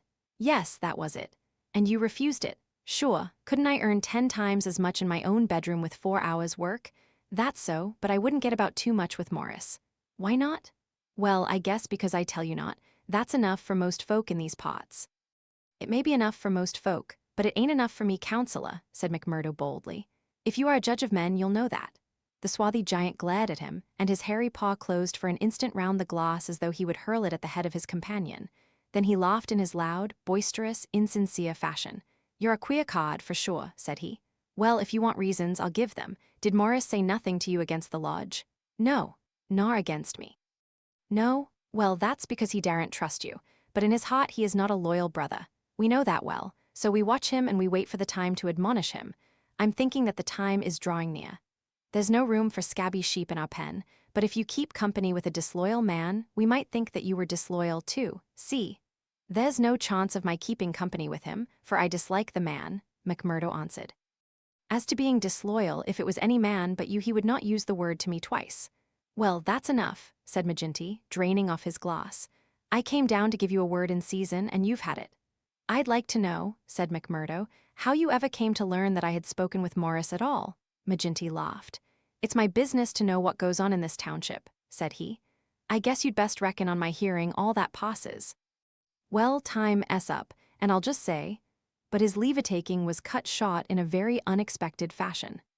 With a sudden crash, the door flew open, and 3 frowning, intent faces glared in at them from under the peaks of police caps. McMurdo sprang to his feet and drew his revolver, but his arm stopped midway as he became conscious that 2 Winchester rifles were leveled at his head. A man in uniform advanced into the room, a 6-shooter in his hand. It was Captain Marvin, once of Chicago, and now of the Mine Constabulary. He shook his head with a half-smile at McMurdo. "I thought you'd be getting into trouble, Mr. Crooked McMurdo of Chicago," said he. "Can't keep out of it, can you? Take your hat and come along with us." "I guess you'll pay for this, Captain Marvin," said Maginty. "Who are you, I'd like to know, to break into a house in this fashion and molest honest, law-abiding men?" "You're standing out in this deal, Councillor Maginty," said the police captain. "We are not out after you, but after this man McMurdo. It is for you to help, not to hinder us in our duty." "He is a friend of mine, and I'll answer for his conduct," said the boss. "By all accounts, Mr. Maginty, you may have to answer for your own conduct some of these days," the captain answered. "This man McMurdo was a crook before ever he came here, and he's a crook still. Cover him, patrolman, while I disarm him." "There's my pistol," said McMurdo coolly. "Maybe, Captain Marvin, if you and I were alone and face to face you would not take me so easily." "Where's your warrant?" asked Maginty.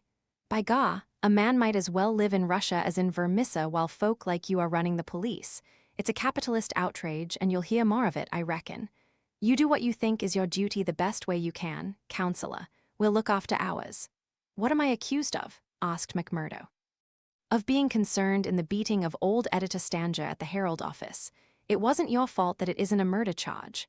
"Well, if that's all you have against him," cried Maginty with a laugh, "you can save yourself a deal of trouble by dropping it right now. This man was with me in my saloon playing poker up to midnight, and I can bring a dozen to prove it. That's your affair, and I guess you can settle it in court tomorrow. Meanwhile, come on, McMurdo, and come quietly if you don't want a gun across your head. You stand wide, Mr. Maginty, for I warn you I will stand no resistance when I am on duty." So determined was the appearance of the captain that both McMurdo and his boss were forced to accept the situation. The latter managed to have a few whispered words with the prisoner before they parted.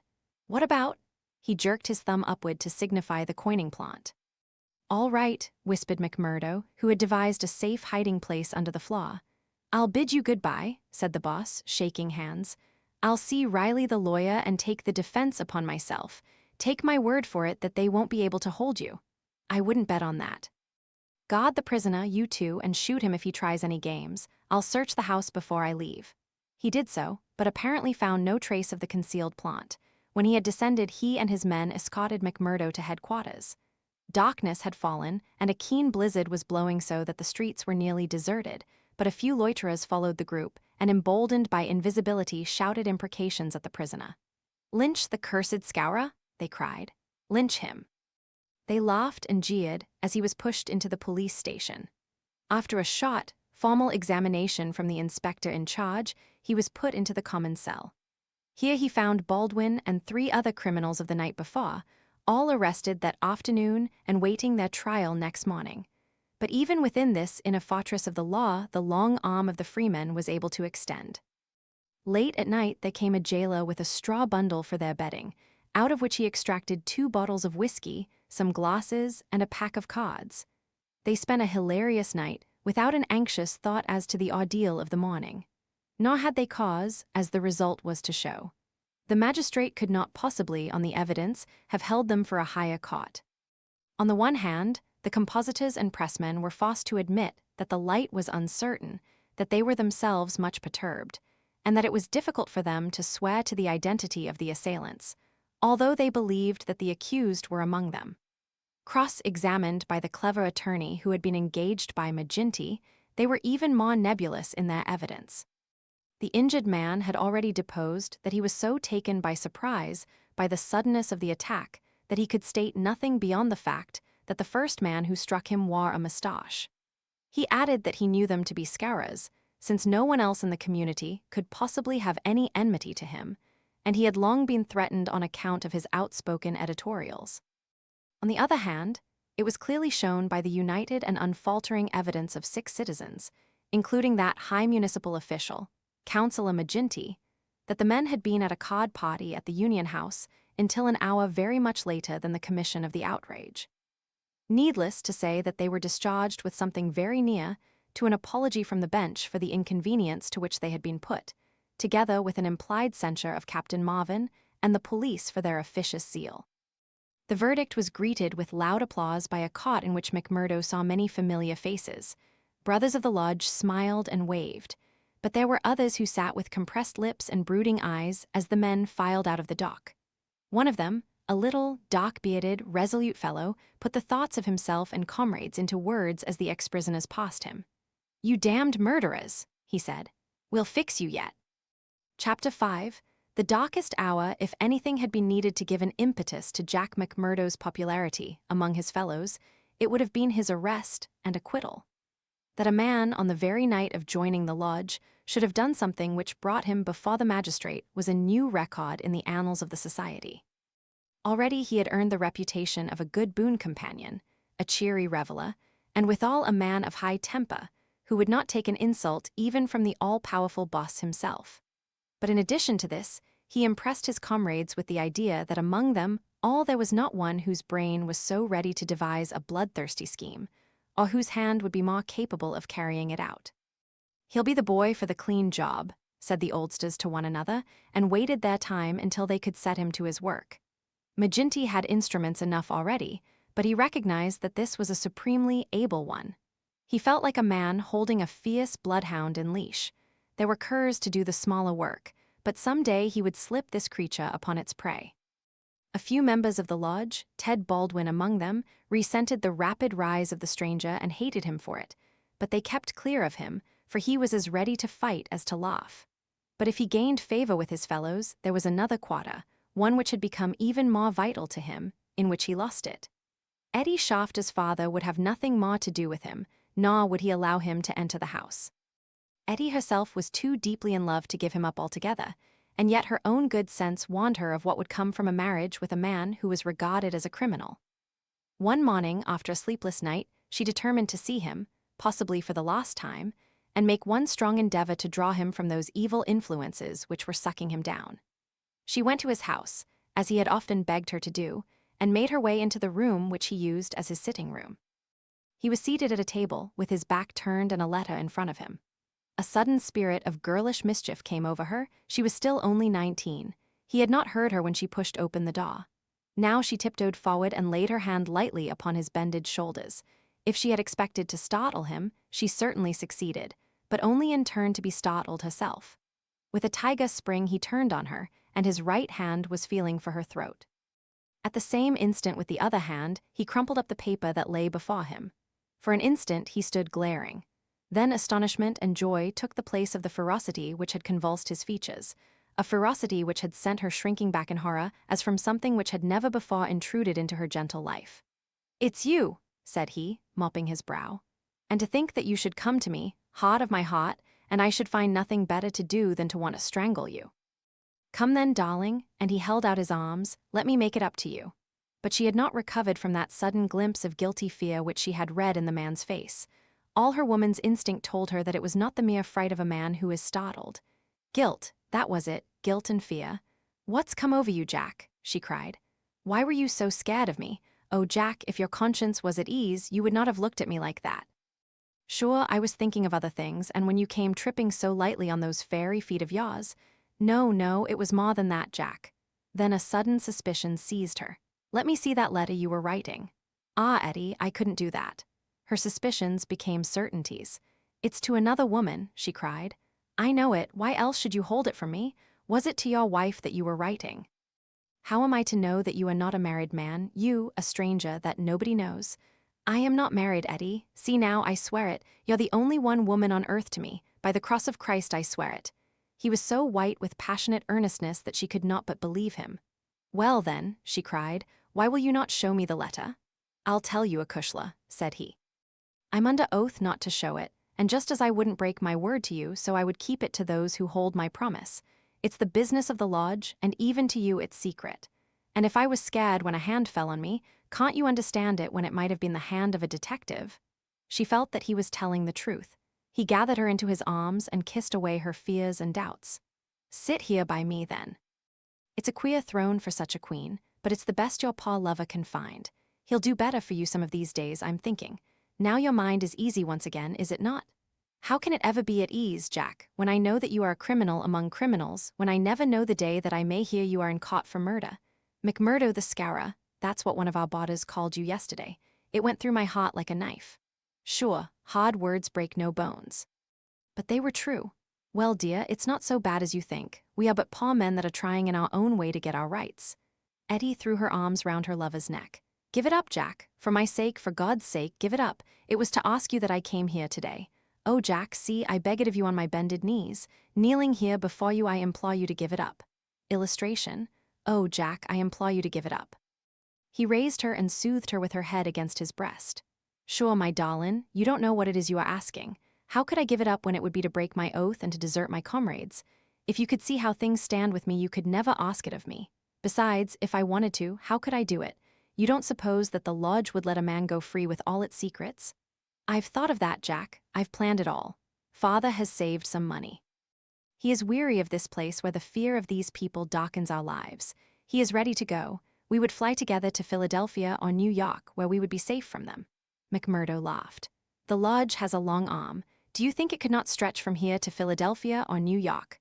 Well then, to the west, or to England, or to Germany, where father came from, anywhere to get away from this valley of fear."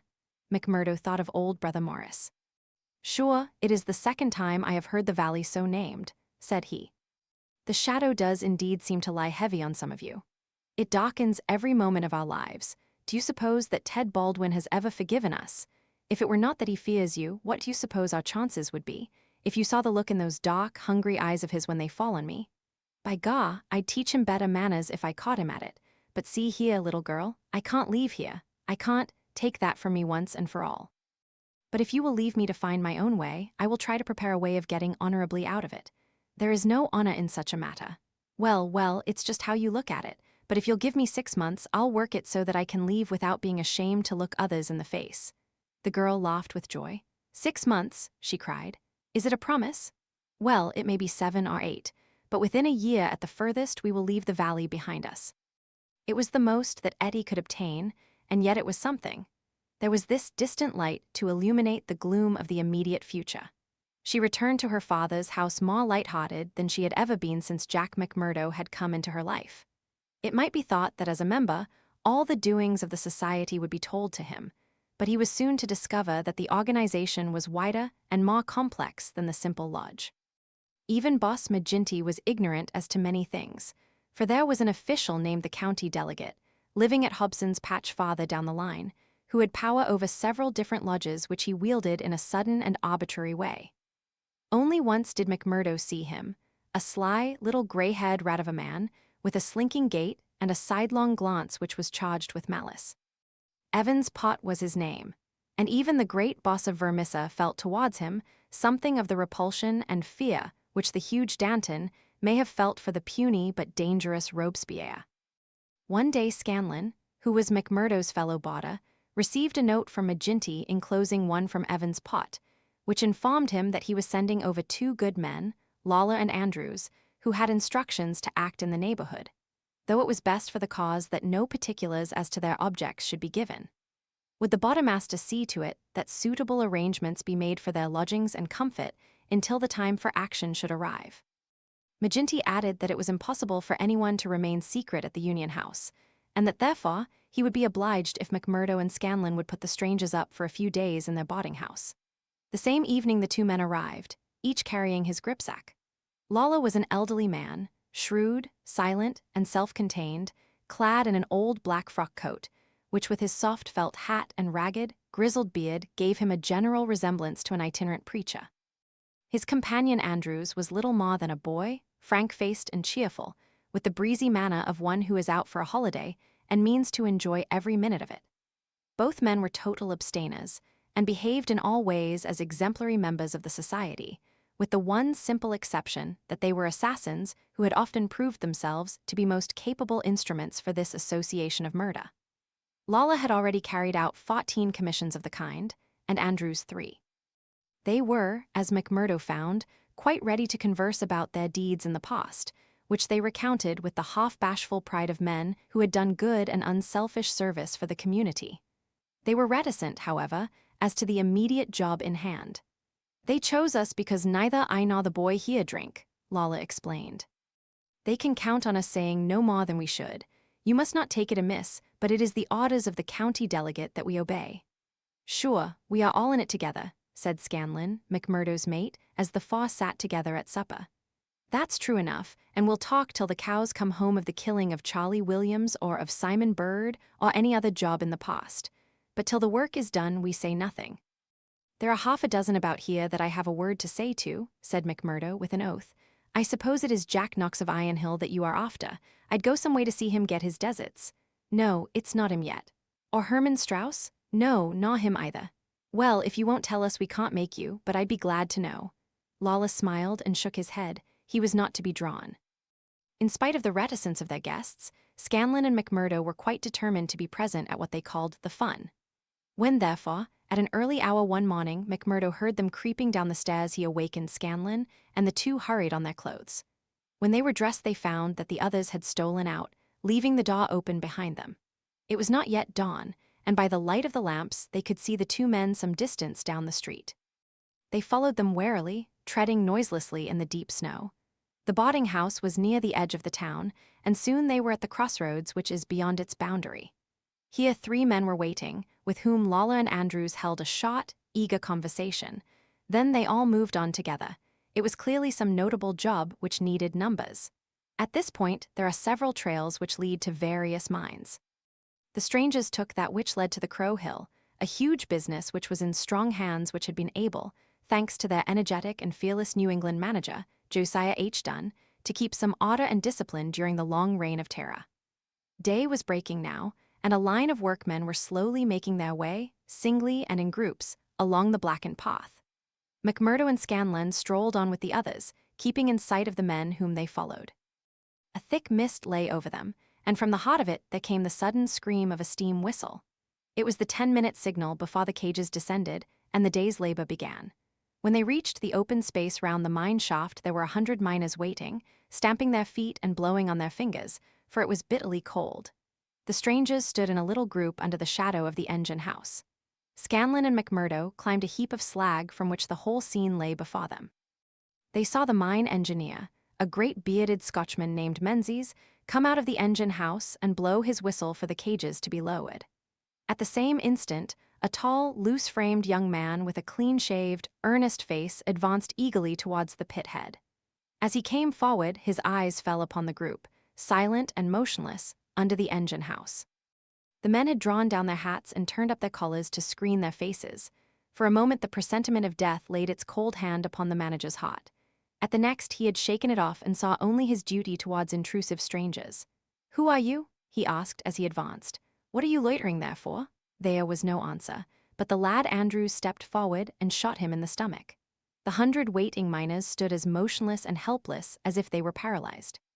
The manager clapped his 2 hands to the wound and doubled himself up. Then he staggered away, but another of the assassins fired, and he went down sidewise, kicking and clawing among a heap of clinkers. Menzies, the Scotchman, gave a roar of rage at the sight and rushed with an iron spanner at the murderers, but was met by 2 balls in the face which dropped him dead at their very feet. There was a surge forward of some of the miners, and an inarticulate cry of pity and of anger. But a couple of the strangers emptied their 6-shooters over the heads of the crowd, and they broke and scattered, some of them rushing wildly back to their homes in Vermissa.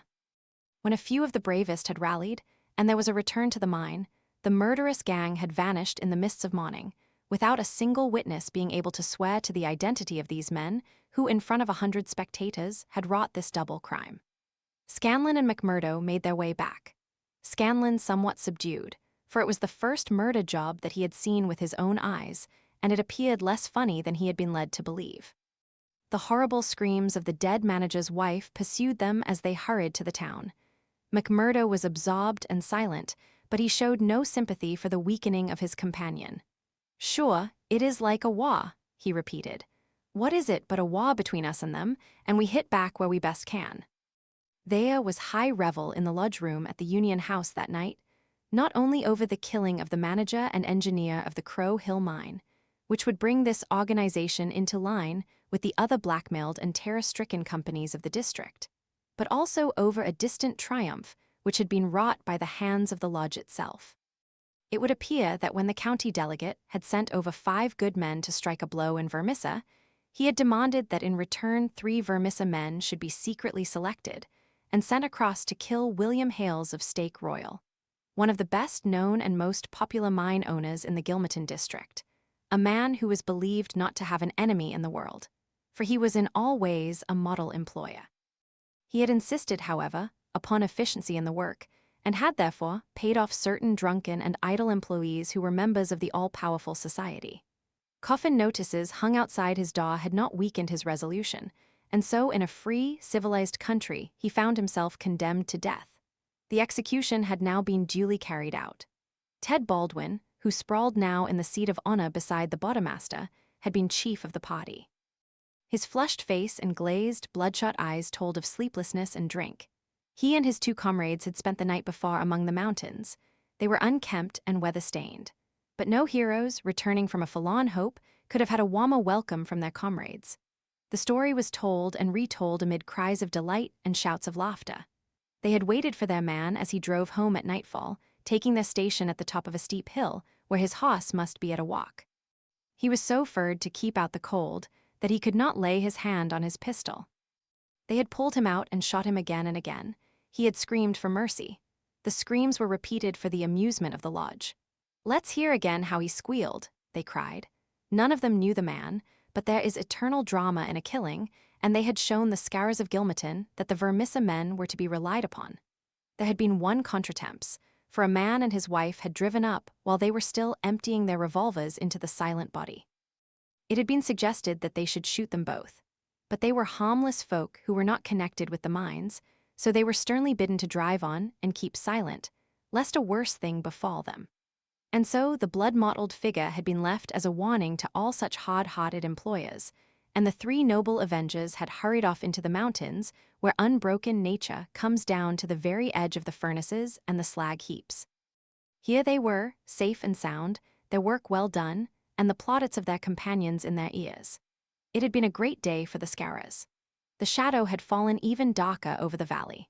But as the wise general chooses the moment of victory in which to redouble his efforts, so that his foes may have no time to steady themselves after disaster, so Boss Maginty, looking out upon the scene of his operations with his brooding and malicious eyes, had devised a new attack upon those who opposed him. That very night, as the half-drunken company broke up, he touched McMurdo on the arm and led him aside into that inner room where they had their first interview. "See here, my lad," said he, "I've got a job that's worthy of you at last. You'll have the doing of it in your own hands." "Proud I am to hear it," McMurdo answered. "You can take 2 men with you, Manders and Riley. They have been warned for service. We'll never be right in this district until Chester Wilcox has been settled, and you'll have the thanks of every lodge in the coal fields if you can down him. I'll do my best, anyhow. Who is he, and where shall I find him?" Maginty took his eternal half-chewed, half-smoked cigar from the corner of his mouth and proceeded to draw a rough diagram on a page torn from his notebook. "He's the chief foreman of the Iron Dike Company. He's a hard citizen, an old colour sergeant of the war, all scars and grizzle. We've had 2 tries at him, but had no luck, and Jim Conaway lost his life over it. Now it's for you to take it over. That's the house, all alone at the Iron Dike crossroad, same as you see here on the map, without another within earshot. It's no good by day. He's armed and shoots quick and straight with no questions asked. But at night, well, there he is with his wife, 3 children, and a hired help. You can't pick or choose, it's all or none. If you could get a bag of blasting powder at the front door with a slow match to it, what's the man done? Didn't I tell you he shot Jim Conaway? Why did he shoot him? What in thunder has that to do with you? Conaway was about his house at night and he shot him. That's enough for me and you. You've got to settle the thing right. There's these 2 women and the children. Do they go up too? They have to, else how can we get him? It seems hard on them, for they've done nothing. What sort of fool's talk is this? Do you back out? Easy, counselor, easy. What have I ever said or done that you should think I would be after standing back from an order of the bottom-master of my own lodge? If it's right or if it's wrong, it's for you to decide. You'll do it then? Of course I will do it. When? Well, you had best give me a night or 2 that I may see the house and make my plans. Then, very good, said Maginty, shaking him by the hand. I leave it with you. It will be a great day when you bring us the news. It's just the last stroke that will bring them all to their knees. McMurdo thought long and deeply over the commission which had been so suddenly placed in his hands. The isolated house in which Chester Wilcox lived was about 5 miles off in an adjacent valley. That very night he started off all alone to prepare for the attempt. It was daylight before he returned from his reconnaissance. Next day he interviewed his 2 subordinates, Manders and Riley, reckless youngsters who were as elated as if it were a deer hunt. 2 nights later they met outside the town, all 3 armed, and one of them carrying a sack stuffed with the powder which was used in the quarries. It was 2 in the morning before they came to the lonely house. The night was a windy one, with broken clouds drifting swiftly across the face of a 3/4 moon. They had been warned to be on their guard against bloodhounds, so they moved forward cautiously, with their pistols cocked in their hands. But there was no sound save the howling of the wind, and no movement but the swaying branches above them. McMurdo listened at the door of the lonely house, but all was still within. Then he leaned the powder bag against it, ripped a hole in it with his knife, and attached the fuse. When it was well alight, he and his 2 companions took to their heels, and were some distance off, safe and snug in a sheltering ditch, before the shattering roar of the explosion, with the low, deep rumble of the collapsing building, told them that their work was done. No cleaner job had ever been carried out in the blood-stained annals of the society. But alas, that work so well organized and boldly carried out should all have gone for nothing. Warned by the fate of the various victims, and knowing that he was marked down for destruction, Chester Wilcox had moved himself and his family only the day before to some safer and less-known quarters, where a guard of police should watch over them. It was an empty house which had been torn down by the gunpowder, and the grim old colour sergeant of the war was still teaching discipline to the miners of Iron Dike. "Leave him to me," said McMurdo. "He's my man, and I'll get him sure if I have to wait a year for him." A vote of thanks and confidence was passed in full lodge, and so for the time the matter ended. When a few weeks later it was reported in the papers that Wilcox had been shot at from an ambuscade, It was an open secret that McMurdo was still at work upon his unfinished job. Such were the methods of the Society of Freemen, and such were the deeds of the Scowrers by which they spread their rule of fear over the great and rich district, which was for so long a period haunted by their terrible presence. Why should these pages be stained by further crimes? Have I not said enough to show the men and their methods? These deeds are written in history, and there are records wherein one may read the details of them. There one may learn of the shooting of policemen Hunt and Evans because they had ventured to arrest 2 members of the society. A double outrage planned at the Vermissa Lodge and carried out in cold blood upon 2 helpless and disarmed men.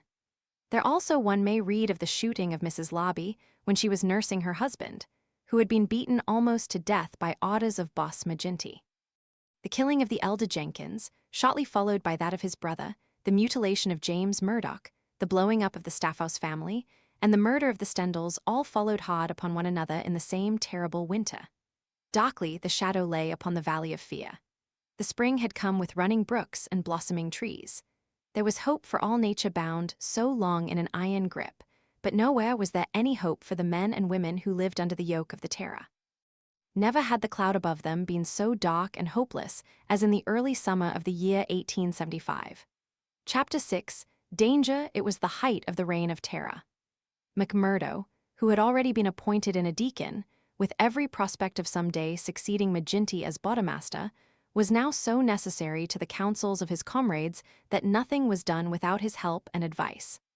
The more popular he became, however, with the freemen, the blacker were the scowls which greeted him as he passed along the streets of Vermissa. In spite of their terror, the citizens were taking heart to band themselves together against their oppressors.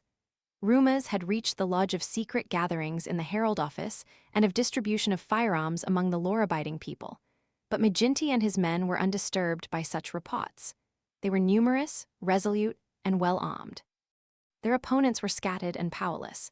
It would all end, as it had done in the past, in aimless talk and possibly in impotent arrests. So said Maginty, McMurdo, and all the boldest spirits. It was a Saturday evening in May. Saturday was always the lodge night, and McMurdo was leaving his house to attend it when Morris, the weaker brother of the order, came to see him. His brow was creased with care, and his kindly face was drawn and haggard. "Can I speak with you freely, Mr. McMurdo?" "Sure. I can't forget that I spoke my heart to you once, and that you kept it to yourself, even though the boss himself came to ask you about it. What else could I do if you trusted me? It wasn't that I agreed with what you said. I know that well, but you are the one that I can speak to and be safe. I've a secret here," he put his hand to his breast, "and it is just burning the life out of me. I wish it had come to any one of you but me. If I tell it, it will mean murder for sure. If I don't, it may bring the end of us all. God help me, but I am near out of my wits over it." McMurdo looked at the man earnestly. He was trembling in every limb. He poured some whiskey into a glass and handed it to him. "That's the physic for the likes of you," said he. "Now let me hear of it." Morris drank, and his white face took a tinge of color. "I can tell it to you all in one sentence," said he. "There's a detective on our trail." McMurdo stared at him in astonishment. "Why, man, you're crazy," he said. "Isn't the place full of police and detectives, and what harm did they ever do us? No, it's no man of the district. As you say, we know them, and it is little that they can do, but you've heard of Pinkerton S. I've read of some folk of that name. Well, you can take it from me you've no show when they are on your trail. It's not a take-it-or-miss-it government concern. It's a dead earnest business proposition that's out for results and keeps out till by hook or crook it gets them. If a Pinkerton man is deep in this business, we are all destroyed. We must kill him. Ah, it's the first thought that came to you, so it will be up at the lodge. Didn't I say to you that it would end in murder? Sure, what is murder? Isn't it common enough in these parts?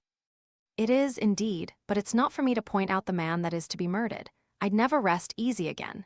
And yet it's our own necks that may be at stake. In God's name, what shall I do? He rocked to and fro in his agony of indecision, but his words had moved McMurdo deeply. It was easy to see that he shared the other's opinion as to the danger and the need for meeting it. He gripped Morris's shoulder and shook him in his earnestness. "See here, man," he cried, and he almost screeched the words in his excitement. "You won't gain anything by sitting keening like an old wife at a wake. Let's have the facts. Who is the fellow? Where is he? How did you hear of him? Why did you come to me?" "I came to you, for you are the one man that would advise me. I told you that I had a star in the east before I came here. I left good friends behind me, and one of them is in the telegraph service. Here's a letter that I had from him yesterday. It's this part from the top of the page. You can read it yourself. This was what McMurdo read. How are the Scowrers getting on in your parts? We read plenty of them in the papers. Between you and me, I expect to hear news from you before long. 5 big corporations and the 2 railroads have taken the thing up in dead earnest. They mean it, and you can bet they'll get there. They are right deep down into it. Pinkerton has taken hold under their orders, and his best man, Birdy Edwards, is operating.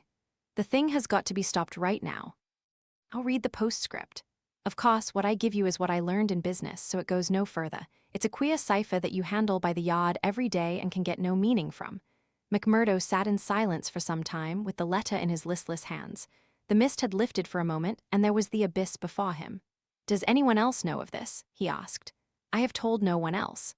But this man, your friend, has he any other person that he would be likely to write to? Well, I dare say he knows 1 or 2 more. Of the lodge, it's likely enough. I was asking because it is likely that he may have given some description of this fellow Birdy Edwards, then we could get on his trail. Well, it's possible, but I should not think he knew him. He is just telling me the news that came to him by way of business. How would he know this Pinkerton man? McMurdo gave a violent start. By gaw, he cried, I've got him. What a fool I was not to know it. Laud. But we're in luck. We will fix him before he can do any harm. See here, Morris, will you leave this thing in my hands? Sure, if you will only take it off mine.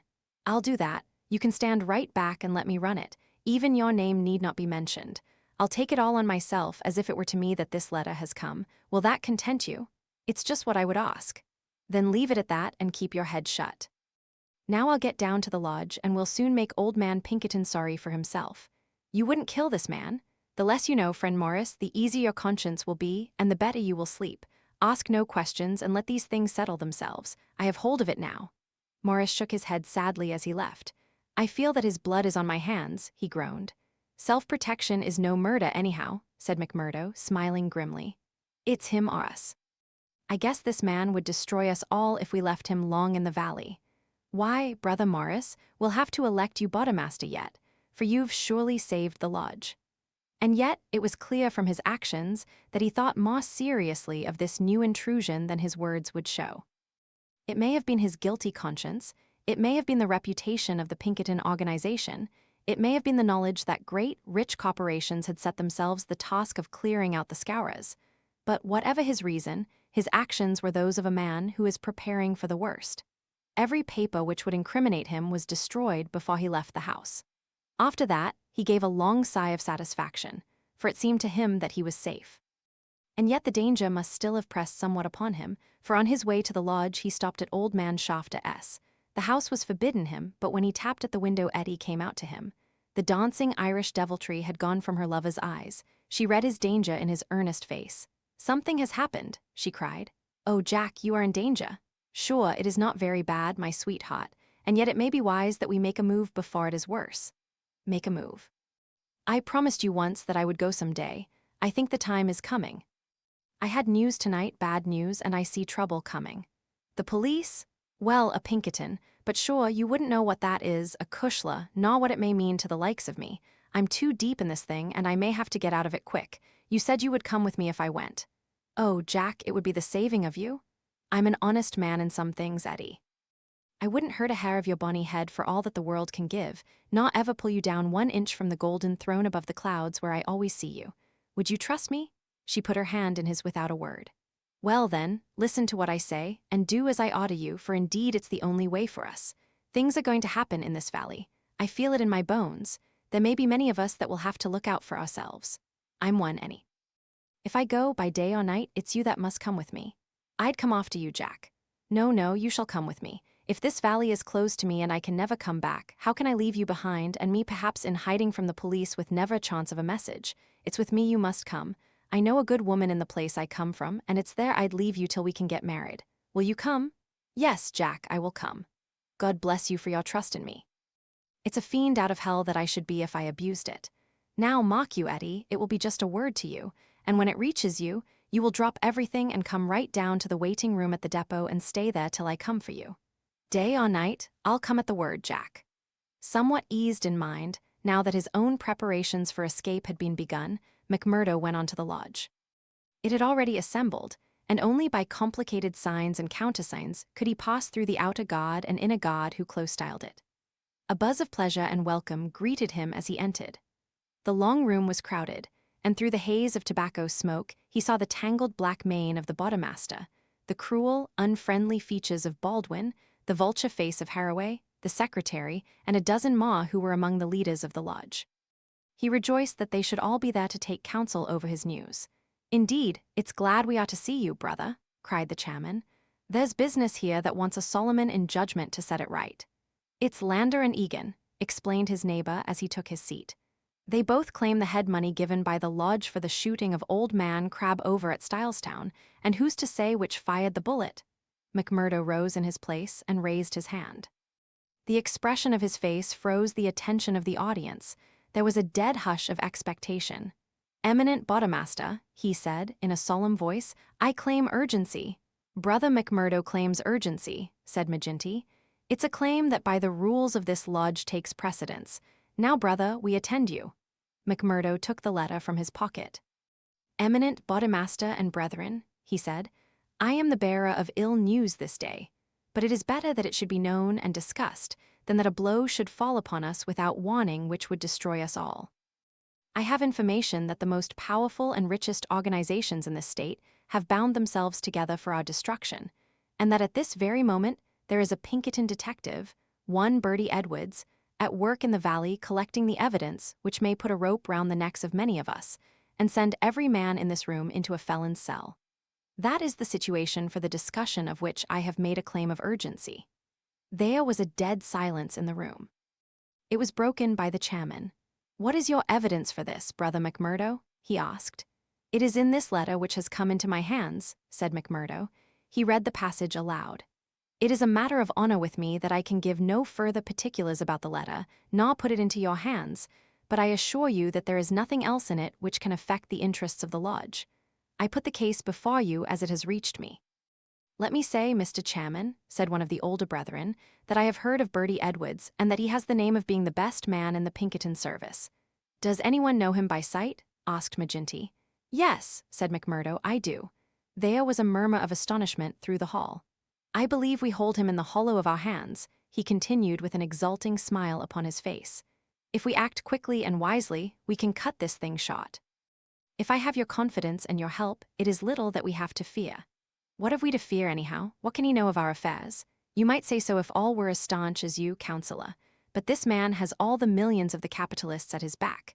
Do you think there is no weaker brother among all our lodges that could not be bought? He will get at our secrets, maybe has got them already. There's only one sure cure." "That he never leaves the valley," said Baldwin. McMurdo nodded. "Good for you, Brother Baldwin," he said. "You and I have had our differences, but you have said the true word tonight. Where is he then? Where shall we know him?" "Eminent Bodemaster," said McMurdo earnestly, "I would put it to you that this is too vital a thing for us to discuss in open lodge. God forbid that I should throw a doubt on anyone here, but if so much as a word of gossip got to the ears of this man, there would be an end of any chance of our getting him. I would ask the lodge to choose a trustee committee, Mr. Chairman, yourself, if I might suggest it, and Brother Baldwin here and 5 more. Then I can talk freely of what I know and of what I advise should be done." The proposition was at once adopted, and the committee chosen. Besides the chairman and Baldwin, there were the vulture-faced secretary, Haraway, Tiger Cormac, the brutal young assassin, Carter, the treasurer, and the brothers Willoughby, fearless and desperate men who would stick at nothing. The usual reverie of the lodge was shot and subdued, for there was a cloud upon the men's spirits, and many there for the first time began to see the cloud of avenging law drifting up in that serene sky under which they had dwelt so long. The horrors they had dealt out to others had been so much a part of their settled lives that the thought of retribution had become a remote one, and so seemed the more startling now that it came so closely upon them. They broke up early and left their leaders to their counsel. "Now, McMurdo," said Maginty when they were alone. The 7 men sat frozen in their seats. "I said just now that I knew Birdy Edwards," McMurdo explained. "I need not tell you that he is not here under that name. He's a brave man, but not a crazy one. He passes under the name of Steve Wilson, and he is lodging at Hobson's Patch." "How do you know this?" "Because I fell into talk with him. I thought little of it at the time, nor would have given it a second thought but for this letter, but now I'm sure it's the man." I met him on the cars when I went down the line on Wednesday, a hard case if ever there was one. He said he was a reporter. I believed it for the moment, wanted to know all he could about the Scowrers and what he called the outrages for a New York paper. Asked me every kind of question so as to get something. You bet I was giving nothing away. I'd pay for it and pay well, said he, if I could get some stuff that would suit my editor. I said what I thought would please him best, and he handed me a $20 bill for my information. There's 10 times that for you, said he, if you can find me all that I want. What did you tell him then? Any stuff I could make up. How do you know he wasn't a newspaper man? I'll tell you. He got out at Hobson's Patch, and so did I. I chanced into the Telegraph Bureau, and he was leaving it. See here, said the operator after he'd gone out, I guess we should charge double rates for this. I guess you should, said I. He had filled the farm with stuff that might have been Chinese, for all we could make of it. He fires a sheet of this off every day, said the clerk. Yes, said I. It's special news for his paper, and he's scared that the others should tap it. That was what the operator thought and what I thought at the time, but I think differently now. By God, I believe you are right, said Maginty. But what do you allow that we should do about it? Why not go right down now and fix him? Someone suggested. Aye, the sooner the better. I'd start this next minute if I knew where we could find him, said McMurdo. He's in Hobson's Patch, but I don't know the house. I've got a plan, though, if you'll only take my advice. Well, what is it? I'll go to the patch tomorrow morning. I'll find him through the operator. He can locate him, I guess. Well, then I'll tell him that I'm a freeman myself. I'll offer him all the secrets of the lodge for a price. You bet he'll tumble to it. I'll tell him the papers are at my house, and that it's as much as my life would be worth to let him come while folk were about. He'll see that that's hoss sense. Let him come at 10 o'clock at night, and he shall see everything. That will fetch him sure. Well, you can plan the rest for yourselves. Widow McNamara's is a lonely house. She's as true as steel and as deaf as a post. There's only Scanlon and me in the house. If I get his promise, and I'll let you know if I do, I'd have the whole 7 of you come to me by 9 o'clock. We'll get him in. If ever he gets out alive, well, he can talk of Birdy Edwards' luck for the rest of his days. There's going to be a vacancy at Pinkerton's, or I'm mistaken. Leave it at that, McMurdo. At 9 tomorrow we'll be with you. You once get the door shut behind him, and you can leave the rest with us. Chapter 7, The Trapping of Birdy Edwards. As McMurdo had said, the house in which he lived was a lonely one and very well suited for such a crime as they had planned. It was on the extreme fringe of the town and stood well back from the road. In any other case, the conspirators would have simply called out their man, as they had many a time before, and emptied their pistols into his body.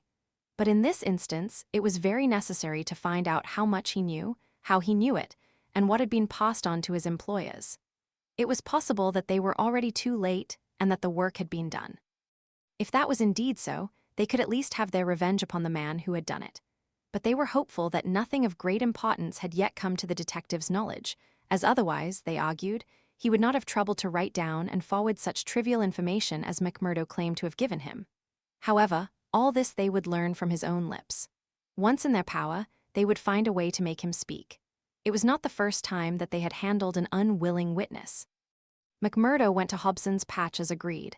The police seemed to take particular interest in him that morning, and Captain Marvin, he who had claimed the old acquaintance with him at Chicago, actually addressed him as he waited at the station. McMurdo turned away and refused to speak with him. He was back from his mission in the afternoon and saw Maginty at the Union House. "He is coming," he said. "Good," said Maginty. The giant was in his shirt sleeves, with chains and seals gleaming athwart his ample waistcoat and a diamond twinkling through the fringe of his bristling beard. Drink and politics had made the boss a very rich as well as powerful man. The more terrible, therefore, seemed that glimpse of the prison or the gallows which had risen before him the night before. "Do you reckon he knows much?" he asked anxiously. McMurdo shook his head gloomily. "He's been here some time, 6 weeks at the least. I guess he didn't come into these parts to look at the prospect. If he has been working among us all that time with the railroad money at his back, I should expect that he has got results and that he has passed them on."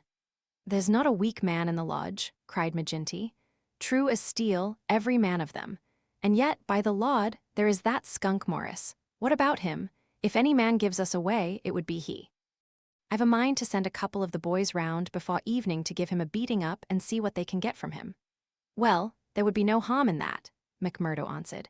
"I won't deny that I have a liking for Morris and would be sorry to see him come to harm. He has spoken to me once or twice over lodge matters, and though he may not see them the same as you or I, he never seemed the sort that squeals. But still, it is not for me to stand between him and you. I'll fix the old devil, said Maginty with an oath. I've had my eye on him this year past. Well, you know best about that, McMurdo answered. Whatever you do must be tomorrow, for we must lie low until the Pinkerton affair is settled up. We can't afford to set the police buzzing today of all days. True for you, said Maginty. And we'll learn from Birdy Edwards himself where he got his news if we have to cut his heart out first. Did he seem to set a trap? McMurdo laughed. I guess I took him on his weak point, he said. If he could get on a good trail of the Scowrers, he's ready to follow it into hell. I took his money, McMurdo grinned as he produced a wad of dollar notes, and as much more when he has seen all my papers. What papers? Well, there are no papers, but I filled him up about constitutions and books of rules and forms of membership. He expects to get right down to the end of everything before he leaves. Faith, he's right there, said Maginty grimly. Didn't he ask you why you didn't bring him the papers? As if I would carry such things, and me a suspected man, and Captain Marvin after speaking to me this very day at the depot. I heard of that, said Maginty. I guess the heavy end of this business is coming onto you. We could put him down an old shaft when we've done with him, but however we work it, we can't get past the man living at Hobson's Patch and you being there today. McMurdo shrugged his shoulders. If we handle it right, they can never prove the killing, said he. No one can see him come to the house after dark, and I'll lay to it that no one will see him go. Now see here, counselor, I'll show you my plan and I'll ask you to fit the others into it. You will all come in good time. Very well, he comes at 10. He is to tap 3 times and me to open the door for him, then I'll get behind him and shut it. He's our man then. That's all easy and plain. Yes, but the next step wants considering. He's a hard proposition. He's heavily armed. I've fooled him proper, and yet he is likely to be on his guard. Suppose I show him right into a room with 7 men in it where he expected to find me alone. There is going to be shooting, and somebody is going to be hurt. That's so. And the noise is going to bring every damned copper in the township on top of it. I guess you are right. This is how I should work it. You will all be in the big room, same as you saw when you had a chat with me. I'll open the door for him, show him into the parlor beside the door, and leave him there while I get the papers. That will give me the chance of telling you how things are shaping. Then I will go back to him with some faked papers. As he is reading them, I will jump for him and get my grip on his pistol arm. You'll hear me call, and in you will rush. The quicker the better, for he is as strong a man as I, and I may have more than I can manage, but I allow that I can hold him till you come. It's a good plan, said Maginty. The lodge will owe you a debt for this. I guess when I move out of the chair, I can put a name to the man that's coming after me. Sure, counselor, I am little more than a recruit, said McMurdo, but his face showed what he thought of the great man's compliment. When he had returned home, he made his own preparations for the grim evening in front of him. First he cleaned, oiled, and loaded his Smith & Wesson revolver. Then he surveyed the room in which the detective was to be trapped. It was a large apartment, with a long deal table in the center and the big stove at one side. At each of the other sides were windows. There were no shutters on these, only light curtains which drew across. McMurdo examined these attentively. No doubt it must have struck him that the apartment was very exposed for so secret a meeting, yet its distance from the road made it of less consequence. Finally, he discussed the matter with his fellow lodger. Scanlon, though a Scowrer, was an inoffensive little man who was too weak to stand against the opinion of his comrades, but was secretly horrified by the deeds of blood at which he had sometimes been forced to assist. McMurdo told him shortly what was intended. And if I were you, Mike Scanlon, I would take a night off and keep clear of it. There will be bloody work here before morning. Well, indeed then, Mac, Scanlon answered. It's not the will but the nerve that is wanting in me. When I saw Manager Dunn go down at the colliery yonder, it was just more than I could stand. I'm not made for it, same as you or Maginty. If the lodge will think none the worse of me, I'll just do as you advise and leave you to yourselves for the evening. The men came in good time as arranged. They were outwardly respectable citizens, well clad and cleanly, but a judge of faces would have read little hope for Birdy Edwards in those hard mouths and remorseless eyes. There was not a man in the room whose hands had not been reddened a dozen times before. They were as hardened to human murder as a butcher to sheep. Foremost, of course, both in appearance and in guilt, was the formidable boss. Haraway, the secretary, was a lean, bitter man with a long, scraggy neck and nervous, jerky limbs, a man of incorruptible fidelity where the finances of the auto were concerned, and with no notion of justice or honesty to anyone beyond. The treasurer, Carter, was a middle-aged man, with an impassive, rather sulky expression and a yellow parchment skin. He was a capable organizer, and the actual details of nearly every outrage had sprung from his plotting brain. The two Willoughbys were men of action, tall, lithe young fellows with determined faces, while their companion, Tyga Cormac, a heavy, dark youth, was feared even by his own comrades for the ferocity of his disposition. These were the men who assembled that night under the roof of McMurdo for the killing of the Pinkerton detective. Their host had placed whiskey upon the table, and they had hastened to prime themselves for the work before them. Baldwin and Cormac were already half-drunk, and the liquor had brought out all their ferocity. Cormac placed his hands on the stove for an instant. It had been lighted, for the nights were still cold. "That will do," said he, with an oath. "Aye," said Baldwin, catching his meaning. "If he is strapped to that, we will have the truth out of him." "We'll have the truth out of him, never fear," said McMurdo. He had nerves of steel, this man, for though the whole weight of the affair was on him, his manner was as cool and unconcerned as ever. The others mocked it and applauded. "You are the one to handle him," said the boss approvingly. "Not a warning will he get till your hand is on his throat. It's a pity there are no shutters to your windows." McMurdo went from one to the other and drew the curtains tighter. "Sure no one can spy upon us now. It's close upon the hour. Maybe he won't come." "Maybe he'll get a sniff of danger," said the secretary. "He'll come, never fear," McMurdo answered. "He is as eager to come as you can be to see him. Hark to that!" They all sat like wax figures, some with their glasses arrested halfway to their lips. 3 loud knocks had sounded at the door. "Hush!" McMurdo raised his hand in caution. An exulting glance went round the circle, and hands were laid upon their weapons. "Not a sound for your lives," McMurdo whispered as he went from the room, closing the door carefully behind him. Illustration: "Not a sound for your lives," McMurdo whispered. With strained ears, the murderers waited. They counted the steps of their comrade down the passage. Then they heard him open the outer door. There were a few words as of greeting. Then they were aware of a strange step inside and of an unfamiliar voice. An instant later came the slam of the door and the turning of the key in the lock. Their prey was safe within the trap. Tyga Cormac laughed horribly, and Boss McGinty clapped his great hand across his mouth. "Be quiet, you fool," he whispered. "You'll be the undoing of us yet." There was a mutter of conversation from the next room. It seemed interminable. Then the door opened, and McMurdo appeared, his finger upon his lip. He came to the end of the table and looked round at them. A subtle change had come over him. His manner was as of one who has great work to do. His face had set into granite firmness. His eyes shone with a fierce excitement behind his spectacles. He had become a visible leader of men. They stared at him with eager interest, but he said nothing. Still with the same singular gaze, he looked from man to man. "Well," cried Boss McGinty at last. "Is he here? Is Birdy Edwards here?" "Yes," McMurdo answered slowly. "Birdy Edwards is here. I am Birdy Edwards." There were 10 seconds after that brief speech during which the room might have been empty, so profound was the silence. The hissing of a kettle upon the stove rose sharp and strident to the ear. 7 white faces, all turned upward to this man who dominated them, were set motionless with utter terror. Then, with a sudden shivering of glass, a bristle of glistening rifle barrels broke through each window, while the curtains were torn from their hangings. At the sight, Boss McGinty gave the roar of a wounded bear and plunged for the half-opened door. A leveled revolver met him there, with the stern blue eyes of Captain Marvin of the Mine Police gleaming behind the sights. The boss recoiled and fell back into his chair. "You're safer there, counselor," said the man whom they had known as McMurdo. "And you, Baldwin, if you don't take your hand off your pistol, you'll cheat the hangman yet. Pull it out, or by the Lord that made me there, that will do. There are 40 armed men round this house, and you can figure it out for yourself what chance you have. Take their pistols, Marvin." There was no possible resistance under the menace of those rifles. The men were disarmed. Sulky, sheepish, and amazed, they still sat round the table. "I'd like to say a word to you before we separate," said the man who had trapped them. "I guess we may not meet again until you see me on the stand in the cot house. I'll give you something to think over between now and then. You know me now for what I am. At last I can put my cards on the table. I am Birdy Edwards of Pinkerton's.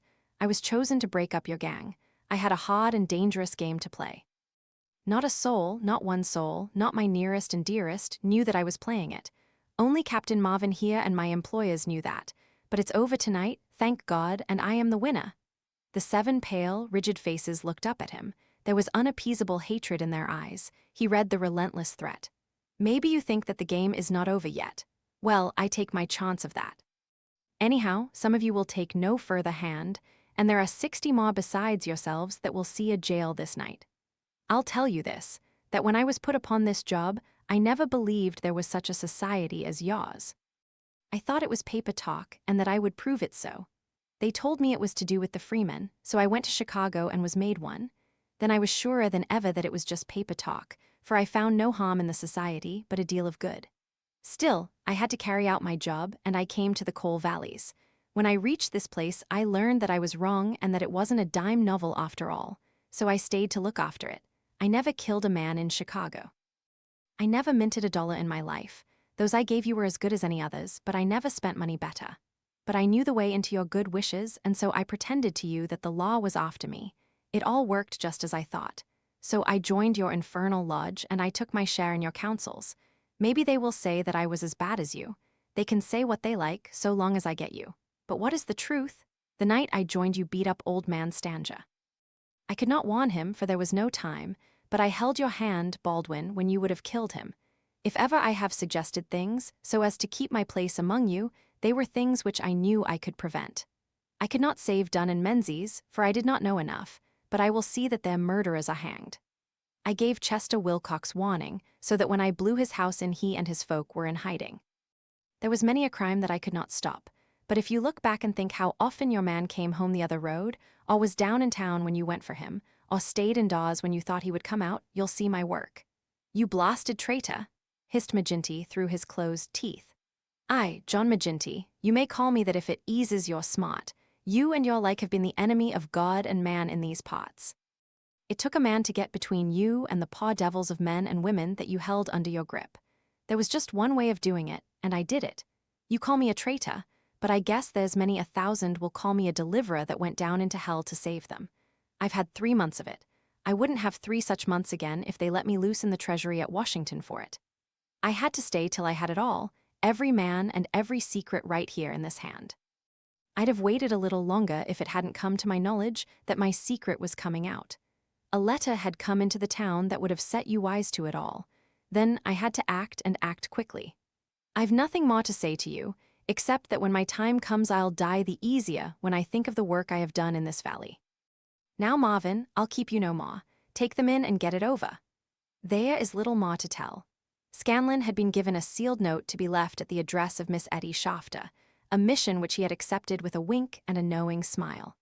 In the early hours of the morning, a beautiful woman and a much muffled man boarded a special train which had been sent by the railroad company and made a swift, unbroken journey out of the land of danger.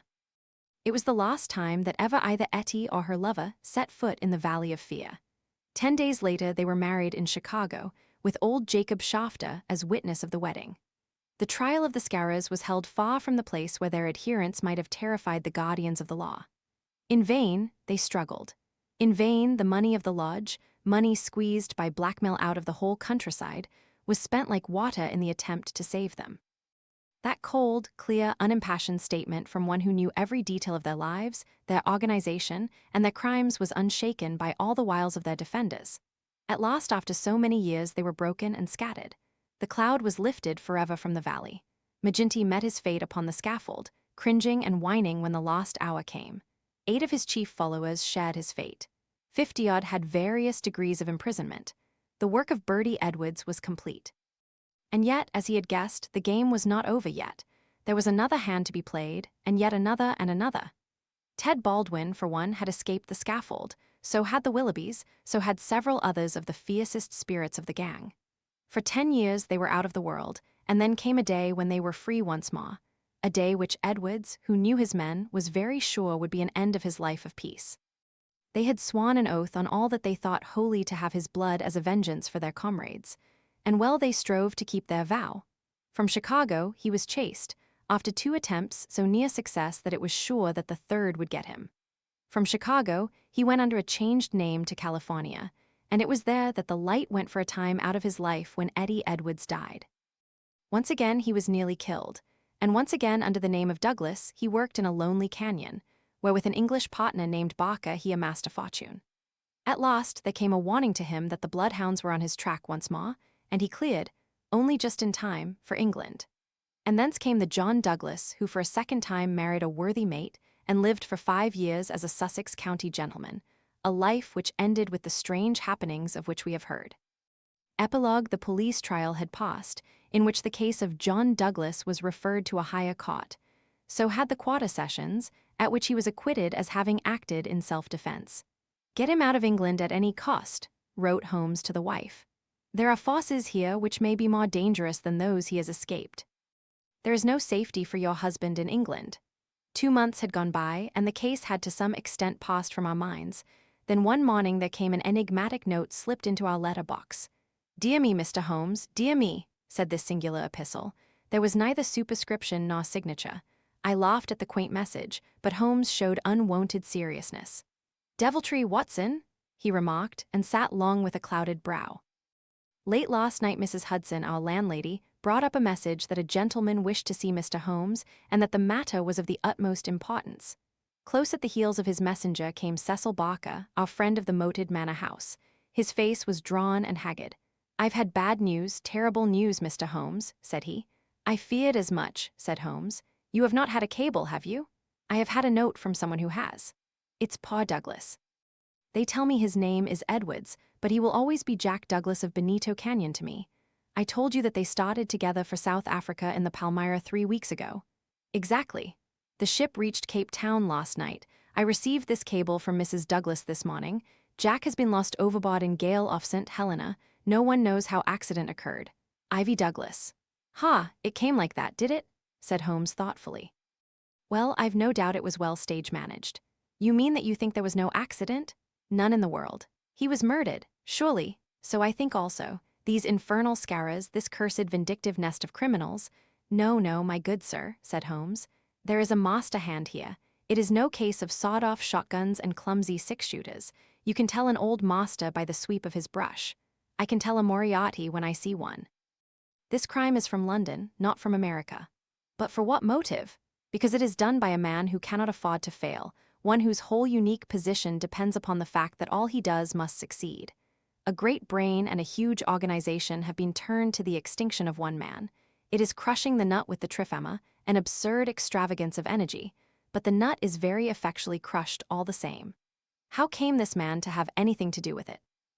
I can only say that the first word that ever came to us of the business was from one of his lieutenants. These Americans were well advised. Having an English job to do, they took into partnership, as any foreign criminal could do, this great consultant in crime. From that moment, their man was doomed. At first, he would content himself by using his machinery in order to find their victim. Then he would indicate how the matter might be treated. Finally, when he read in the reports of the failure of this agent, he would step in himself with a master touch. You heard me warn this man at Birlstone Manor house that the coming danger was greater than the past. Was I right? Barker beat his head with his clenched fist in his impotent anger. Do not tell me that we have to sit down under this. Do you say that no one can ever get level with this king devil? No, I don't say that, said Holmes, and his eyes seemed to be looking far into the future. I don't say that he can't be beat, but you must give me time, you must give me time. We all sat in silence for some minutes, while those fateful eyes still strained to pierce the veil.